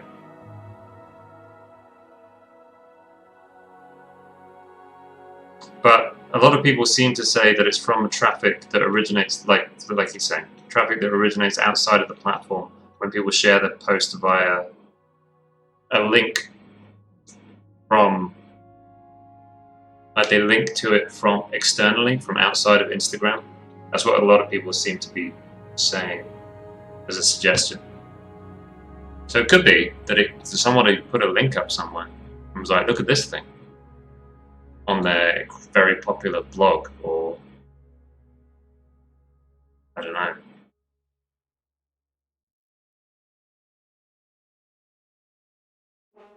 But yeah, normally like with social media stuff, I just Google Blackout World and then whatever my question is, and see if there are any threads that talk about it. Because man, if they haven't figured it out, then it's I don't think anyone else will.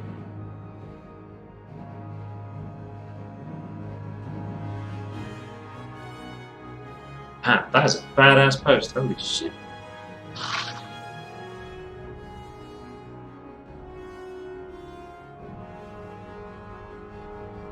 Oh, I'm just catching up with chat. This, yeah,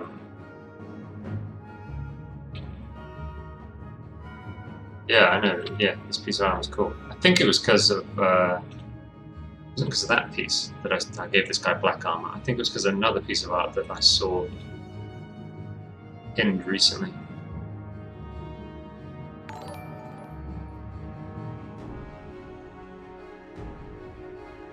Alright, Pio, thank you for the follow.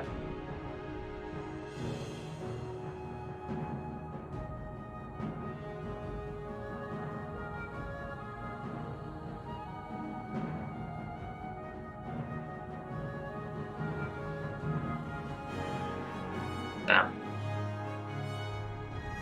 Nice badass armor. Holy shit.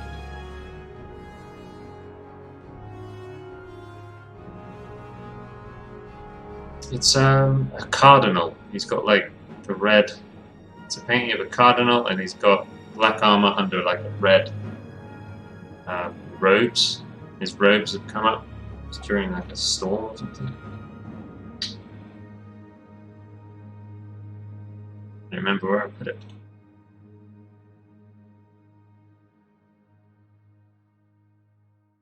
Somewhere around.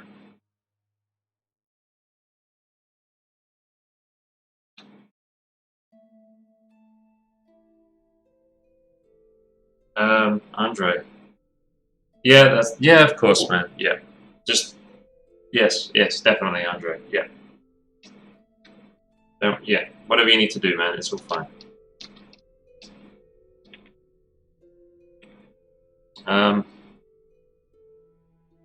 Top 3 inspirational artists.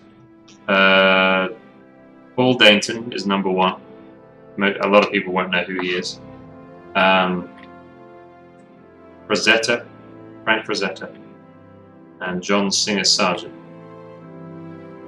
They're my top 3. Easy peasy.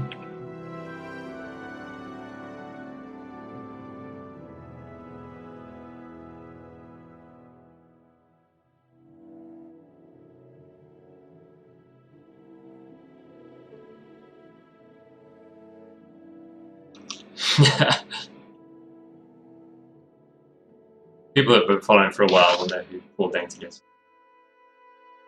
I talk about him enough. I repeat myself so much, don't I?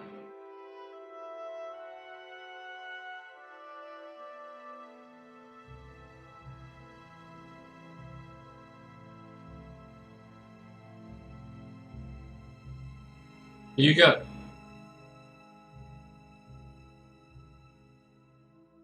Andrew, we've got a whole, like, how long do we have left? We've got 3 weeks yet, man, until the month's over. We've got 3 more weeks, my dude. What do you mean? What? I'm not sure what it is you're asking, Andre. You still want mentorship for 3 more weeks, right?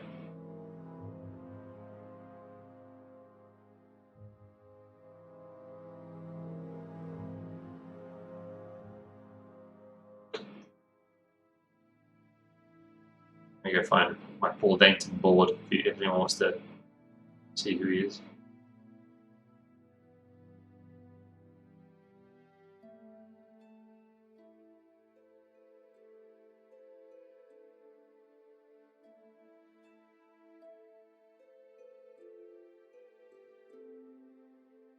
Some awesome stuff.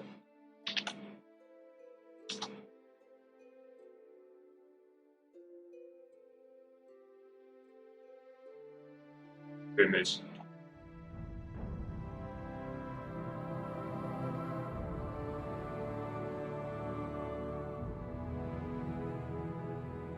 But yeah, Andre, if you need to, like, you know, not have it next month, that's fine. That's fine, man. You know, we'll still continue for the rest of the month, dude.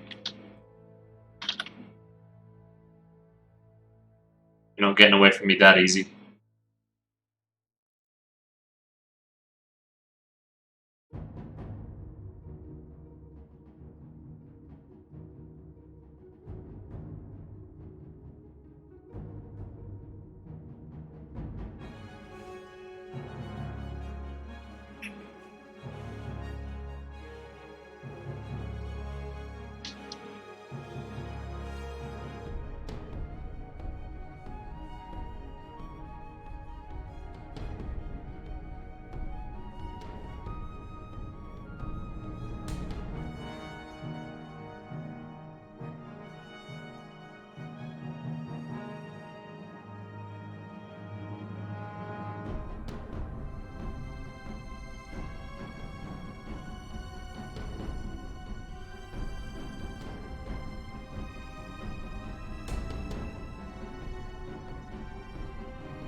Good to hear.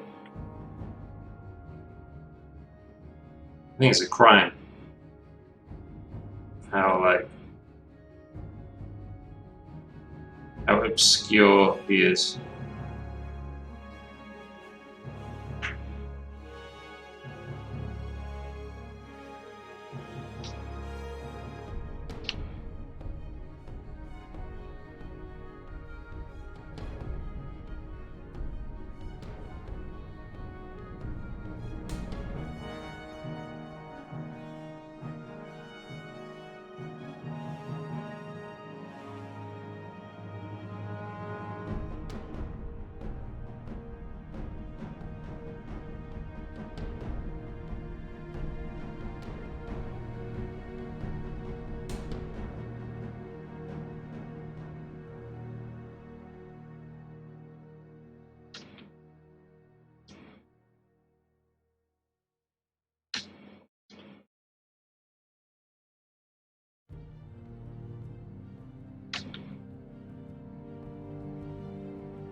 What time is it? Oh, jeez. Okay.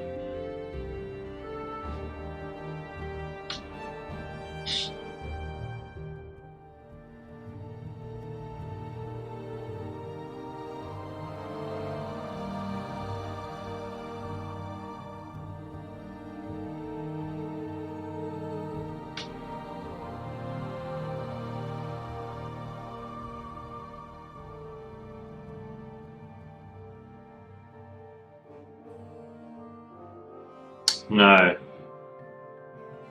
Nope. I never did much traditional painting. I used to do a lot of pencil.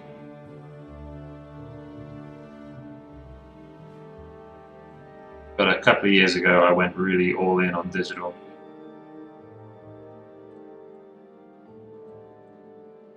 And at the moment, I don't make much traditional work.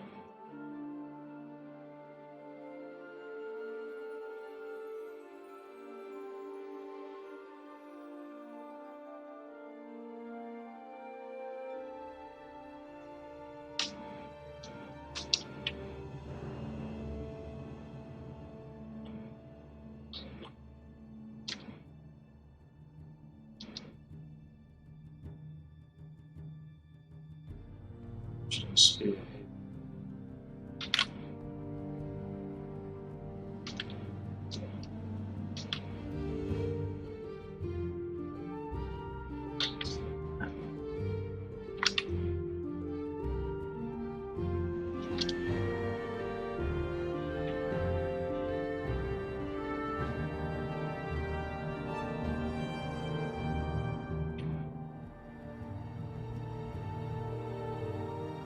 Yeah, it was when I started freelancing.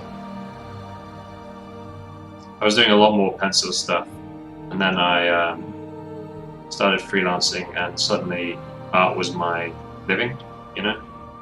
So I decided to really go into just trying to get, you know, just concentrating on digital, try and get as good as I could.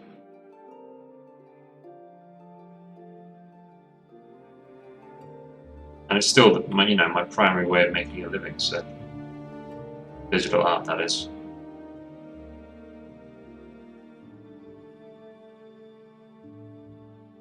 So yeah, I'm just concentrating on it.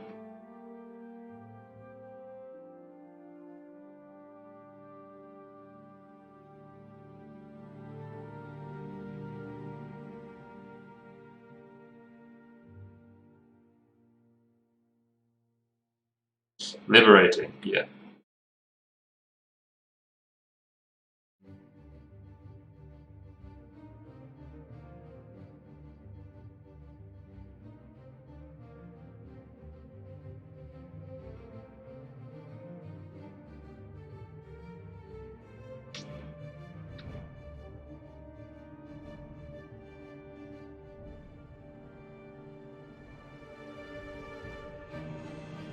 Nathan Folks is awesome.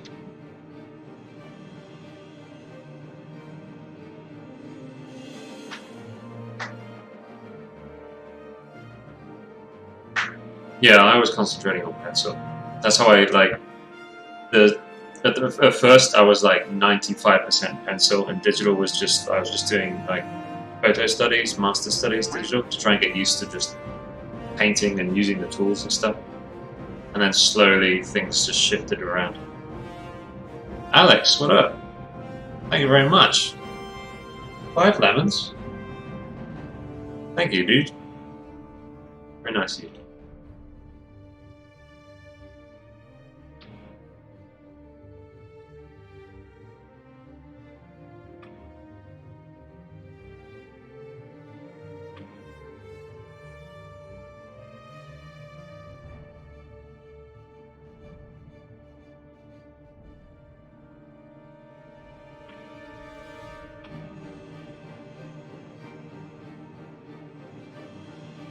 Alright, cheers, Dren.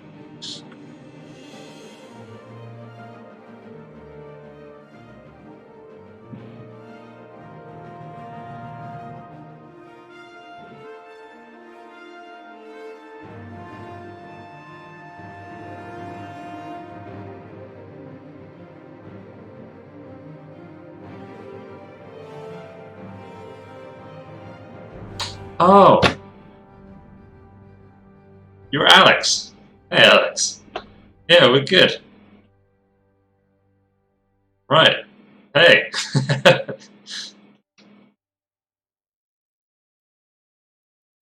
Yeah, congratulations. Yeah, I'm doing well. How are you doing?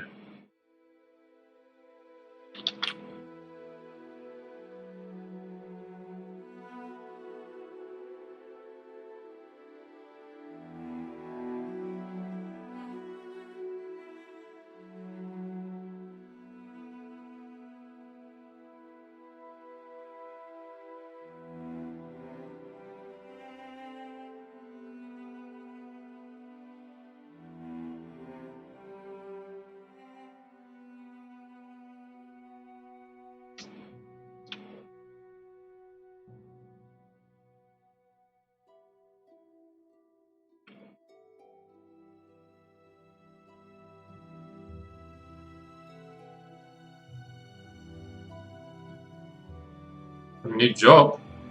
What you doing?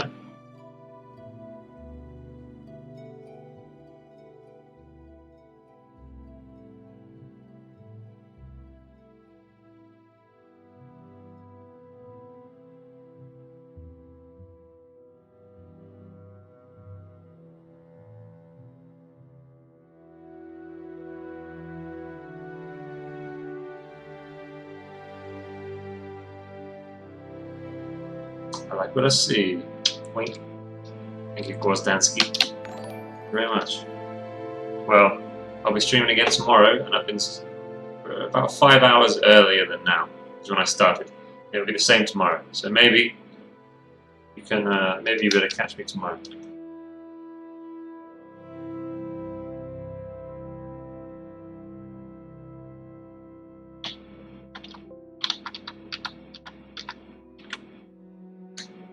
What are you doing here? Hold it.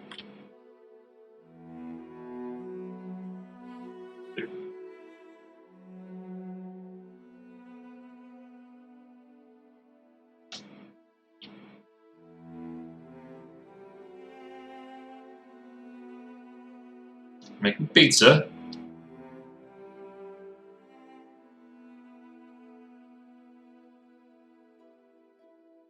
Nice.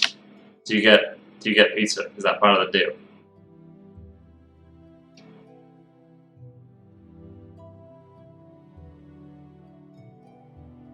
God damn. Instantly hungry. God damn it. Ugh.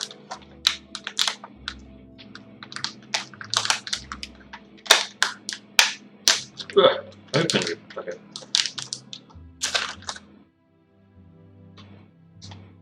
I got a bag of cashew nuts. Small bag. Buggers to open, man. They gave us pizza during training. See, I bet you get to eat, like, you make a wrong order, you know? And they're like, oh shit. Accidentally got this order wrong. I guess we'll have to eat it. Fuck me. I'm gonna just open.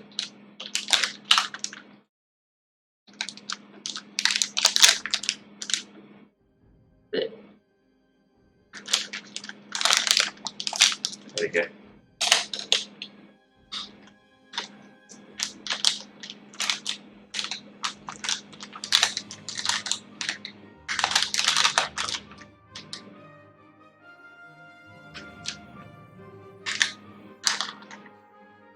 Congratulations there. Lots of good news.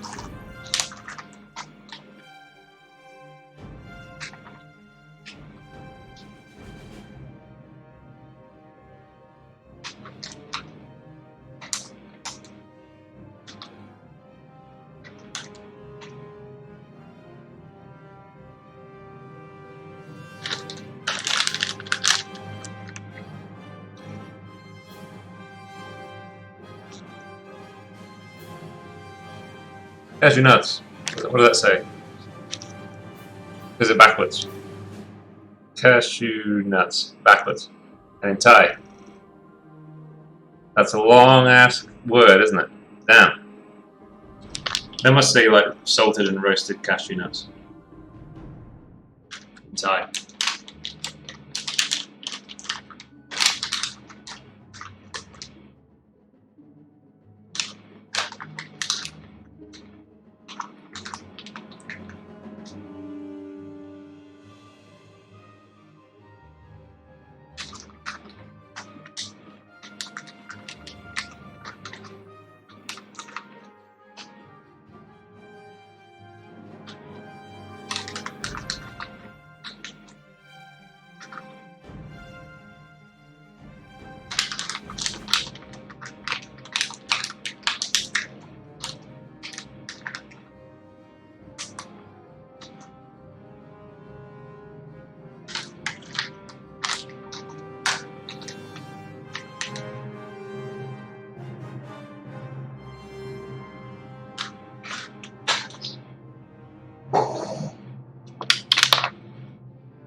Cashews are the best nuts, right? Some of you are going to say pistachio, but you don't know what you're talking about.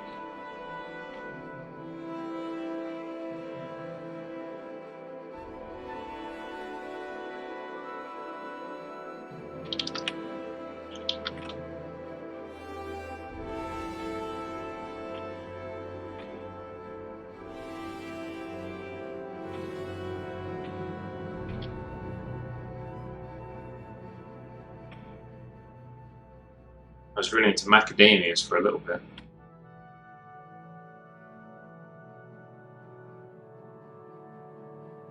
Pecans.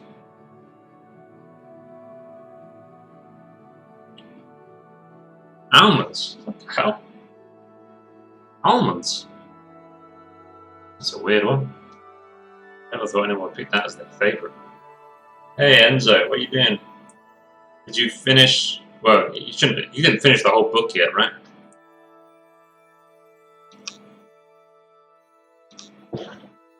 Like a long book. Well, 10 hours or something.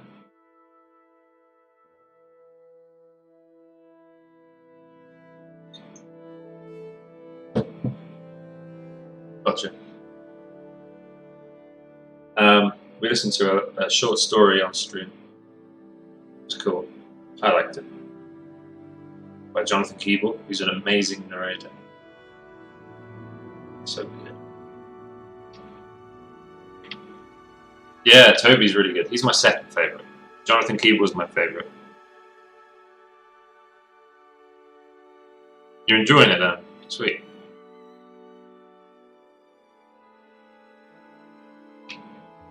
If I remember that book, you really get a sense of how powerful Horus is, you know? Like, what a fucking, just like, demigod he really is.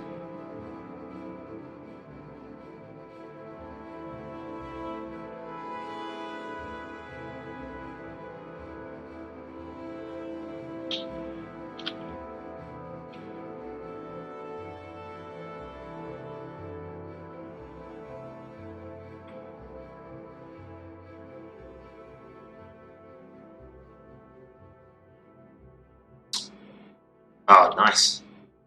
That's a good book as well. Yeah, it's a good book. It's a really pivotal book. Like, that's a really important, like, what happens in that book is really important to the whole thing. And Jonathan Keeble's a badass, so should be a good one.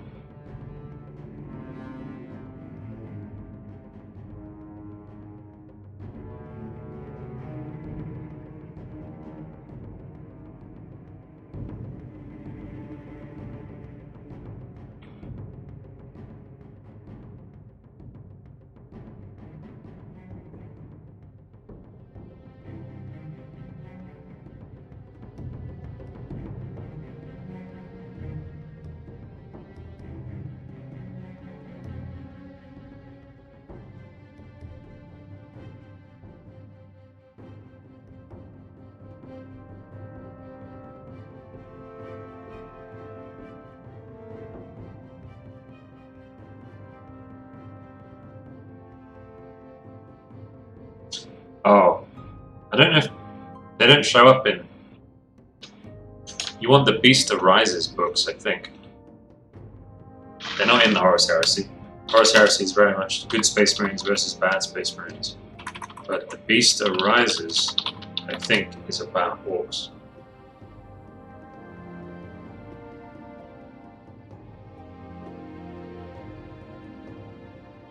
Yeah. So it's 200 years. So it's the Beast Arises series. I think they're working on it now. They're like not that far into it.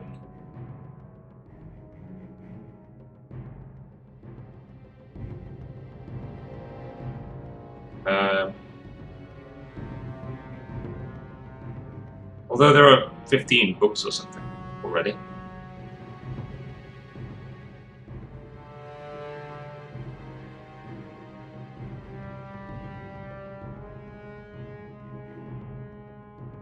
Yeah, so it's set 200 years afterward.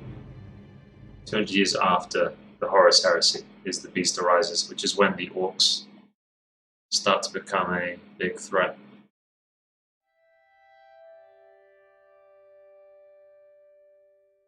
Same writers, I think.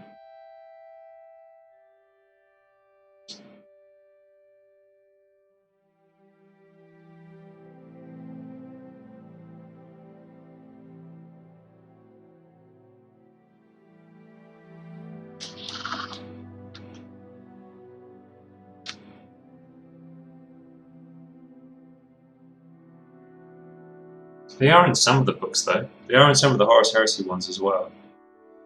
I especially remember one of the Primarchs fighting a gigantic orc. Or it might have been even the Emperor was fighting a gigantic orc. In one of the Horus Heresy books.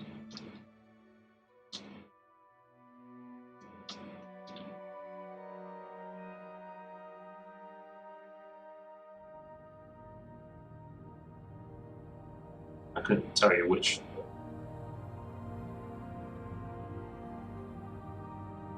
What's the 5th of November? Gunpowder, treason, and plot.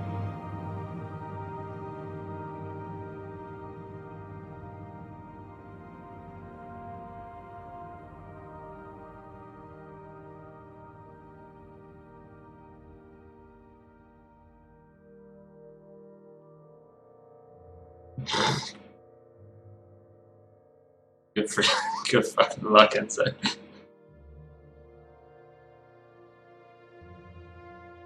Good luck, my dude. You might be able to make it through all of Horus Heresy and all of Beast Arises, but not all of Warhammer. I think they make it too fast, my man. Unless you're really obsessive about it.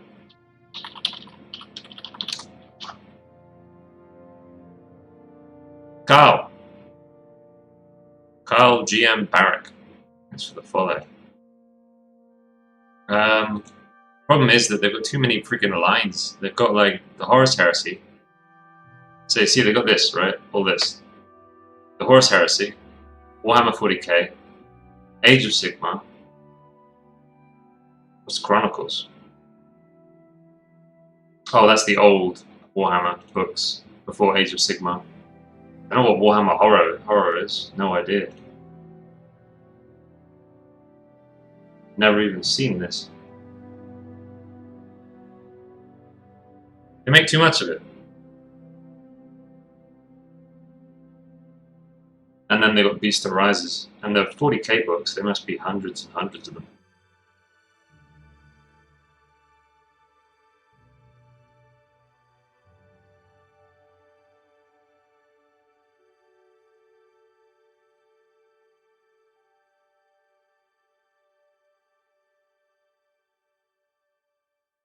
Yeah, the horror ones do look cool. I've never seen them before.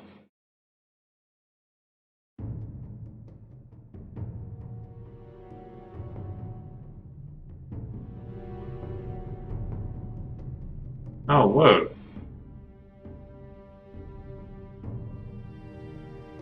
This is the old Warhammer world. A lot of them are short, yeah. This is the old Warhammer world that they changed into Age of Sigmar. So then, the game is no longer in the game, but they're writing special new books that explore the old Warhammer fantasy world. That's crazy. Holy shit.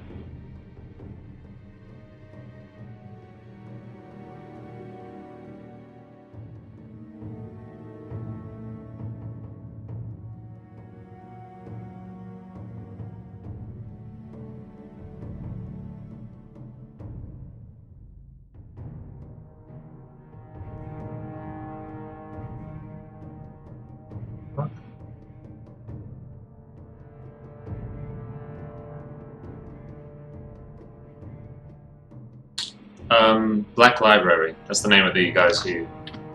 Sorry, let me reopen it.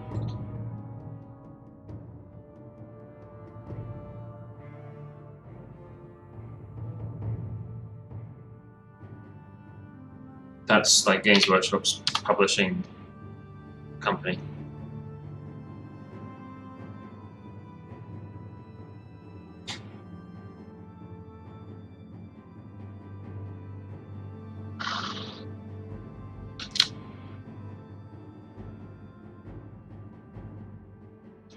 Well, if you manage to listen to all of it, I'll be very, very impressed. And a bit worried.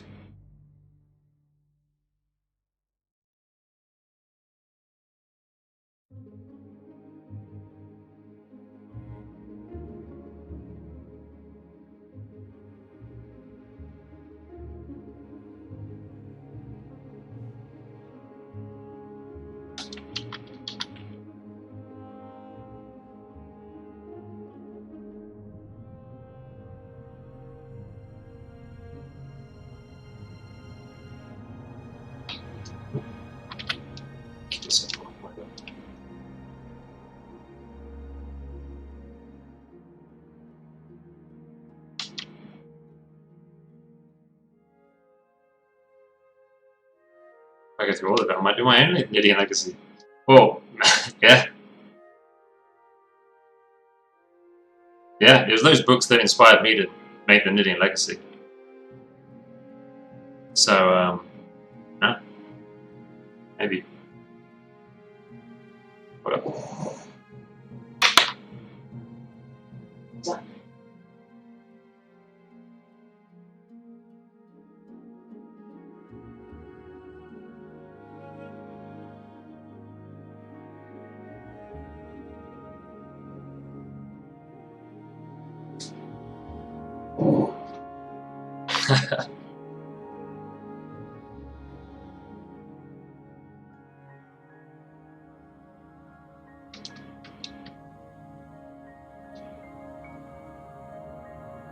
Yeah, I'd love to make audiobooks like those.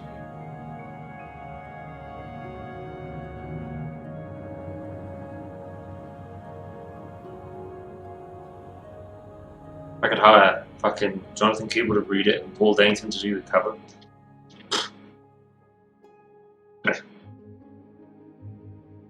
Dreams. Big dreams.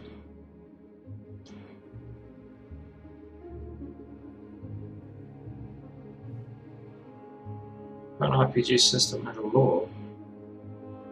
Wait, have I seen this? Have you already shown this to me, Gibbous?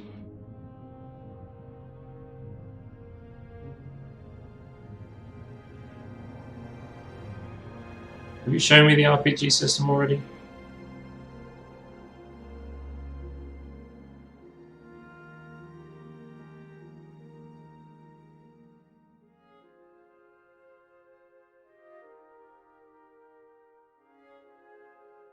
Oh. Ooh. So you're a designer?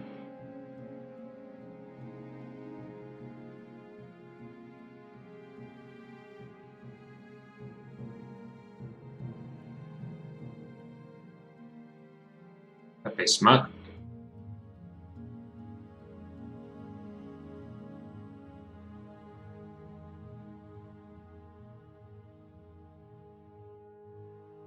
Yeah, I'm sure a lot do start off as homebrew campaigns.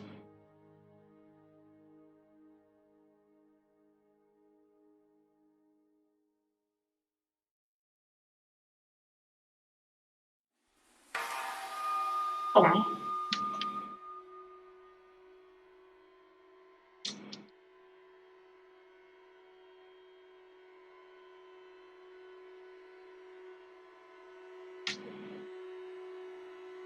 That's really cool then, man.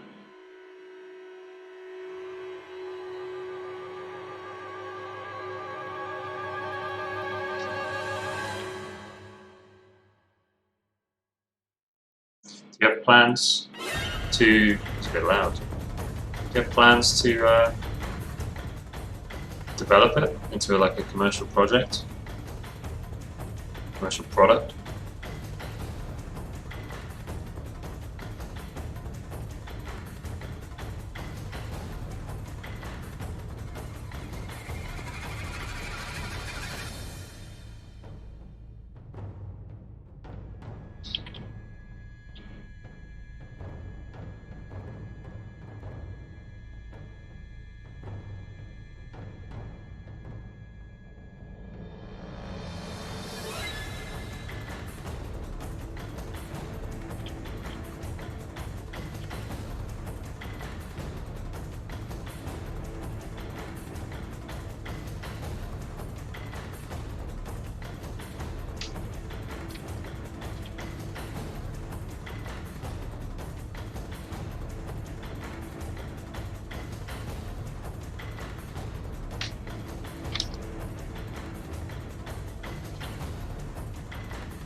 Yeah.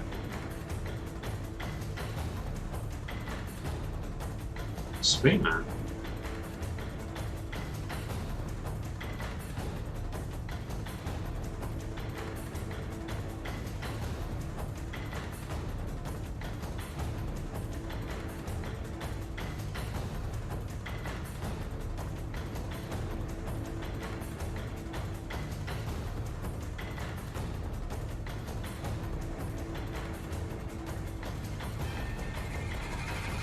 Is it a D&D-like system?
Ah.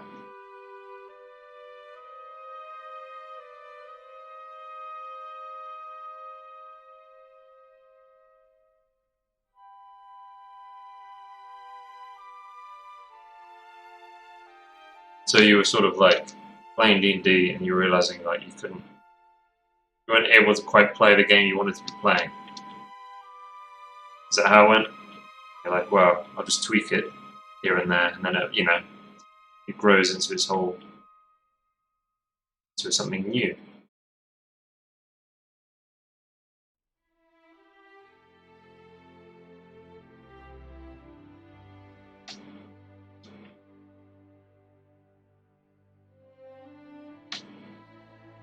Sounds cool, right?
Yeah, I'm not a big fan of spell casting as such. The way I want magic to be in this is much more elusive, like how it is in Lord of the Rings. Like spells, the magic in Lord of the Rings is very like it's there, but it's weird. The number of times where they actually cast a spell is like really, really teeny tiny.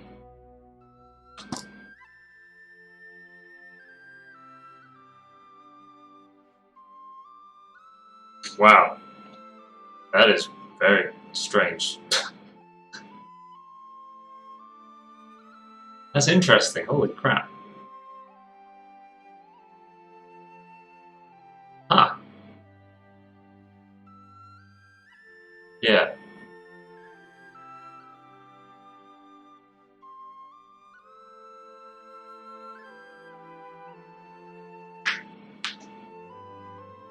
So then players would have to use spells like that to gain information in order to proceed through scenario.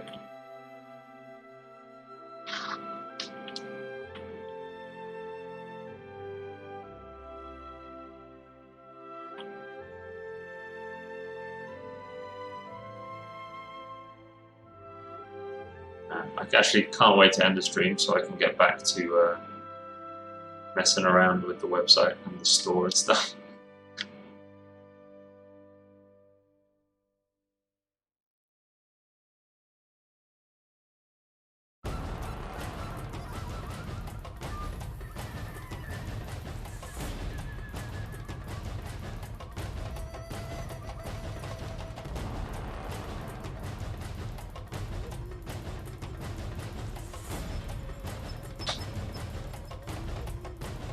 Magic can have consequences too.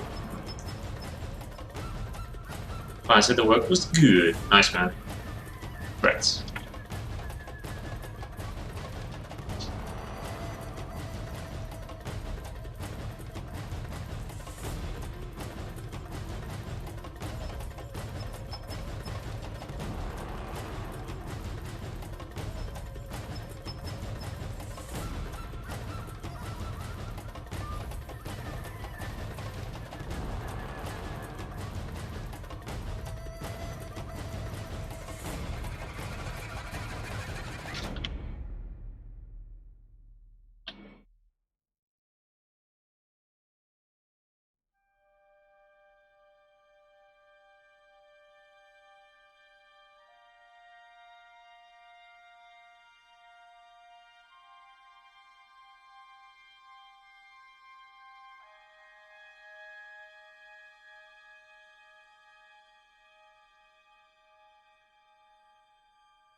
Hoping before I die, the video games get easier and easier to make.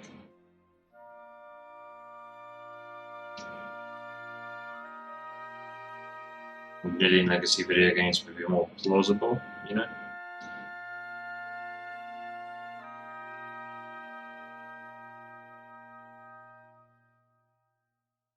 I mean, there's still, you know, there's still like ways to do one. It's just a lot of skills to learn and get good at. I want to put something good out, so.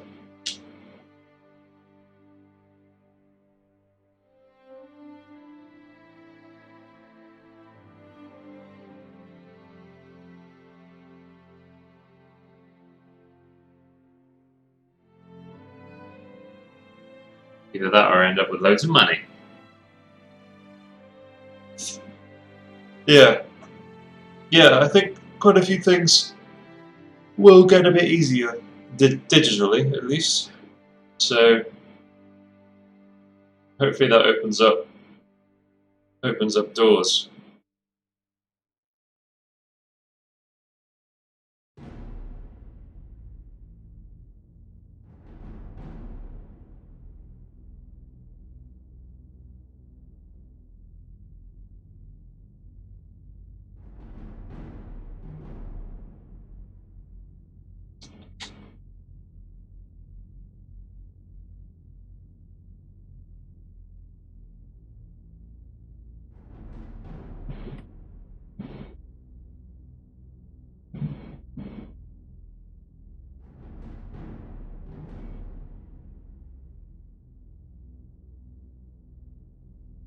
Yeah, because I'd like to put out like miniatures and some sort of game that you can play with the miniatures, and I would like video games.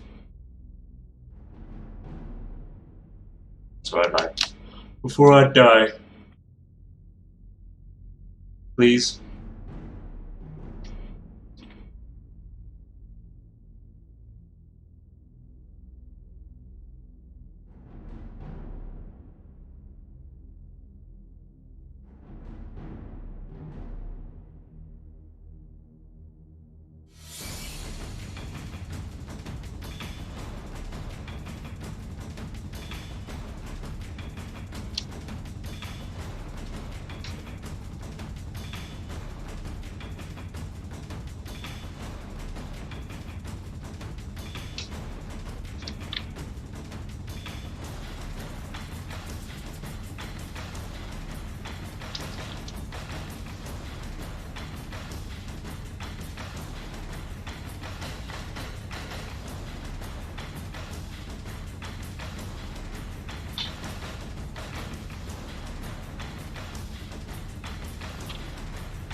Dude, Andre, you don't have to apologize about money problems.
I'll be stopping the stream in a few minutes, Enzo. Hold out for the raid, man. Hold out for the raid, dude. It's literally like 5 minutes.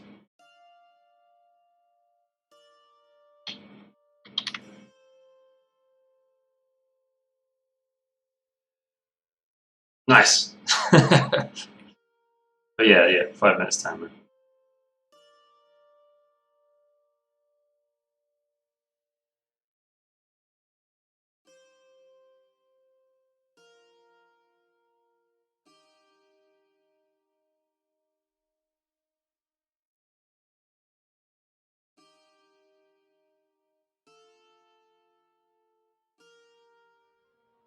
Yeah, I'll probably fire up a short story occasionally on stream. Today was alright. No one complained. It was a good sign.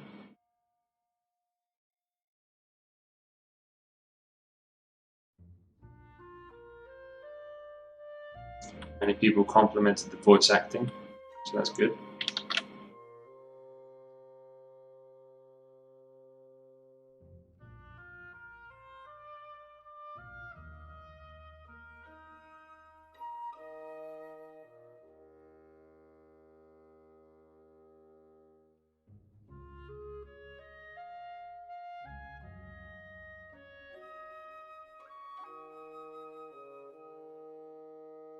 4 p.m.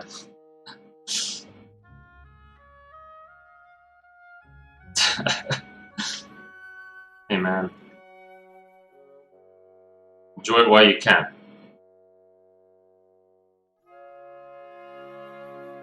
You can get away with waking up at 4 p.m. Like, why freaking not?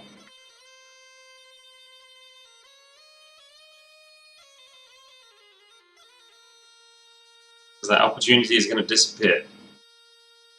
Sure, yeah.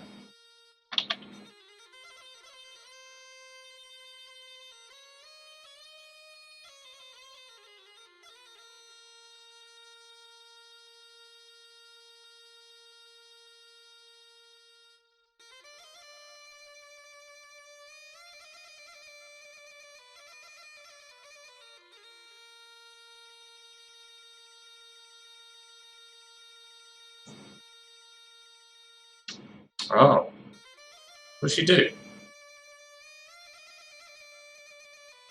Does she work like remotely for someone overseas or something?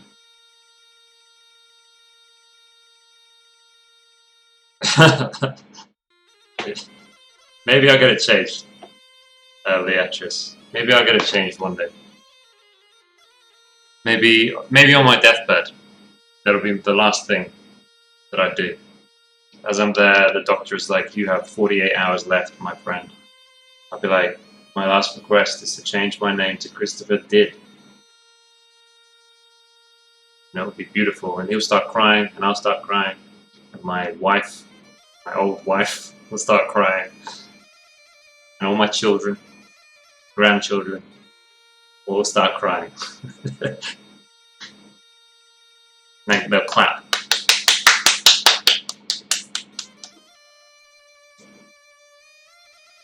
Just they're allowed to work with laptops from home whenever they want. Wow. Cool.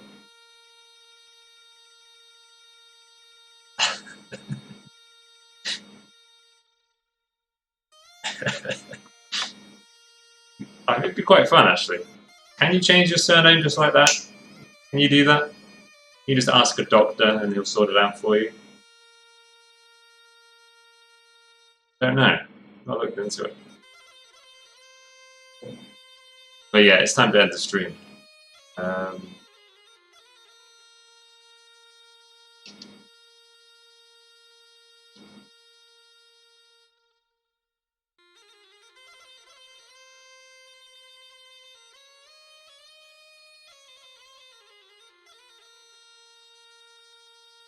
Some stuff about this that I really prefer. The shapes and things. Oh well. GG's. Choose tech support for a company that provides services to airline companies. Huh. Okay. Sounds smart.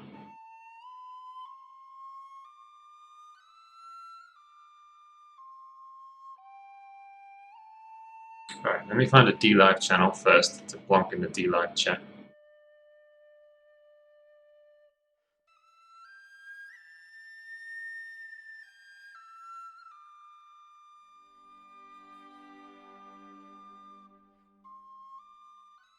Cut through.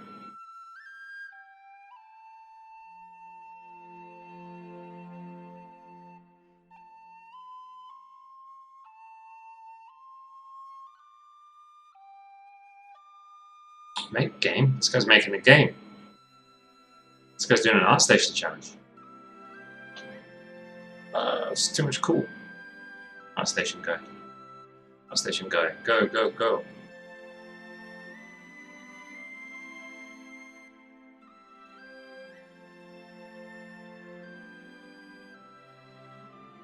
Okay, and now someone to raid on Twitch. Twitch.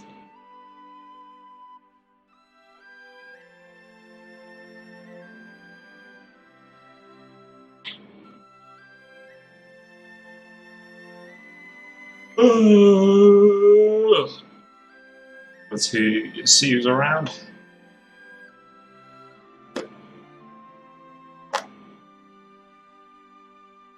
Carson, Solis, Bazary, Smeehy.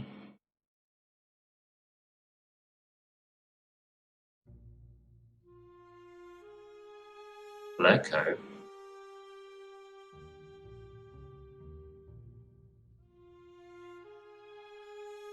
Yeah, I see someone. Maybe Bazary. Been a while. Bazary's got the skills.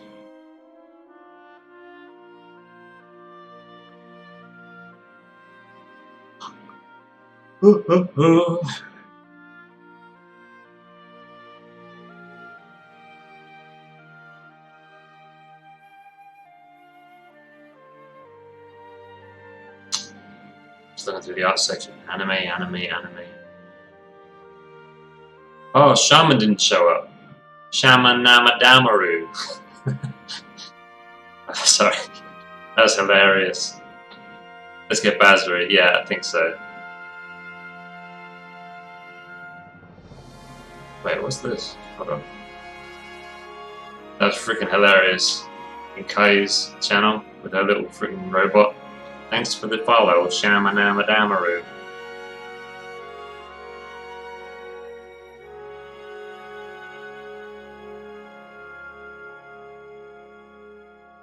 This guy's like Russian and English. Shoot that Polish fucker.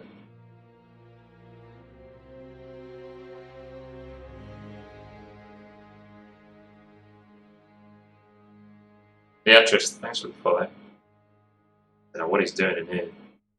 Okay, it's going to be Bazary though, but I'm going to keep an eye on that person. I've not seen them before. Bazary, where you at? Bugger. Copy. Slash raid Bazary. Keyboard, why you do that?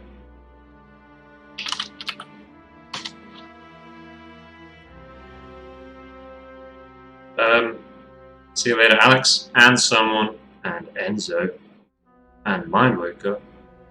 Yeah, good stream. Cool. Let's get it. See you on the Discord. See you tomorrow. See you in my dreams. Let's go.